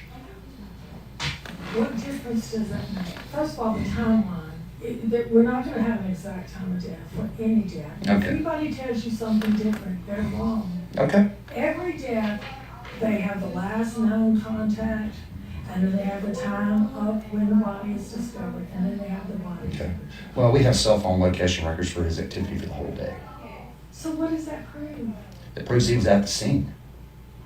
Okay, but you don't know when she died. Let's go. Thank you. You don't wanna see the photos? No, we got photos of Bud. Come on, John, let's go. Thank you. Do you wanna see the photos? Please. All right, we'll shut the door. I'm gonna pull them up a little at a time, and then you tell me which ones you wanna look at. You can have a seat. I don't want you to see some things. Are you gonna stay, or? She wants to. I'll be in the parking lot. Okay. I don't know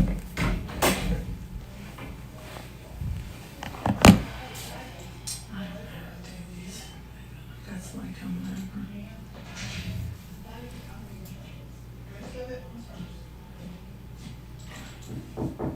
Victor? Victor, how do I scroll? Now, this is for you. Thank you. Do you need me to? No, just let me know what you get. Okay. You're making me nervous. I'm not good at making things. Can I finish reading the rest of that report? Sure. Just gonna see. Which one were you reading, this one or this one?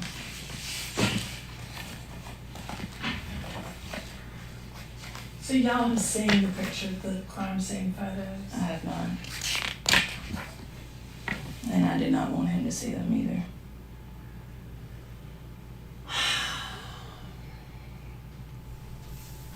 Well, if Victor gets in here, he can show me how Max does these things.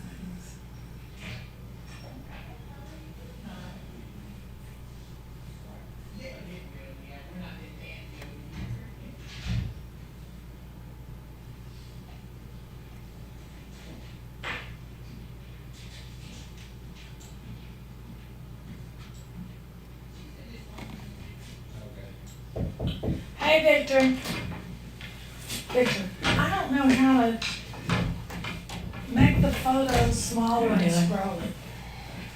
Make them smaller. Well, so that you don't just see, I zoomed in on it to look at it, but I want to show the bigger picture first. Victor, this is Jana. This is Nice to meet you. Jones's sister. Nice to meet you. This is my investigator.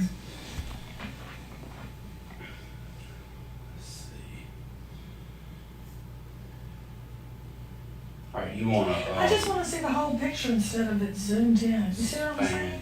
See, I expanded it, but I want to go back to and then she wants to expand it.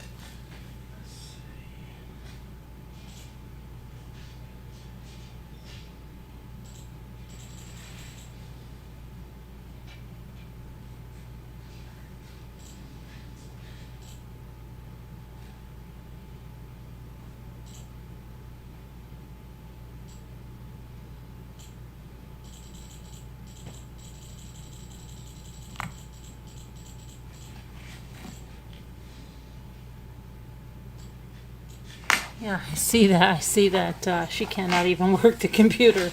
That's not me clicking, people. Well, that's it, right? Well, it is, let me, How old is this woman? okay.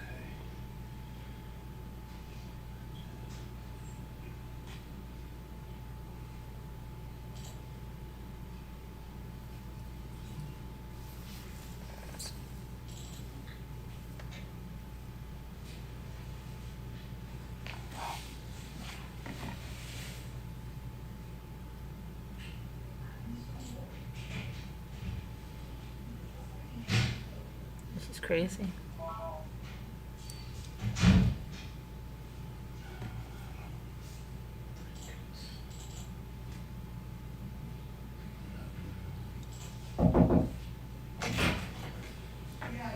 I'm sorry, Mr. Sarah, I'll let my emotions get the best of me.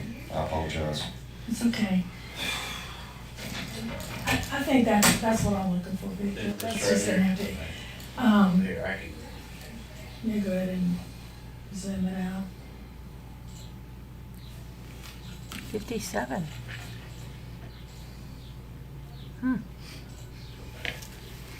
She should know how to do this So you said technology you've much seen better. the pictures. I'm just wondering what pictures you've seen. No, we have not seen any pictures. We haven't seen any crime, from the scene. We took several photos of the body at the funeral home. The funeral director advised us, hey, this is a guy who's seen a lot of bodies. He said there's some things that are concerning. There were a lot of signs of struggle on the body that we took photos of. Well, there was no injuries noted at all. Right. On the autopsy. Like I said, we have photographic evidence of abrasions and laceration on left forearm, missing fingernail. Fingernails were freshly manicured and painted, yet there were dirt and debris present under fingernails of both hands. Multiple bruises on legs and inner thighs. There were not multiple bruises on her legs. There was some markings of where she had been laying. All right, yes, her nails are nicely done. But even if you get your nails done, I'm sure any woman can tell you it takes about 15 minutes to go out and pick up a pot. So how do I scroll? You can just roll it with your mouse. I don't want to see any of this. Step out for a second. You see, Okay. just roll it right here. Roll it right here. Just let me know when you're done with it. Yeah, Put your, you step put out. your cursor up, like where the picture is. Yeah. Now roll. There you go. Do you want to see? I can see them. I don't want him to see them. So, I don't know what broken fingernails, that nail does look to be broken, but, that can happen. I don't see that as being signs of struggle. And this gives you just a little bit better idea of exactly how she's laying on the bed. Well, Victor, why isn't it letting me scroll? Is that the, Is that the end? Is that the- there were very few at the scene.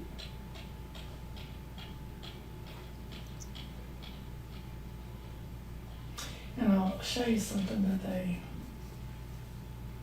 told me, that the bullet was stovepiped. I don't know if that's shown. Well, here. right there you can see. Yeah. Is See that the it right gun? there? It's about That's it. halfway back. Yeah, and what the coroner has explained to me is that a lot of times women don't keep a really firm grip on a gun, and that's just what, or anybody that doesn't have a really, will frequently. So you see the position that she's laying in.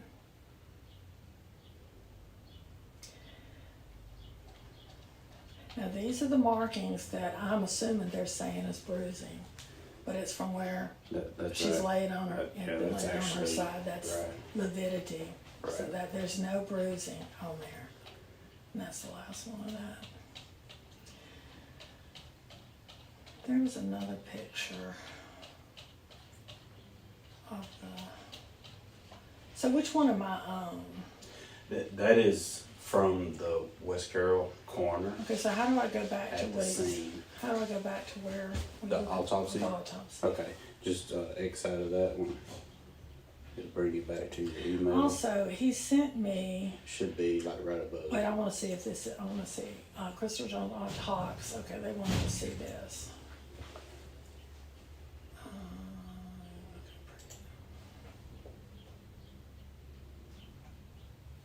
This doesn't have any pictures in it, right? No. This I'll is- bring him back in here for that. As long as it doesn't have pictures in Well, it. can I, let's This print, is let's the print this one. toxicology. Let's print it. Okay. And then, But just don't switch back to any pictures. no, I'm gonna print this so you can look at it and print. So just hit print. No, he didn't have to come back in. I will come back to this. I'm gonna print Yeah, it. it's printed. And yeah, you might have to. Let's see if it did it. It might do the. Connecting to the printer. Oh, this thing drives me crazy. Now printing page 1. Okay.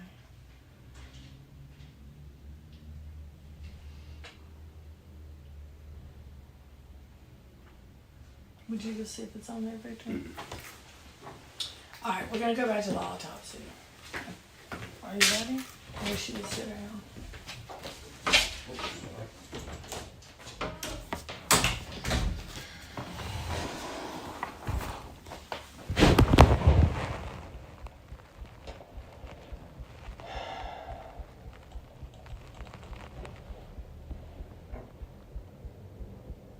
I've got him over here because I am terrible about the computer. Looking at things.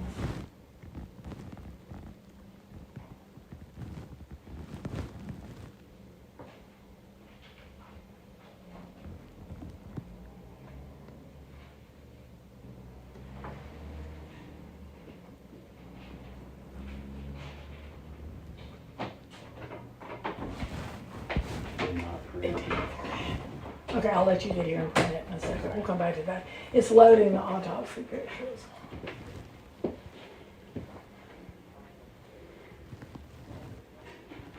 Why does the computer take so long for me? Does it just hate me?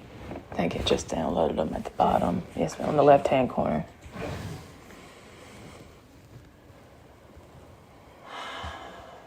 That, yeah, click on that.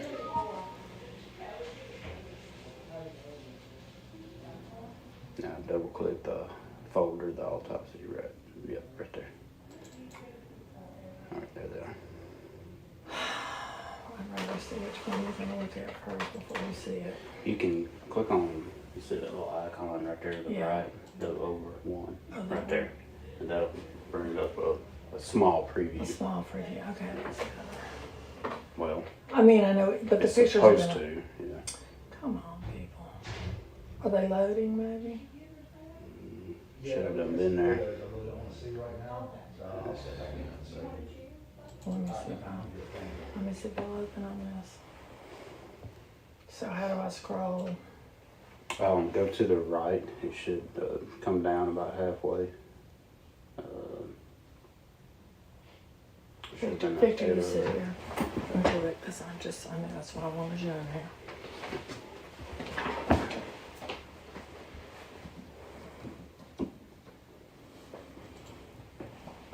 I'm putting your purse over here, I'm not.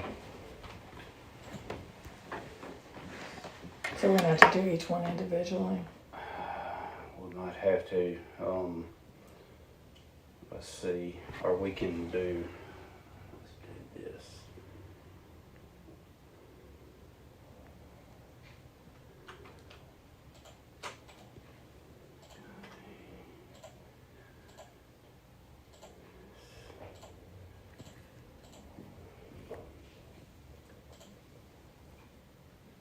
All right, that should be printing in there now. I'll do it that way with the pictures. Word.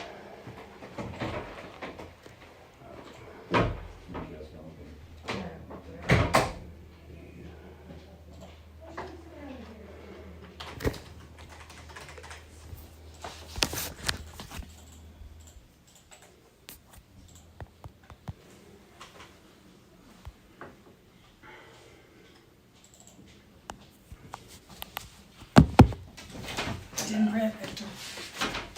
Still didn't. Okay. All right, it'll scroll now if you wanna. You can scroll. Okay.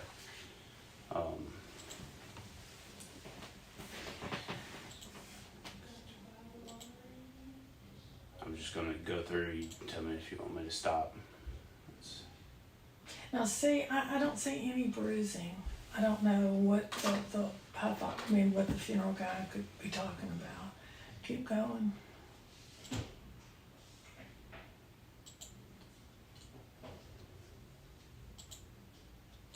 Now, what he's showing, and I think if you saw that in the autopsy, that is where he's putting it back so you can see the tearing that the autopsy describes.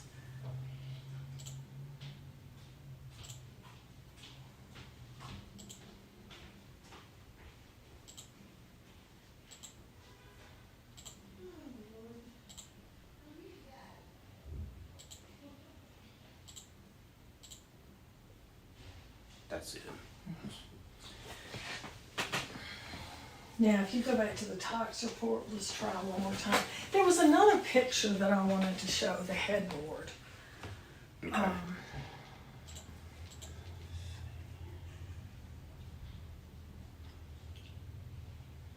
That's the tox report if you want to try to print it again. Okay. All it printed on that was that it was,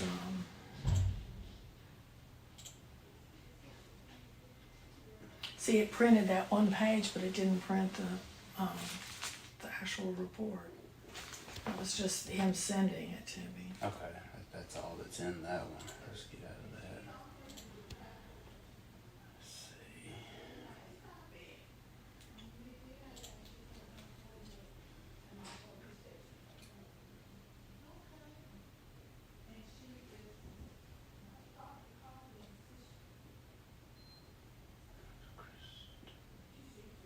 It was, he just pulled it up and looked at it. Yeah, go to where it says Tox PDF.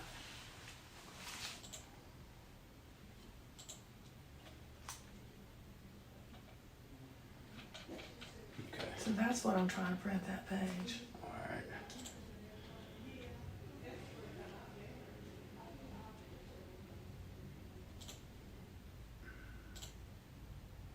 Okay.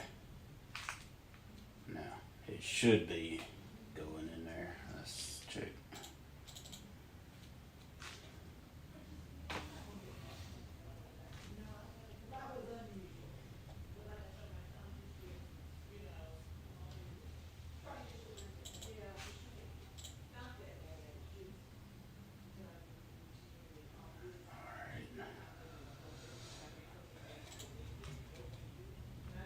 All right.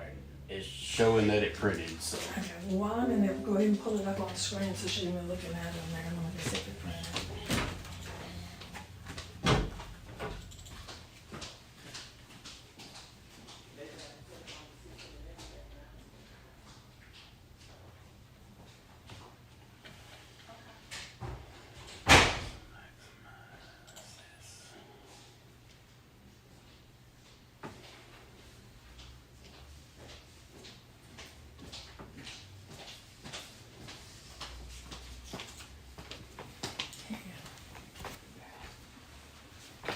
So this shows what it tested positive for. Alcohol alone, that's value, I'm assuming, or something like that. It is. It's. But there was I was thinking there was another photo. Go back to Alan, to the report.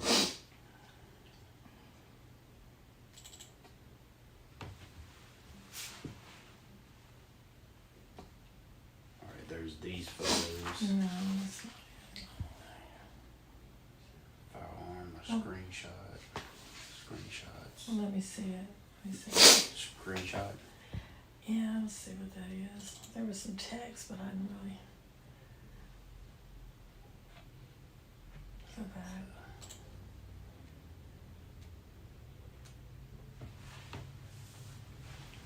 Just hit another one. Let me see. Yeah, that's what I'm looking for. Okay. So, you see, that's where the bullet went through the headboard. You probably saw it. Well, I don't know if you ever went to the house after. No, I have not been to the house afterwards. I know the setup of the bed and everything, but They have just removed the mattress. Yes. And it's a very level shot. It's yeah, I did her makeup at before the funeral. It was temple to temple. okay. That's really all. So no more pictures. No more pictures. Okay, I'll let him come in because he knows. I was gonna let him look at this. Yeah. But so he knows what she was on. Hey, Dane. Yeah. Come on in. It's chair maker.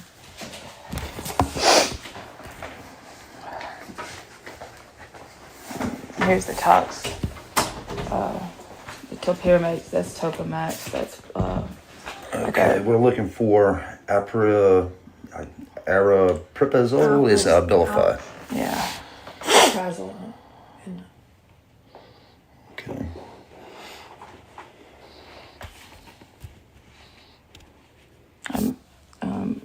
Prazolam, that's a And it's a depressant. I mean, it's like it's Valium. Or Xanax. Okay, caffeine, we're not worried about that. Alprazolam.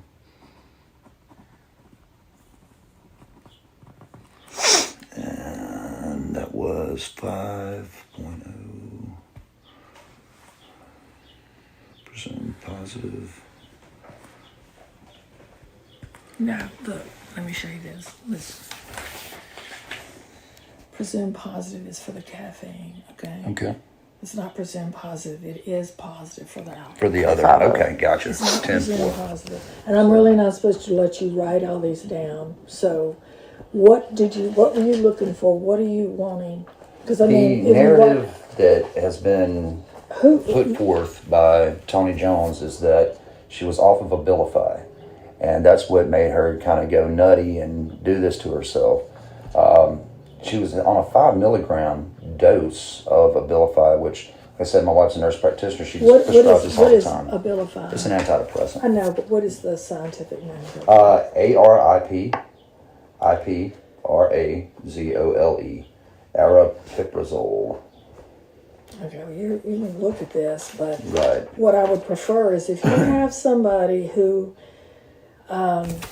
understands this and wants to look at it, then they can make a request to the lab, I guess. Right, we'll like follow if for you. We'll follow for you. But We'll get that. I don't mind you looking at it, and Right. if you're looking for something specific. Okay, I didn't see any of the Abilify, so that's really what I was looking at. Mr. Sear, once again, I apologize for being emotional with you. You don't have to apologize to me. You're upset, and I don't blame you. It just seems to me that these things, the sheriff would have seen these things as relevant to the investigation. He's told us they are irrelevant. Listen to me. I think the sheriff did a very thorough job. He has chased down a lot of things that y'all have found suspicious. He believes that this is a suicide. After talking to y'all, I was like, wow, something's going on. But after I read this police report and saw this autopsy, I have no doubt in my mind that this is a self-inflicted wound. So I don't know what else. I don't know exactly what you could be.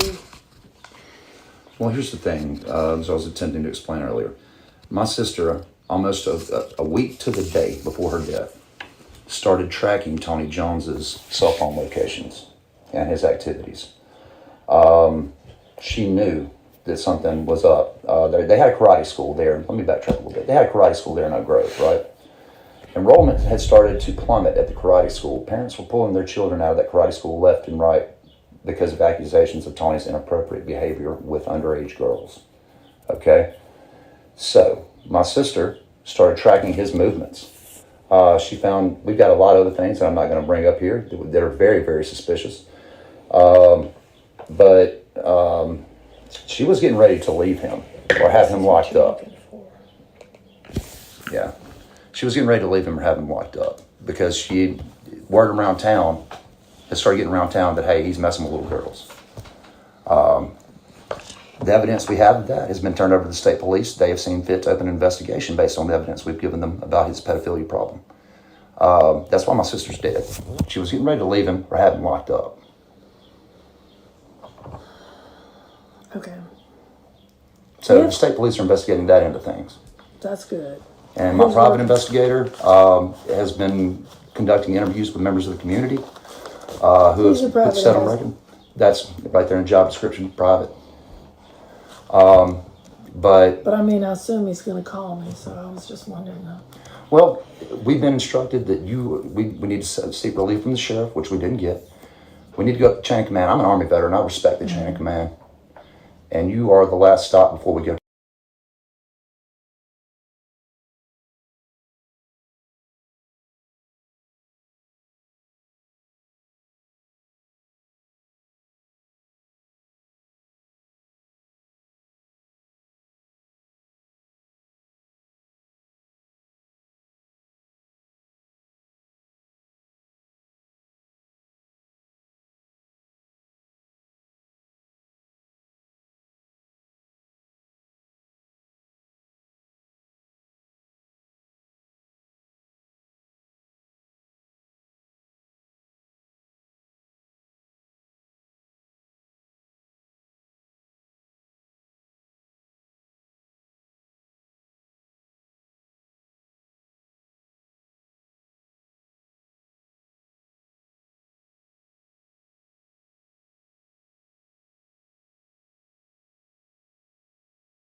Okay, well, he's still on their website. Well, He's still got his sheriff's email He could be an address. auxiliary deputy. I don't Sorry, know. I was talking on mute. He's an employee by the sheriff's department. I am sorry, I was talking on mute. I said I went to Vapor's channel to sub up and then get the link, and while I was doing so, I lost track of where we were. So I hope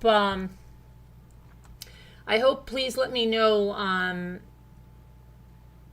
Jana, if anything is not okay, and we'll proceed from here where he's talking about him working for the sheriff's office and on their website.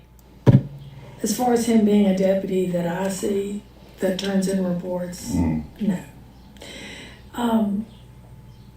But you say he's a buffoon. He is If a you were, buffoon. and I don't doubt it, if you were suggesting that he's able to stage this crime scene and able to mimic the path of this bullet, he would have to be brilliant. And He would just have to be a little bit bigger than her, which he was. And there was, I guarantee there was a struggle over that weapon, as the injuries on her body dictate. I see no evidence of Okay, that. well, that'll be up for a jury to decide. Well, if A civil you sue jury. him, Yeah, that's exactly. fine. And I think you should do that. If you feel that way, you should go to a private attorney and talk. I've consulted with a few. My wife's side of the family's full of lawyers. Okay. Is there anything else I can answer for you? Well, I mean, we have evidence that discredits that police report. You say the police report's credible, so I guess we're done. I think the police report is credible. Okay, we're going to eviscerate it in court. Well, I'm just letting you know as a courtesy. it won't have anything to do with me. Good. It won't have anything to do with. I'm sure your ethics are impeccable, Ms. Ducey. I'm not attacking your ethics whatsoever. You're where you are because the people of your parish elected you to your position. And I'm sure your ethics are impeccable, and I know you have to stand by your law I enforcement don't officers. stand by law enforcement. I I'm mean, you standing have. by. Yes, I do stand by law. Obviously, Your I do. ethics are probably impeccable, What and I'm I'm not saying- attacking your well, ethics. I think that we're not going to be able to get anywhere. I wish you all the best. If you have an attorney that wants to contact me, I don't mind talking to them. Okay. And I hope I've answered your questions. Okay, thanks, To the ma'am. extent that I could. Do you have any questions, Jana? My only concern is, one, changing it from a suicide to a homicide.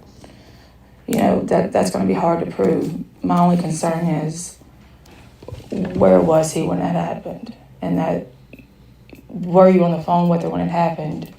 Or did you stop by the house when that happened? Could you have called for help? Well, obviously, her death was immediate, But were you on the phone with her and did you hear a gunshot? And were you on an argument, like on the phone with, got into an argument over whatever and you heard that gunshot? Because the reports I gave Sheriff Matthews that he's had since February 23rd is Tony Jones drove straight from Baxter to the Sheriff's Department that day. And if he was on the phone with her, that's not a crime. it is, but why, and he heard a shot, why would he say he's been trying all day to get in touch with her? That's my only concern. And, that's a civil case. My only other concern is, can we please spell her name right? Yeah, how do you spell her name? I mean, you would have to, does it have the H? It does not have an H, and that's probably bothering me more than anything is, so, I just, it's all civil against Tony right now, and, they had issues, my sister had issues, Tony had issues, but, he drove past that house, and I asked Sheriff Matthews for phone records. You wanted to narrow down that time of death, because of course, a coroner does the time of death, right?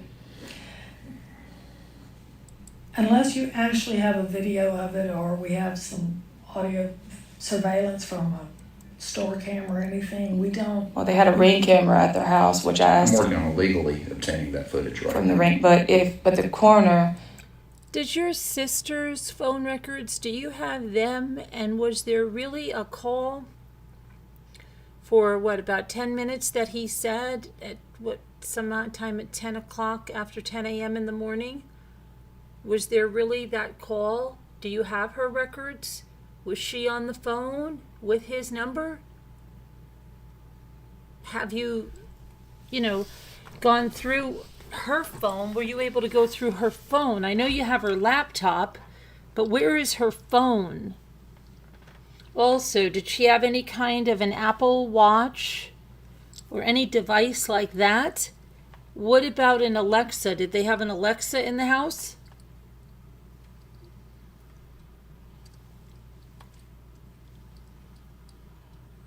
Was the neighborhood canvassed to see if they heard, no ma'am, no phone records were obtained? So you don't even know if that phone call that he said really happened. Right? You have no idea. Why can't you get your sister's phone? That I don't understand. Why can't you have someone subpoena the records from the phone carrier?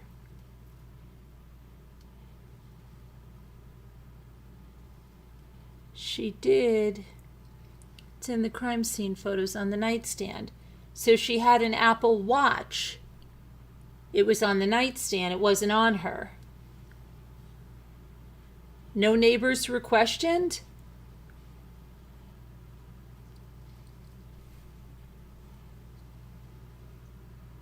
Huh.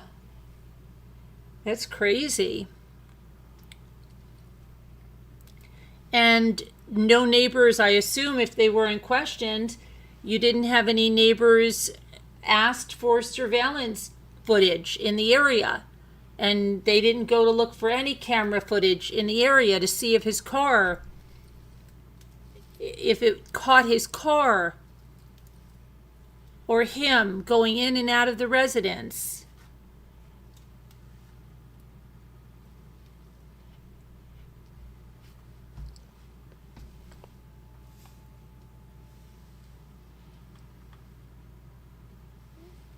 That's crazy.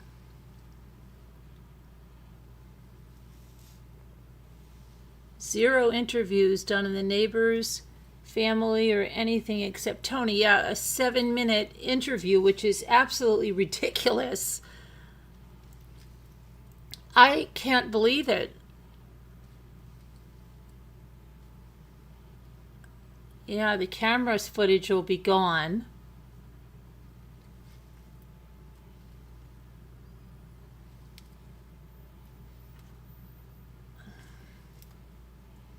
That's crazy because the neighbors could have that, and especially, I don't know if like they lived in a development where there were homes directly across the street or on them, but on the crossroads there might be cameras that could see his vehicle if it was returning to that street and then leaving that street at a certain time, and that it could be matched up to what you have from Google.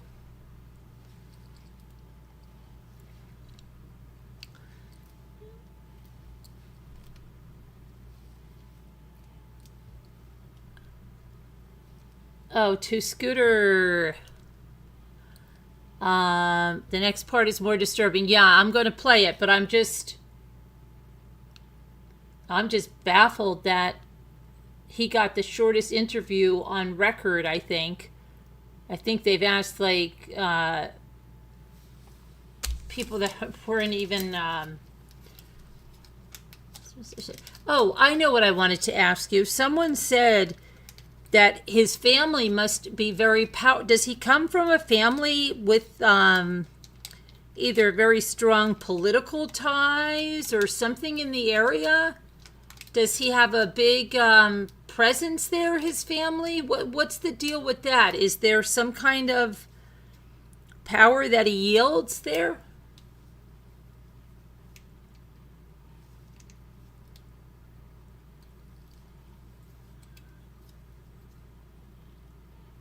I'm wondering about that as well.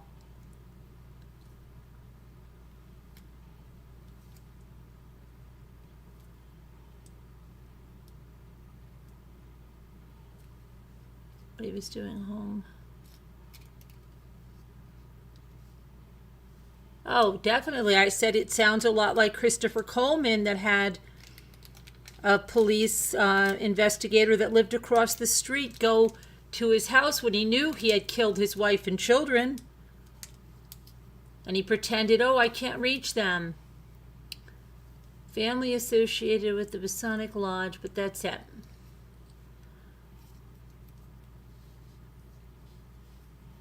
Did he have family that was in law enforcement or in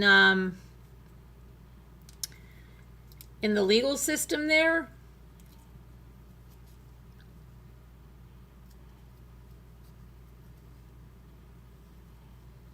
Hi, Nora.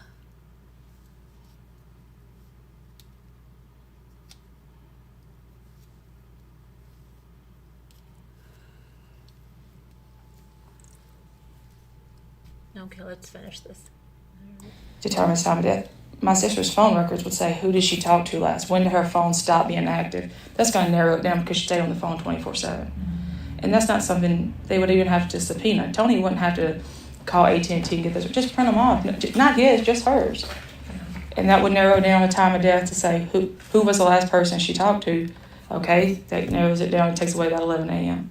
Something as simple as that, just to give us a little bit of peace. I don't think you're ever gonna get satisfied by anything that we tell you. I think you need to go the civil route. Well, without a doubt. Yeah, well, without a doubt. The sheriff has just lied. I mean, just repeatedly lie after lie after lie after lie. It started out as Tony Jones was at Forest High School working all day. Once we handed over cell phone records to the sheriff, well, we knew he was in Bastrop. You know, they want to backtrack and reverse engineer. I'm surprised that they didn't even change it in that report. We'll file a FOIA for that report as well. But he's done nothing but lie to us, and I don't understand why. I work as an engineering consultant. My job is fact finding, data collection. She's working on her doctorate. The sheriff talks to us like we're backwoods hicks. He thinks we're stupid. We're not stupid people, Mr. Sear. I don't think that you're stupid, but I do think two things. One, you want to look at this as though it's an engineering problem. It's not. Because crimes are not like that. They're very complicated in a different way than an engineering problem would be. And two, I think at this point, you're not gonna believe anything that he says. I think that there's just been a breakdown. But my job is to look at it From an objective. from an objective thing, which I have done. And when I look at this autopsy, it doesn't look, it's very obvious to me that it is a self-inflicted wound. And Okay. I have been doing, I haven't seen as many dead bodies as maybe your sister or your wife or whoever, but I look at a lot of autopsies. I talk to a lot of police officers who worked a lot of cases over 34 years. Dr. Peretti does the autopsies for probably 50% of every homicide in the state of Louisiana and in Arkansas. Right. And I trust what he says, that this was Are you aware that he's operating under multiple sanctions from the Arkansas Medical Board of I know Examiners? that all pathologists, because of what they do, are constantly being investigated for what He's they thinking do. he is under sanctions for numerous ethical violations. Well, what I was gonna say. We'll leave that alone right now. Yeah. That's not your problem. But why would Sheriff Matthews get so angry at me over obtaining a death certificate? Livid. Because here's the thing, death certificates go to certain people, the next of kin, and unfortunately you are not. Now, I think you can ask for the death certificate from the state of Louisiana. I but did. The sheriff can't give it. No, I did. I went Yeah. through vital records because we had 5 copies from the funeral home. Of course, Tony was next of kin. So I went through vital records to the state of Louisiana, and I ordered my own for myself and my mom and for him, just 1 copy. And when I got it in, I just texted Sheriff Matthews and I asked for him to give me a call. And when I did, and he found out I had my own copy, he called me a liar and said that he asked who signed off on the death certificate. And He said that a coroner can't determine time of and when I death. told him, that it was Lewis Carter with the West Carroll, Mhm. he, I'm not exaggerating this, he became the same Irate. way I'm talking to you now is how I talk to everyone, because I just try to keep my calm. He became irate with me and said that he did not understand what my family was attempting to do. Basically, he said I had forged a death certificate. I don't know what I'm talking about on that. Okay, well, I don't. But I do know that maybe, we want y'all to have some peace. I really do. I do. I do not think your sister was murdered. I think that you think your brother-in-law, and he sounds like a complete jackass. I think you think he was maybe doing some other stuff, but I don't see any evidence that he murdered your sister. Now, he may have been cold, and maybe, do I think, not based on this, common sense will tell you that your brother-in-law knew that this was probably waiting on him, because that's the way I had Chuck Harris go. Yeah, he checked his daughter out of school at 2:30, so she wouldn't ride a bus home and find the body. Yeah, we know all those things. It's But that just, doesn't mean. we've got an that he official killed police her. report that is not taking into account cell phone location records. That we got a sheriff who refuses to even try to get the video surveillance. Tony Jones told me that the ring video had not been working for a month. We've uncovered emails that went to my sister's account that state the ring camera video system was updated on January the 30th. So the ring camera system not only was up and running, it had just been updated. Maybe he didn't pull the trigger, but he was directly He was responsible there. for her death.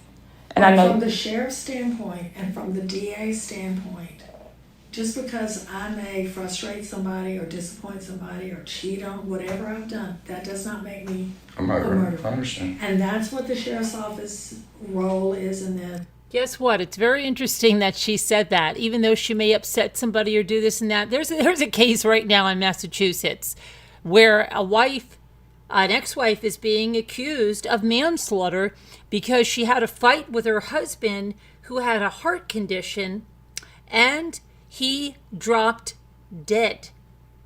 And she performed CPR on him right now in the state of Massachusetts. So what that woman just said is not true, okay? Do I think it's a crazy case in Massachusetts? I do. And I think if they do convict her of manslaughter, it's going to open such a can of worms. It's not even funny. And people are going to walk around with signs that say, don't get me upset. I have a heart condition. And if I drop dead or something, you're going to be responsible. But but I'm just saying, she just said you can't. Well, they are, okay? So it's quite interesting that she doesn't even know So that. that's what my role in is. If you feel that he contributed to her death because of his behavior, you go to a civil attorney and they can sue him for that. But why did he go straight to the sheriff's department from Bastrop? Why was he there for 16 minutes? He was there for 16 minutes, and at the end of the day, when he His went, sister, has she ever threatened suicide before? she's attempted suicide before. 12 years ago. 12 years ago, when after a car accident. But listen to me. But that does, I mean, I've attempted suicide before. I'm not going to lie to you. Doesn't mean I'm going to do it tomorrow. Maybe not. But if you love someone and they've threatened suicide before, and for whatever reason you may have a feeling, maybe he did know, and he didn't want to be the one to find her. Or the other end of that. That's a possibility, but the bottom line is he didn't kill her. It does not. But did he appear to tell me. anyone else that he knew she was dead?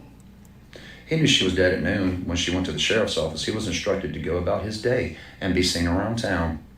And who instructed him to? We don't. We don't know. But why would he go to the But sheriff's he just went department? around town. Why would you say I'm just that? saying it's a possibility. Just like you said, it's a possibility that he had a feeling. That I'm just saying that's a possibility, and an alternate number of possibilities All that of could these have happened. possibilities, you should contact a civil attorney. Right. And there's some good ones in Monroe, and you're from that area. You know. I also think when he's in his interview, and he just matter of factly states that the guy he had, was it Chuck Harris, go into the house and just says, Tony, your wife's deceased. Did he ask, oh my gosh, what? How? What happened? Oh my gosh. Did someone, did he have any reaction to that? If somebody's going to go into my house and tell me my husband is deceased, I'm going to be like, what do you mean he is? What happened to him? Where is he? What's going on? You want to know, is there a gun? Is there a knife? Did he fall? Did someone come in and kill him? Is the house ransacked? Where are those questions? I didn't hear any of those questions. Did they interview this guy? Did Tony say anything? What did he say when that he was told his wife is deceased? I don't know. I don't understand this.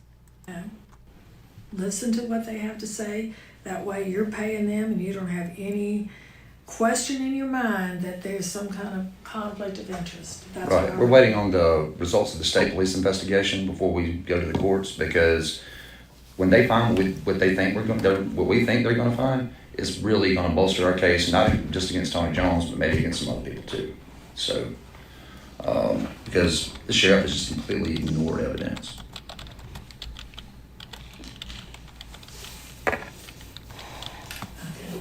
Well, I'm sorry I haven't been more helpful to y'all, but Okay, thank you, Mr. Sue. Once again, I apologize for not being emotional at the beginning of the meeting. I'm sorry. it's all right. Jana, put your bag over there.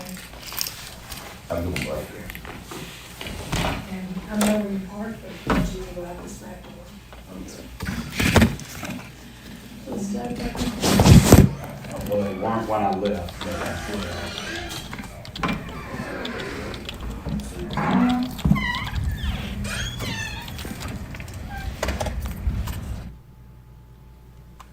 Did you try Ray Andraccio's attorney? He's a great attorney.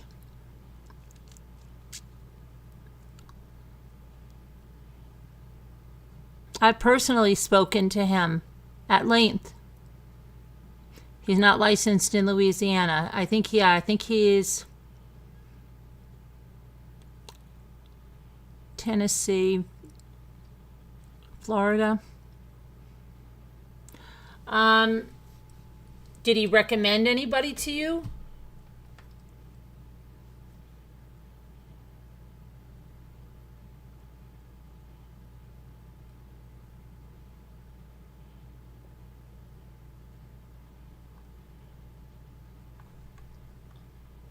I'm surprised he couldn't recommend someone to you.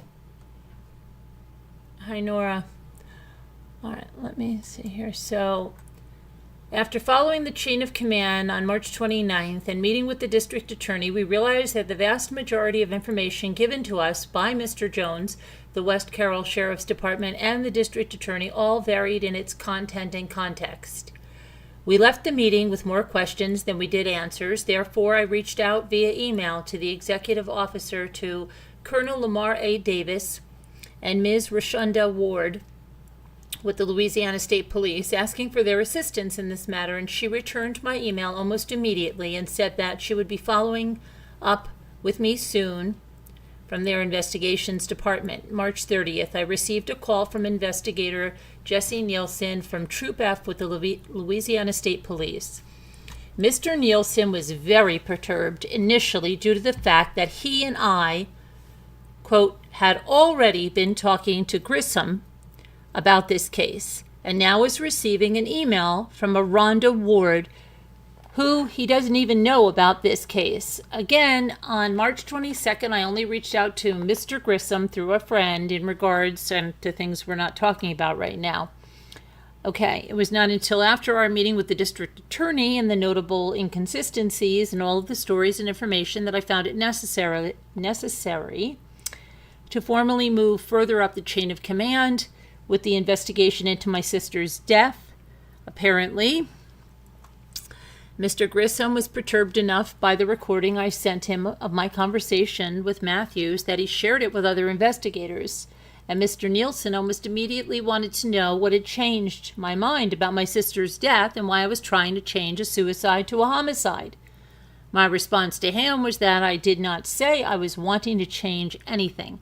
I only wanted answers, and I wanted all evidence investigated fairly, as if Mr. Jones was not an employee of the West Carroll Sheriff's Department. I informed him of everything that had taken place in the meeting with District Attorney, and most importantly, the following three things that did nothing other than validate in my mind what I have been feeling all along. When D.A. Dussier told me that it did not matter if Mr. Jones would have called for help or not, because her death was immediate.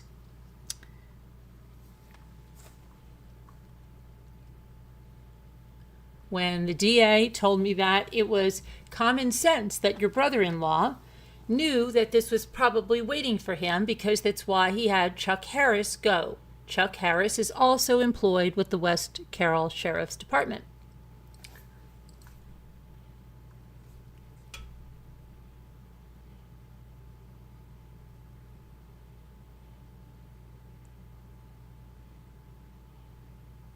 Okay, and in the February 23rd recorded meeting with Sheriff Matthews, Matthews states that the missing shell casing that was discovered by Mr. Jones in the bedroom a week after my sister's death can be seen in a crime scene photo that was taken the day of my sister's death. And during the meeting with the DA, I had Dane step out of the room so he did not have to endure the pain of seeing our sister's dead body, so that I could determine whether or not the photo mentioned above existed. I was shown every picture, but none of a shell casing, a vanity, or of the bedroom itself. At the, 1607 mark in the recording, you can hear Victor B. Smith II, District Attorney's investigator, say to me, "There were very few at the scene." Mr. Nielsen asked that I send him all documents that I had pertaining to the case, and then he ended the conversation by saying, "Look, we will investigate this as far as we can, but understand we weren't at the crime scene, and we only have what you are giving us and the evidence they have collected. So, can you just promise me that if we look into this and nothing comes up, that you'll just let it go?" I assured Mr. Nielsen that I fully trusted he would investigate as far as he could once he received the evidence I had, but that I would never give up on my sister. I emailed Mr. Nielsen all of the documents, including the recordings of Sheriff Matthews and the district attorney. Okay, so then there's all those things there, and the call. April 10th, presented documents to Oak Grove, Louisiana Post Office in reference to the improper mailing of the cremated remains by Mr. Jones. On April 17th, after over 2 weeks of receiving no update from the Louisiana State Police investigators, I sent a very simple email to Mr. Nielsen. I received a phone call from investigator Jesse Nielsen on April 20th. in response to my email asking for an update on their investigation into the case. His demeanor was much more relaxed with this phone conversation, and Mr. Nielsen started off by saying that in order for me to obtain any evidence from West Carroll, I would have to retain a legal attorney and have them file the FOIA. BS. I file FOIAs all the time. Anyone can file a FOIA. Mr. Nielsen further stated that we were only given bits and pieces of the toxicology report in the meeting with the DA. He goes on to explain to me that the amount of alozapram, I think that's spelled wrong, but alprazolam, isn't that what you're, in my sister's body was so small, unless it is alzopram, I don't know. Alazopram? Is it Are you trying to say Xanax? Because that's alprazolam, right? All right, I'll have to see. And my sister's body was so small that it was actually leaving her system because she had taken it the night before. This was a welcoming piece of information, as the DA had us thinking Crystal had 5 times the dosage of Xanax or Valium in her system, alprazolam. The only other information Mr. Nielsen would tell me was that West Carroll's was not welcoming the state police in to investigate my sister's case because they closed it and there were no criminal wrongdoings. When I asked Mr. Nielsen if there was an attempt made to access the Ring doorbell footage, he replied by saying that Detective Irby from West Carroll said he tried to get into it, but he couldn't, and he didn't ask for any assistance to access it. Mr. Nielsen advised me that the West Carroll Parish did not see a reason for them to come in and investigate my sister's case. He also stated that in order for me to have access to all of the evidence and information that has been withheld from us, I need to retain an attorney and have them file a FOIA. Not true, because West Carroll Parish told them there may be pending legal litigation, and I'm not sure why this is now a concern of West Carroll's when both Sheriff Matthews and District Attorney Penny Ducier spoke to both me and my brother Dane in recorded meetings after we told them we had retained a lawyer. He then said that the Louisiana State Police is now done with the investigation due to West Carroll's insistence that there had been no wrongdoing. Mr. Nielsen ended our conversation on a positive note, told me to inform him if anything came about after we obtained an attorney. May 8th of 2023. After dozens of attempts to find an attorney to subpoena records that we were denied copies of in the recorded meeting on March 29th, 2023 with District Attorney Penny Ducier, and also later advised by State Police Investigator Jesse Nielsen that he was not allowed to release those records to our family, I typed up my own records request for the police report. Taken on February 9th, 2023, in regards to Crystal's death, and submitted it via email to the West Carroll Parish's Sheriff's Department. On May 10th of 2023, I was advised by email that I would have to drive to Oak Grove to pay $10 records fee, and the report would be released to me. The report in evidence is not the report that both Dane McCrory and myself were allowed to read on March 29th in the recorded meeting with the district attorney, as evidenced in the below transcription from that meeting. The report in evidence is a compilation of the Google timeline location records that we brought it into the sheriff's office on February 23rd that I obtained from Mr. Jones's laptop.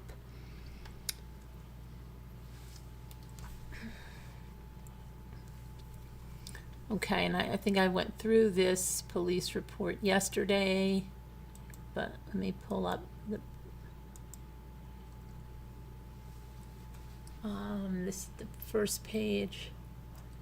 Let me see here. This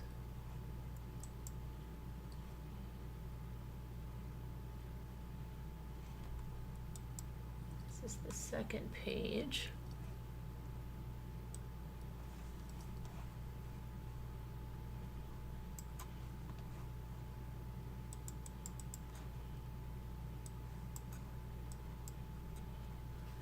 On 2/9/2023, at approximately 16:35 hours, the West Carroll Sheriff's Office received a report of a death by firearm at the address of 1438 Highway 2, Oak Grove.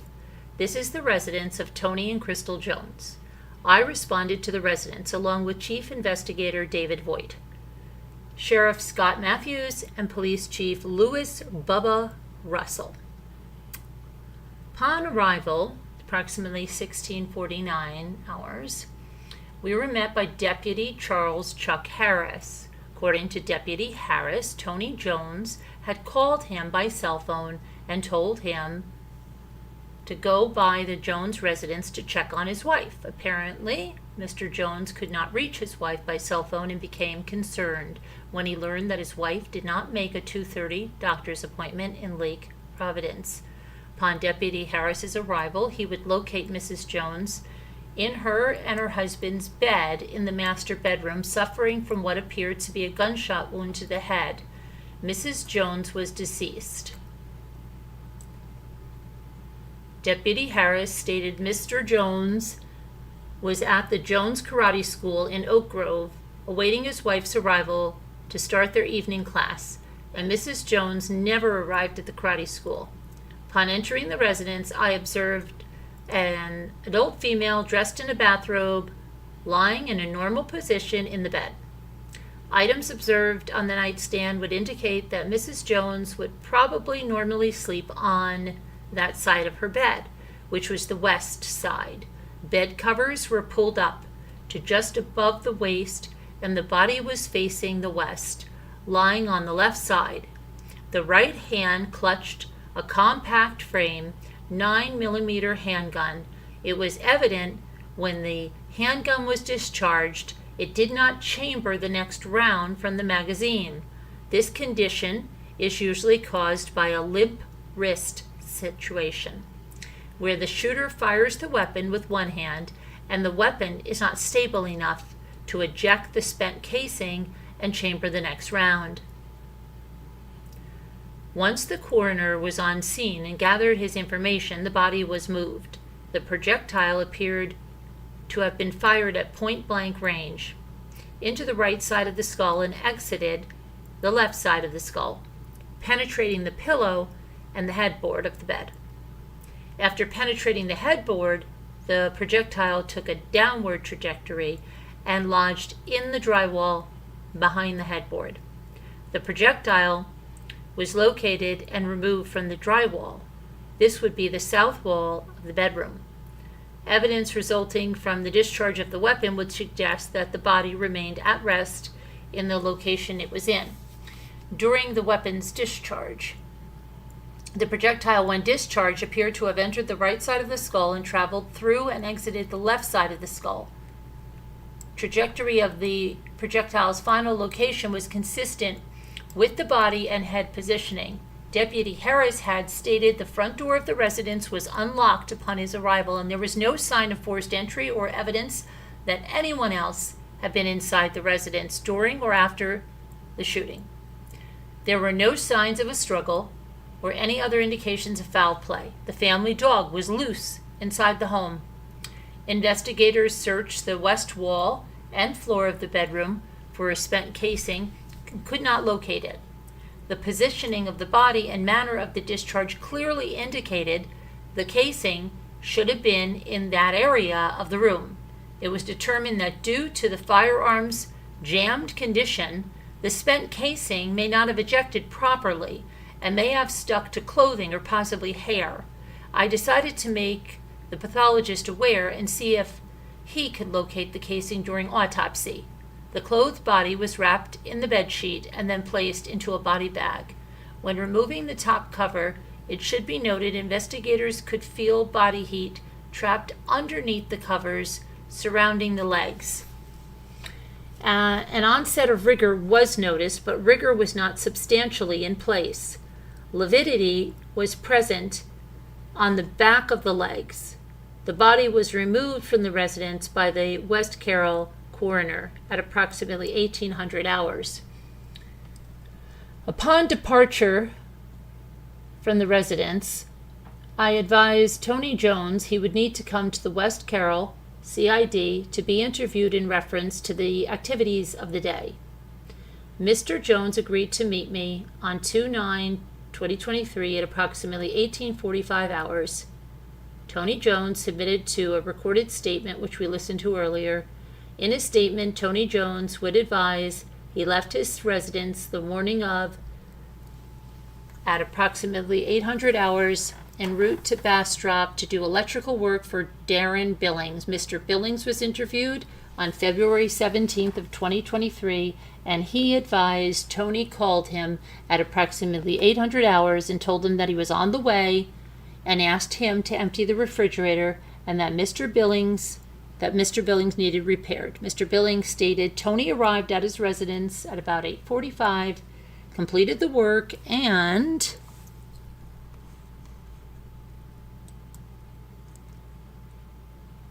hang on.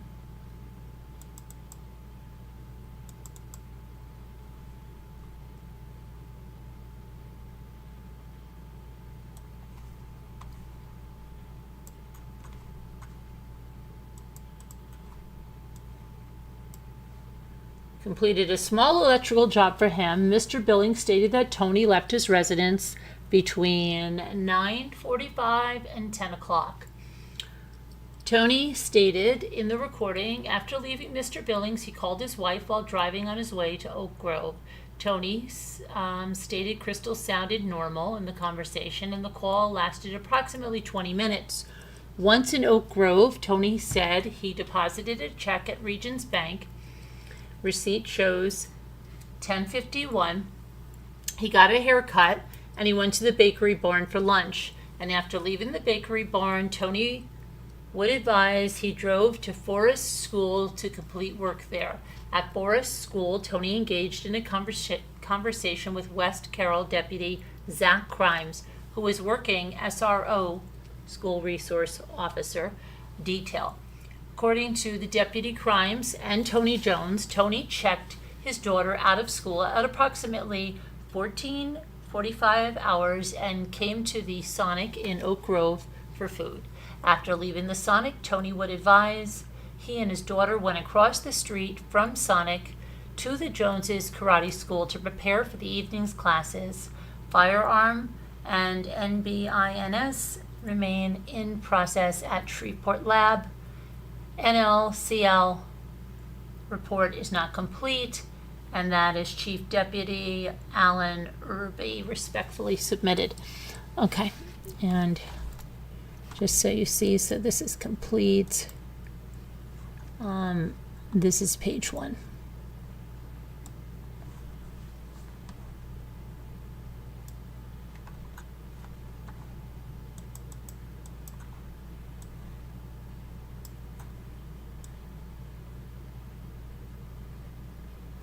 Investigative, suicide by firearm, Deputy Harris, source of complaint, date of arrest, arresting officer, all not applicable. Crystal Jones is the victim, female. That's what there is there. Now,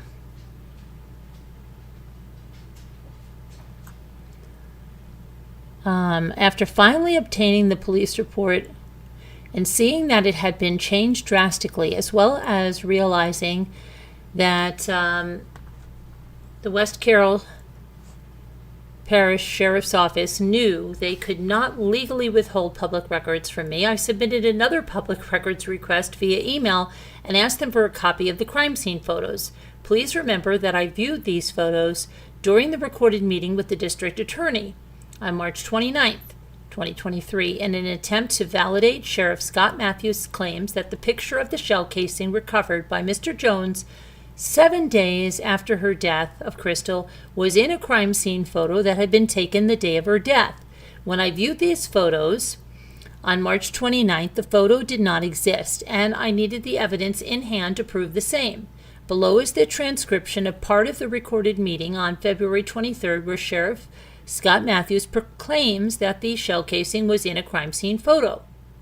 Okay, so we know that. So that's just going to be, let's see what happens after that.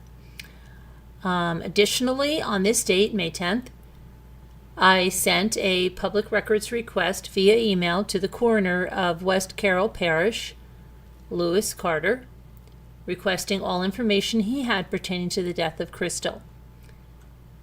due to the police report that I obtained on this date stating that the firearm and NIBINS remain in process at the Shreveport lab and LCL is not complete, I emailed the North Louisiana Crime Lab in Shreveport requesting any records in regards to the ballistics tests we were told were performed on the firearm used in Crystal's death. And I was emailed back almost immediately and told by Mr. Stephen Fleming, forensic toxicology supervisor, our current procedure only allows the release of results to the submitting agency and or district attorney's office handling the prosecution of the case.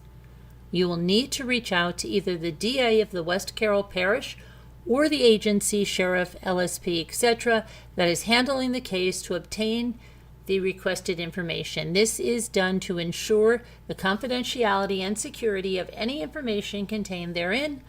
After I replied to ask if he could tell me if a report concerning Crystal's case was complete so that I could reach out to the proper agency, he replied by stating, "Sorry. Unfortunately, I can't disclose if we have or don't have a case related to the name you mentioned. We are only allowed to discuss each case with the district attorney's office, submitting agency, or through a court order. Your contact at either of those agencies will be your best resource regarding information.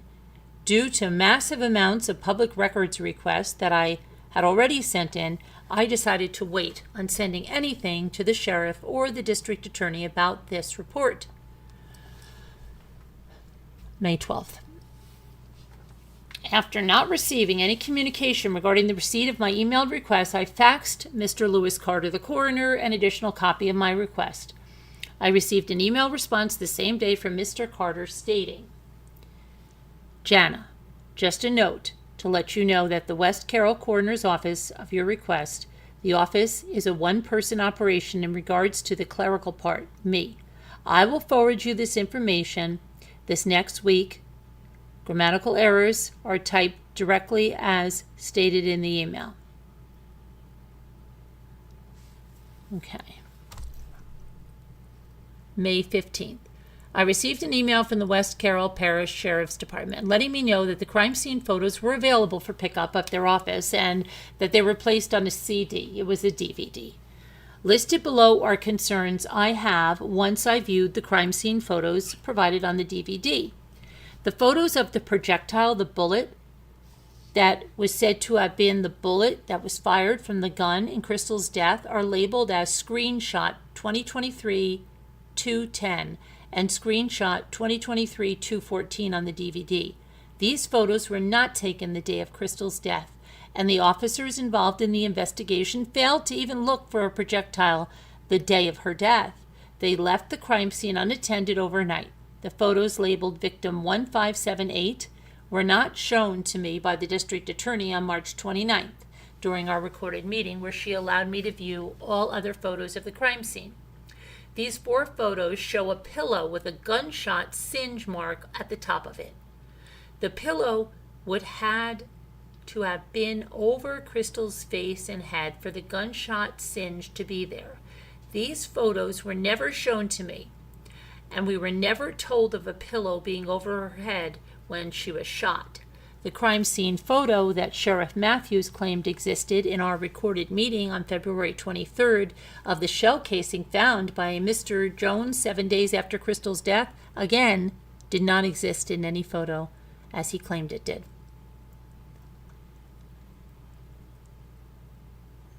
Okay, on May 15th, I received a missed call and voicemail from Mr. Lewis Carter from the West Carroll Coroner's Office, and I returned his call. Mr. Carter was very polite and stated to me that my family and I deserved all of the records, and also stated more than once that he wanted to be sure I knew he was not trying to conceal anything from me.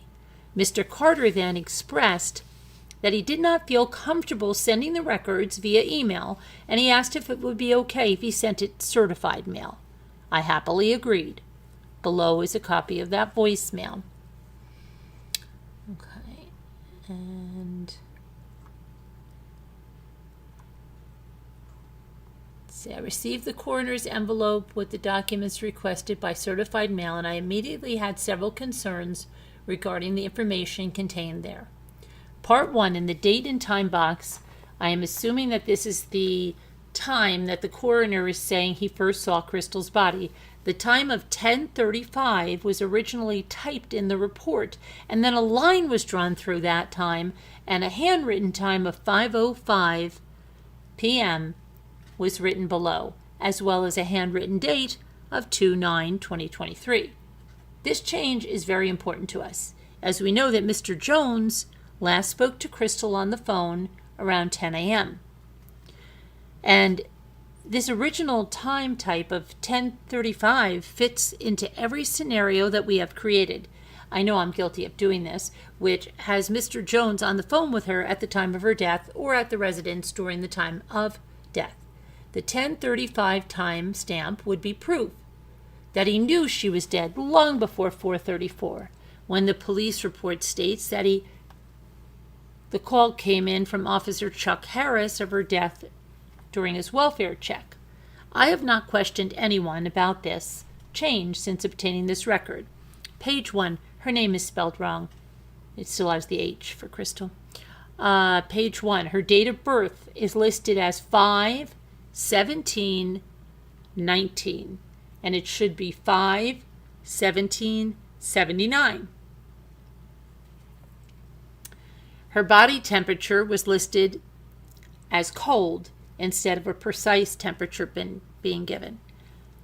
In the box titled Marks and Wounds, it states none, followed by gunshot to the right side of the head with an exit wound just above and forward of the left ear. At the bottom of the report, in the box titled Probable Cause of Death, it says cardiopulmonary arrest due to, it states, close contact wound to the right side of the head. This should obviously read close contact gunshot wound. Page 2, under the section titled Personal History, there are no markings for previous suicide attempts, and Crystal attempted an overdose suicide 11 years ago. Due to her death being listed as a suicide, I thought it would be vital for them to mark this section accurately. Beside the word disease, it is listed that Crystal had insomnia, anxiety, and atrial fibrillation. Crystal did not have atrial fibrillation. Beside the word other, it listed that Crystal was a diabetic, had diarrhea, pneumonia, and a history of seizures. None of this is true and can very easily be proven with her medication list as well as her medical records. Page 3. Under the title Circumstances of Death, it states that Crystal was found dead by Chuck Harris, and the address of Chuck Harris is listed as 1437 Highway 2 in Oak Grove, Louisiana. Now that address does not exist, and the correct address is Charles Chuck Harris at 1491 Highway 2. The only reason I can come up with that wrong address would be given and recorded was to insinuate that Mr. Harris and Mr. Jones lived directly next to each other at 1437 and 1438, when in fact Mr. Harris lived down the street and on the opposite side of the road from Mr. Jones's residence. Under the box titled Narrative Summary of Circumstances Surrounding Death, Coroner Lewis Carter states that upon my arrival, he did not specify the time he arrived. I was met by Deputy David Voigt, investigator from the WCPSO, and he mentions no other officers in his report. And Mr. Carter goes on to state in his narrative that no slug to my knowledge was recovered. According to the police report, Mr. Carter removed Crystal's body from the residence at approximately 6 p.m., and Mr. Carter actually removed Crystal's body immediately before I left the residence at 5:42 p.m., as I waited until she was brought out before leaving. A crime scene photo entitled Victim 12 has a timestamp of a clock in the background at 5:21. The police report stated that Mr. Jones was advised that he would need to come to the sheriff's department to give a statement, and Mr. Jones left the scene at 5:56 p.m., as indicated by his Google timeline location records, but is not stated as giving his statement until 6:45. According to the police report, it took Mr. Jones 42 minutes to drive 12.2 miles. This is only a 14-minute drive. The police reports indicates that the projectile was recovered while the coroner was on the scene. Page 2, paragraph 4, according to the labels on the photos obtained from the DVD turned over to me by the West Carroll Parish Sheriff's Department, the slug or projectile was not recovered until the day after Crystal's death, February 10th, 2023. It is also labeled that these photos were screenshots taken from a phone and not an actual crime scene photo.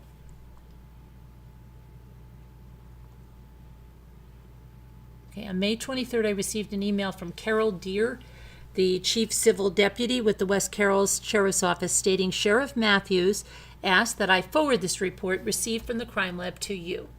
The report that Ms. Deere was referring to was the firearms analysis report that I requested on May 10th from the North Louisiana Crime Lab. Even after being informed by Mr. Stephen Fleming that he could not release any information to me about anything pertaining to the report I requested, I still did not submit a records request directly to the West Carroll Sheriff's Department, as I was still waiting for the release of the crime scene photos at the time. And this tells me that someone contacted the sheriff's office telling them that I had requested the report on the firearm used in Crystal's death.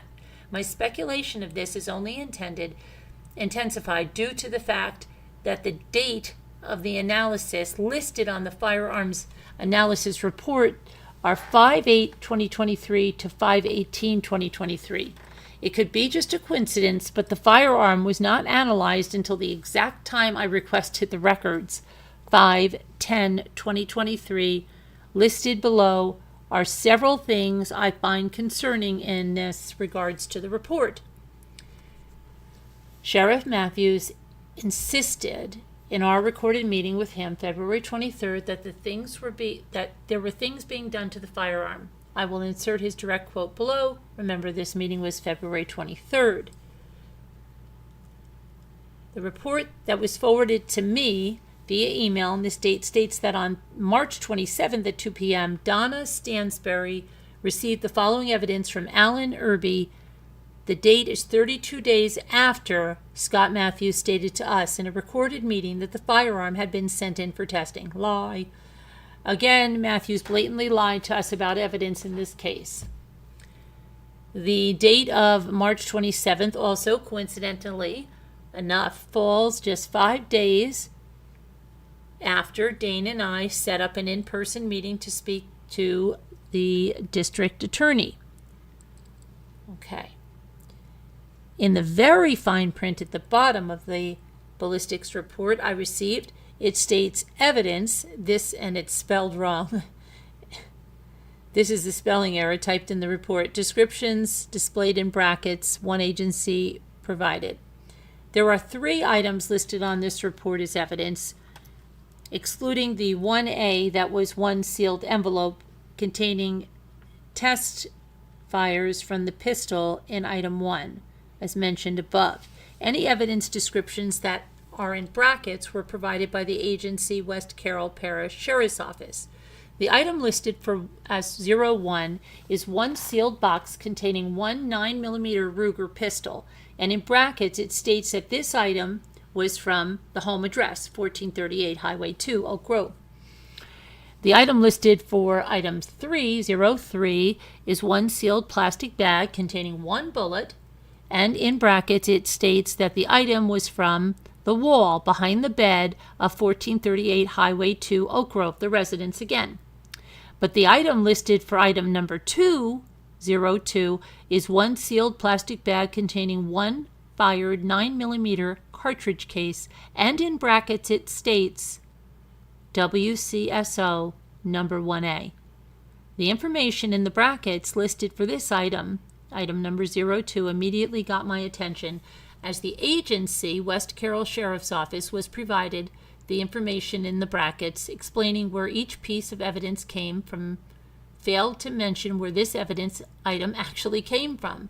They decided to list the West Carroll Sheriff's Office number 1A in brackets, which should be the test fires from the pistol used for comparison. Item 02, the shell casing, was reported to have been found by Mr. Jones on February 16th. at 2023, 7 days after Crystal's death. This, of course, was one of the leading causes for our suspicions about what was really going on with the circumstances surrounding Crystal's death. Mr. Jones and where he supposedly found the casing was not mentioned in the firearms analysis report, yet every other piece of evidence has specific information as to where that particular piece of evidence came from in the brackets. On December 25th of 2023, I reached out to Dr. Frank Peretti, the pathologist who performed Crystal's autopsy, to tell him about some discrepancies in his report. And then Frank's response to my email about the discrepancies.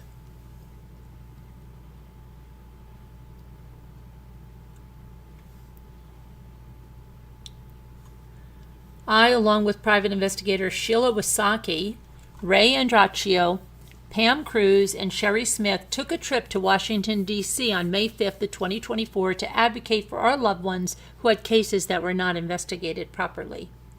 On May 6, 2024, the same day that I gave my speech to Senator Bill Cassidy's councilman, the Louisiana State Police responded with this letter stating they would not be opening Crystal's case. Let's see what this says.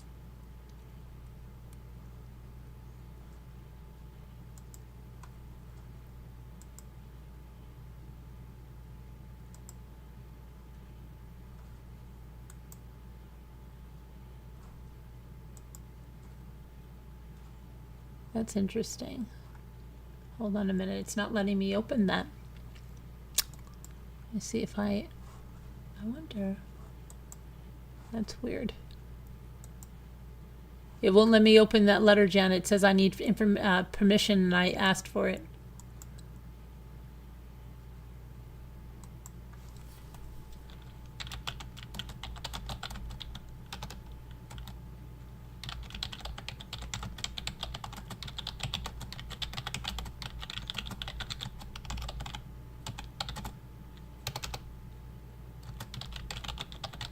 Okay, I'm just sending you a note there. It might be because I got signed in with my other Google account. I don't know. Okay. Let me try to change that right now. Yeah, now I'm in the right account, but now I've got to go back to where we were. We're on May 7th or May 6th.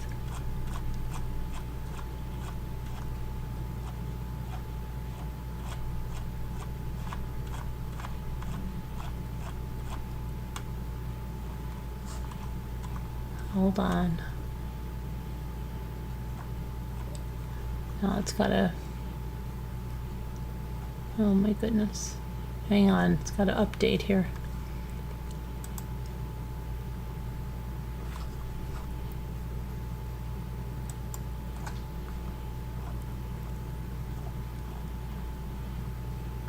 Let me just see if I can get back on that. Okay, let me try this again. Yep, I got it. Okay. All right. So, state of Louisiana. Let's see. Louisiana State Police is in receipt of your February 20th, 2024 letter regarding the matter involving Crystal McCrory Jones. We appreciate you providing the information in your letter and want to assure you that Louisiana State Police takes these types of allegations very seriously. While Louisiana State Police has the discretion to open an investigation into such matters, we typically provide support or take over matters from local law enforcement at their request.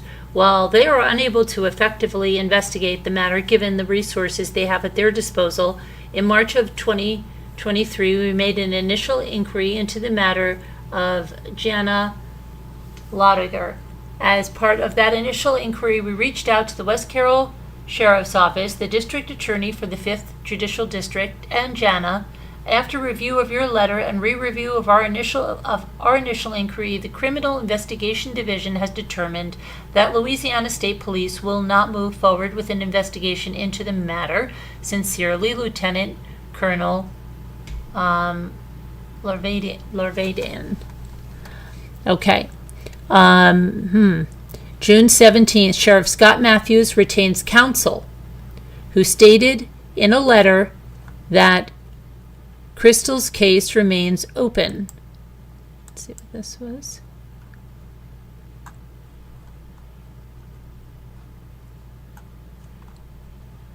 This says,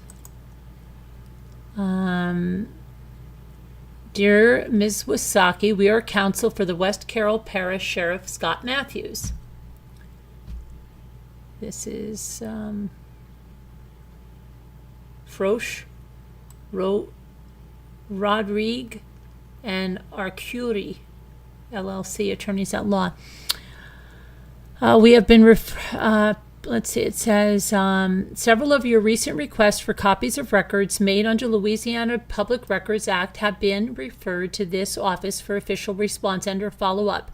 Of these 3 requests, the first was for a copy of written correspondence between the Sheriff's Office and attorneys David Utter and or Chris Muriel. This request was made on April 27, 2024. The Sheriff's Office responded to this request by stating that upon advice from counsel, any such correspondence would not fall in the scope of public records. Your second request seeks copies of any and all communications, including but not limited to emails, letters, memoranda, meeting minutes between the Sheriff's Office and legal counsel regarding FOIA compliance, procedures, or specific requests.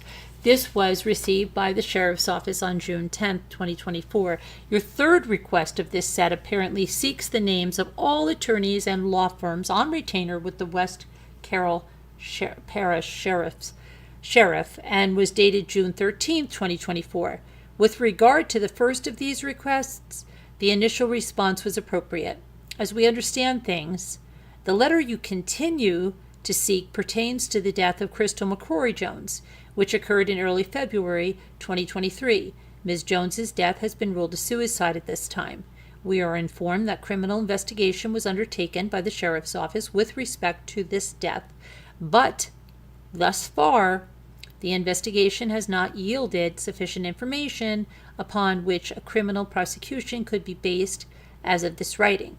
We are further informed that the Sheriff's Office file on this matter is not closed, but remains open without a formal disposition subject to possible additional action should sufficient evidence be developed, provided, or discovered.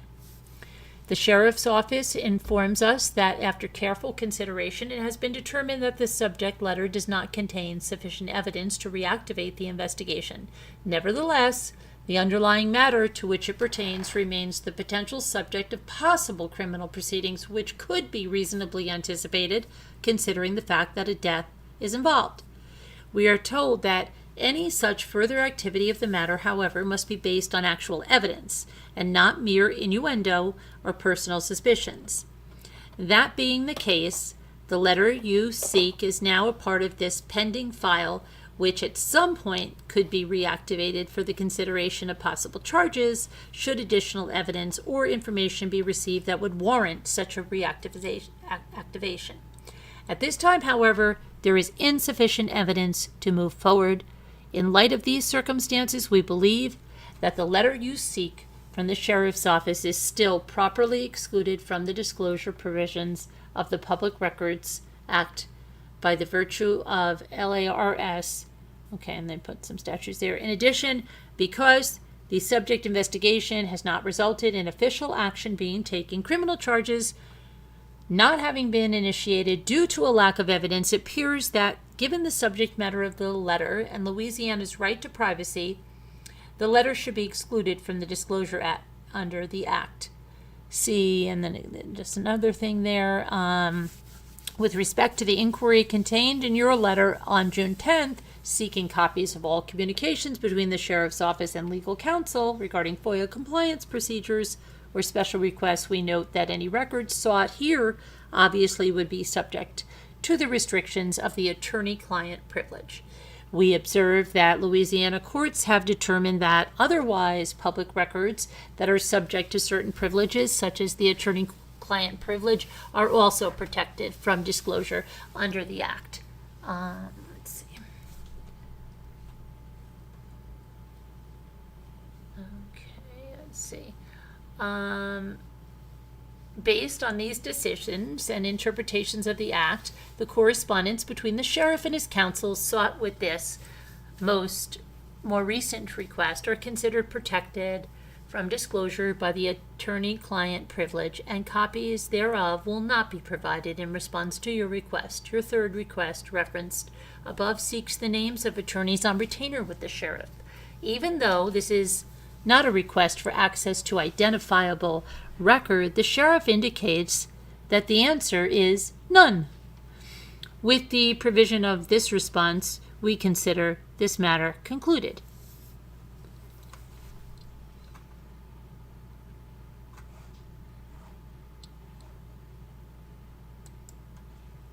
Okay. A local news station, KNOE, aired the story on Crystal's case on November 25th of 2024. Okay, key points to mention. Sheriff Matthews assured us that a test was being performed on a gun used in Crystal's death. We have not seen nor heard anything else of this. Sheriff Matthews can be heard in Exhibit 14, and then they're just reiterating what he says there. Hold on one second. Okay. Update after a public records request that will be discussed further down. I was able to, we already went through the ballistics. Sheriff Matthews states that Mr. Jones has never been investigated by any agency when that is clearly false. Okay. Sheriff Matthews states that a time of death on a death certificate in the case of Crystal's death is impossible, and basically accused me of forging the death certificate or providing a false one for the purposes of the phone call. Okay. Sheriff Matthews again stated that the information that myself and my family had brought to his attention showing Mr. Jones was not working at Forest High School all day, and showing that he was, in fact, not too busy with work that he couldn't go check on Crystal, was all ludicrous and irrelevant to the case. To this case, the cell phone location records completely contradict the police report that Dane and I were allowed to read in the district attorney's office, but not allowed a copy of, as well as Detective Alan Irby's statement that Mr. Jones was working at Forest High School all day. Other information we brought forth was the cell phone location records, the death certificate with the time of death, emails stating that there was Ring camera security footage available at the property, proof showing Mr. Jones drove to the West Carroll Sheriff's Department around the time of death.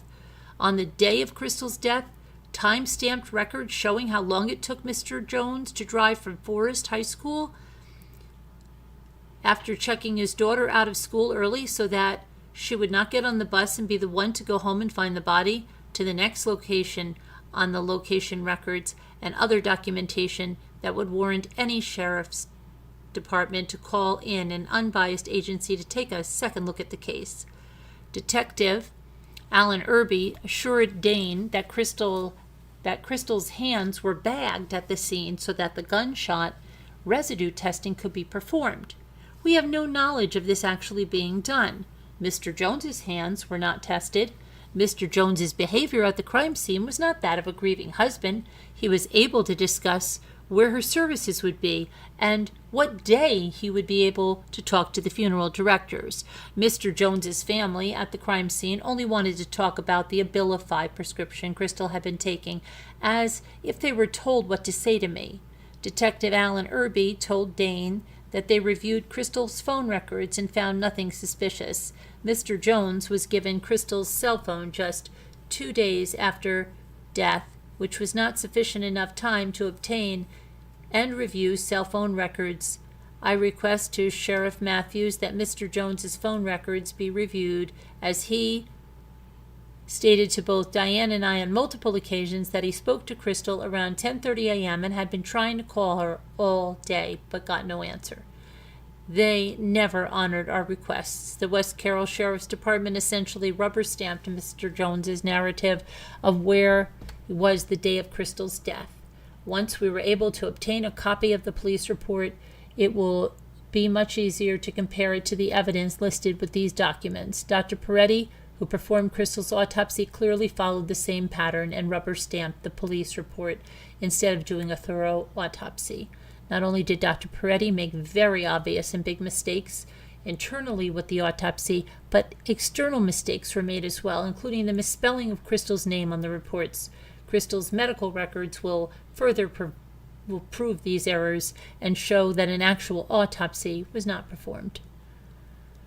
On August 11th of 2023, after contacting BESE, I did a public records request and received the following response from the West Carroll Parish Superintendent Christy Boat in response to Tony Jones's employment at Forest High School under a revoked license by the state of Louisiana. And it said, actions showing a conflict of interest due to the relationship Mr. Jones and the West Carroll Parish Sheriff's Department in their investigation involving the death of Crystal McCrory Jones. These documents will include evidence of Mr. Jones' obvious close social media friendship with Heather Hale Irby, the wife of Chief Investigator Alan Irby of the West Carroll Sheriff's Department.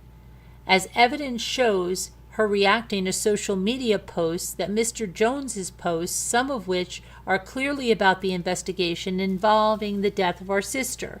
Listed documents obtained from the laptop also show websites with saved usernames and passwords using Mr. Jones' email address that was given to him by the West Carroll Sheriff's Office, which is Mr. Jones at westcarrollsheriffs.net.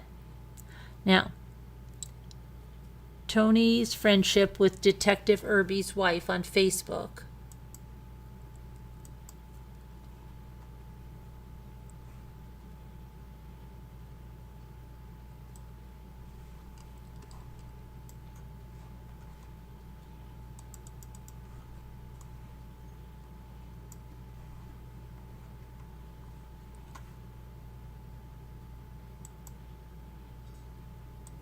And then the next one is Heather's page showing she is married to the chief investigator.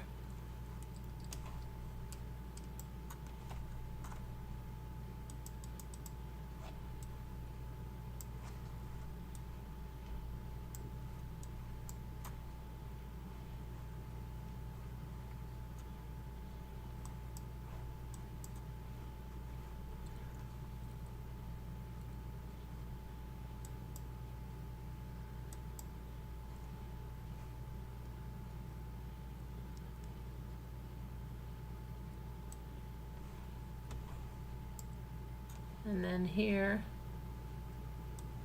is Vistaprint. Where's the one? Oh, right here. Warrant now. Right there.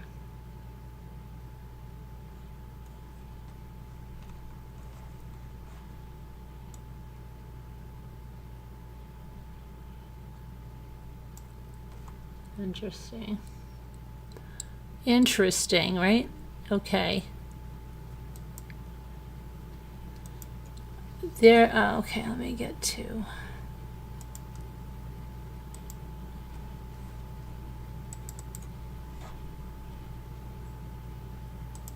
Okay. On September 25th of 2019, there is a Facebook page made by Crystal showing Mr. Jones in a West Carroll Parish Sheriff's Department uniform. This is near the time when his employment with the Sheriff's Office began.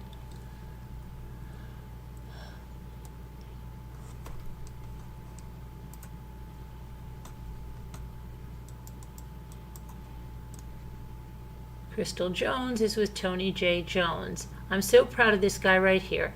I have never met anyone so driven, so hardworking, so determined to give everything 100%, and I'm pretty excited to say he's mine. I sure do love doing life with you, Tony J. Jones. And there he is in the uniform right there. Okay. February 13th, 2023, Mr. Jones sharing of his post from their Inner Peace martial arts page about the death of Crystal. Heather Hill Irby is observed reacting with a heart.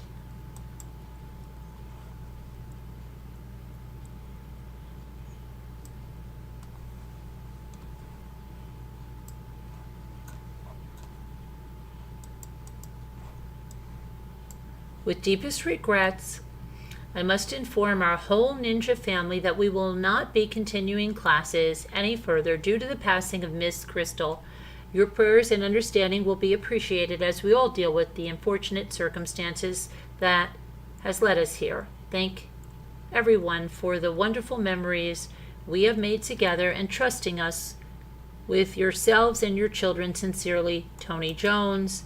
And then we have a heart by Heather Hill Irby, wife of Chief Investigator.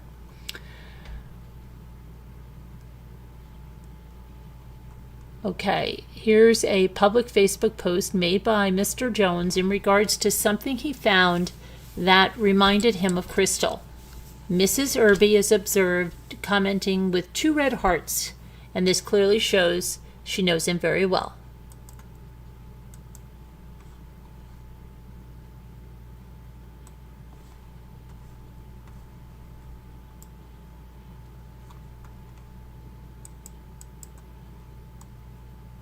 So was just cleaning up and trying to stay busy, and then I look up and see this that she had wrote months ago. Heartbroken. It says, Tony, thank you for being the only man that has ever followed through with the promise to love me. Love your wife. And then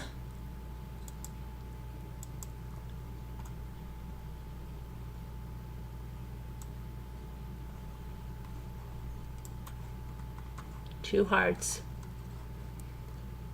During our meeting with Sheriff Scott Matthews on February 23, 2023, we brought our concerns about there being a conflict of interest to his attention multiple times, to the point that Matthews became irate with Julie McCrory.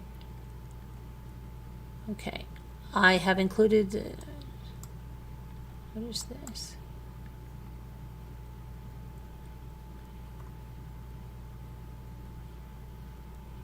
Oh, okay. The day after our meeting with the sheriff, Mr. Jones posted a public Facebook status which said, just a PSA, if anyone has any questions about what has went on or if I'm leaving town, please feel free to contact me and I will answer your questions. Let's see what this says.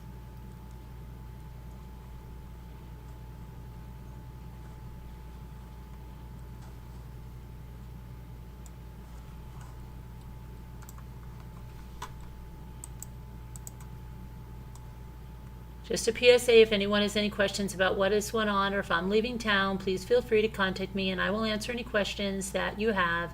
And she puts a caring heart on there.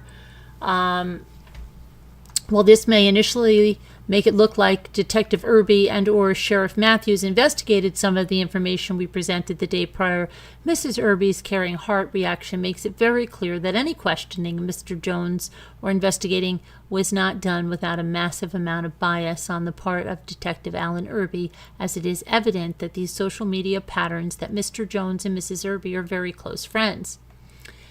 On March 10th, 2023, Mr. Jones updated his profile picture to just a picture of himself instead of the one with him and Crystal.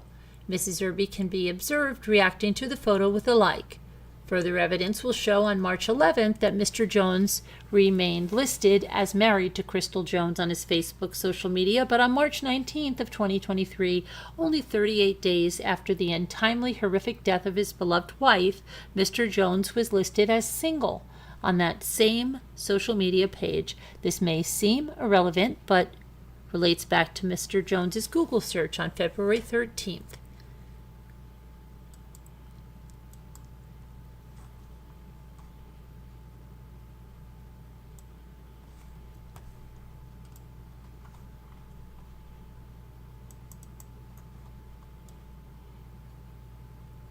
search for what is appropriate time to date after the death of a spouse on February 13th, 2023.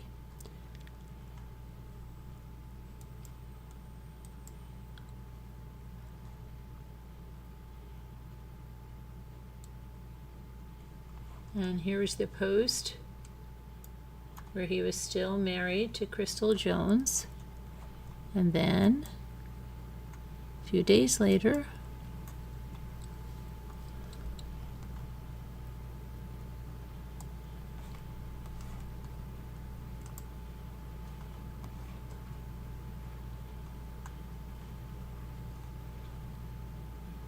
okay. After I began thinking more of what I knew about Mr. Jones's behavior, okay, I can't talk about this right now, but there he is also listed as staff on their website at the sheriff's office, okay? So I'm just going to show that.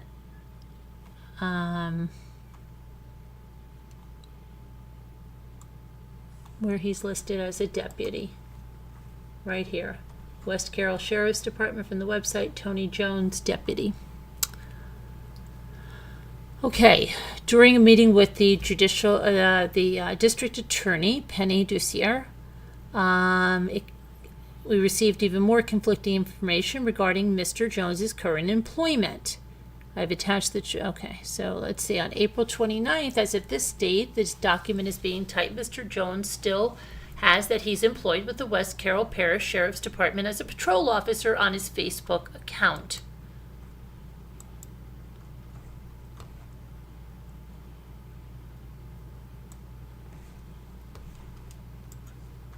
Patrol officer at West Carroll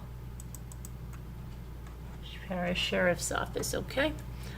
Detective Alan Irby stated to Dane on more than one occasion that he has known Mr. Jones for 20 years and he's a great guy. And Mr. Jones stated to Dane that he has known both Detective Alan Irby and Sheriff Scott Matthews for over 20 years. Okay, I think we're going to stop there for tonight. I'll probably continue with this tomorrow night, but I'm going to let me go to the chat. Hi there, everybody. Hello, Shaquille Oatmeal. Imagine a crime scene so important and having a newbie. Yeah, Shaquille Oatmeal. I have told him he won't get reelected.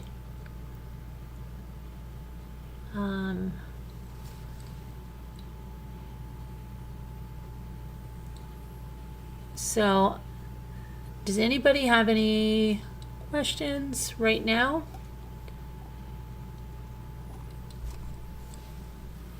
Anyone else have any questions? High Murder of Crow says this is very interesting. Yeah, it is. It seems like something's not right, right? There's a lot more to go over, and I think we'll save that for tomorrow. And also tomorrow is another day of the Monica Cementilli trial, which is a crazy trial. She's on trial for the murder of her husband, Fabio Cementilli. Hi, Painted Black. Painted Black, I gotta talk to you. I need you to do me some favors. All right. What was I gonna say? So I think that we're gonna call it for tonight. And so I think there's some new people here that might have come over, and we welcome you for coming here. We appreciate that. It's good to see you, Shaquille Oatmeal. Are you following Monica Cementilli, Shaquille Oatmeal?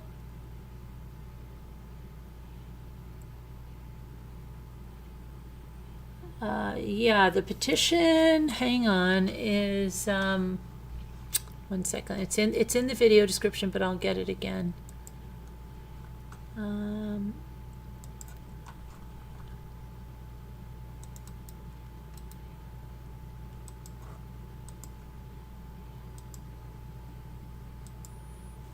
Okay. Here's the petition.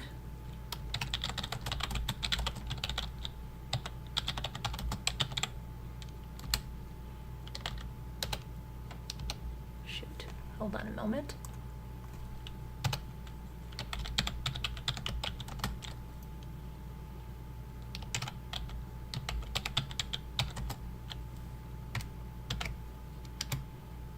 Okay, there's that. And what we do here at the end to unwind from all this, we just do a daily word puzzle. That's what we're going to do right now. It's how we unwind over here after all of the true crime stuff, okay? So we're just going to do a daily puzzle. Then we will go and we will continue tomorrow night. Appreciate everybody coming over.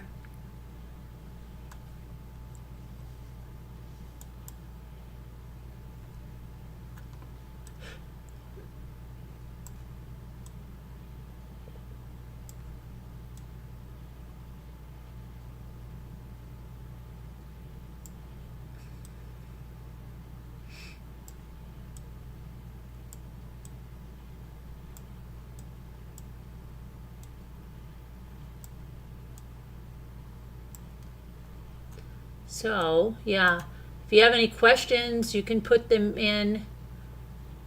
I don't know if her sister is still here. Sooner or later, Trini's going to run out. What then?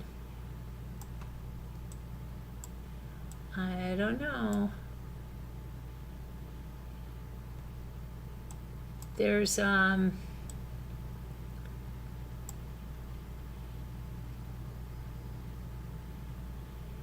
a lot of stuff going on.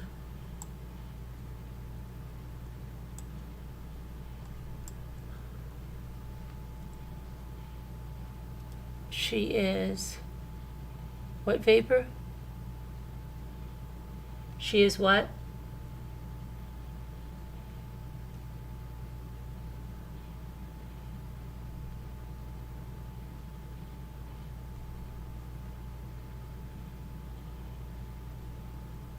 Fours. Okay. Hang on 1 second.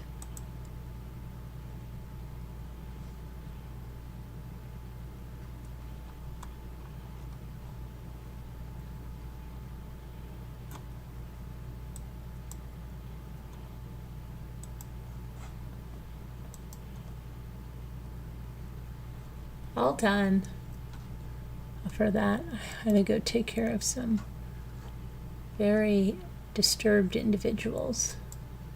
Some very disturbed individuals. Okay. All right, so now let me go back over here. Here we go. Furrows. Yeah, you're right. Furrow and furrows.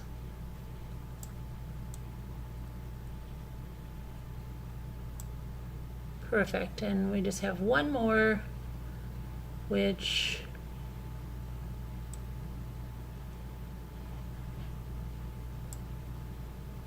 would be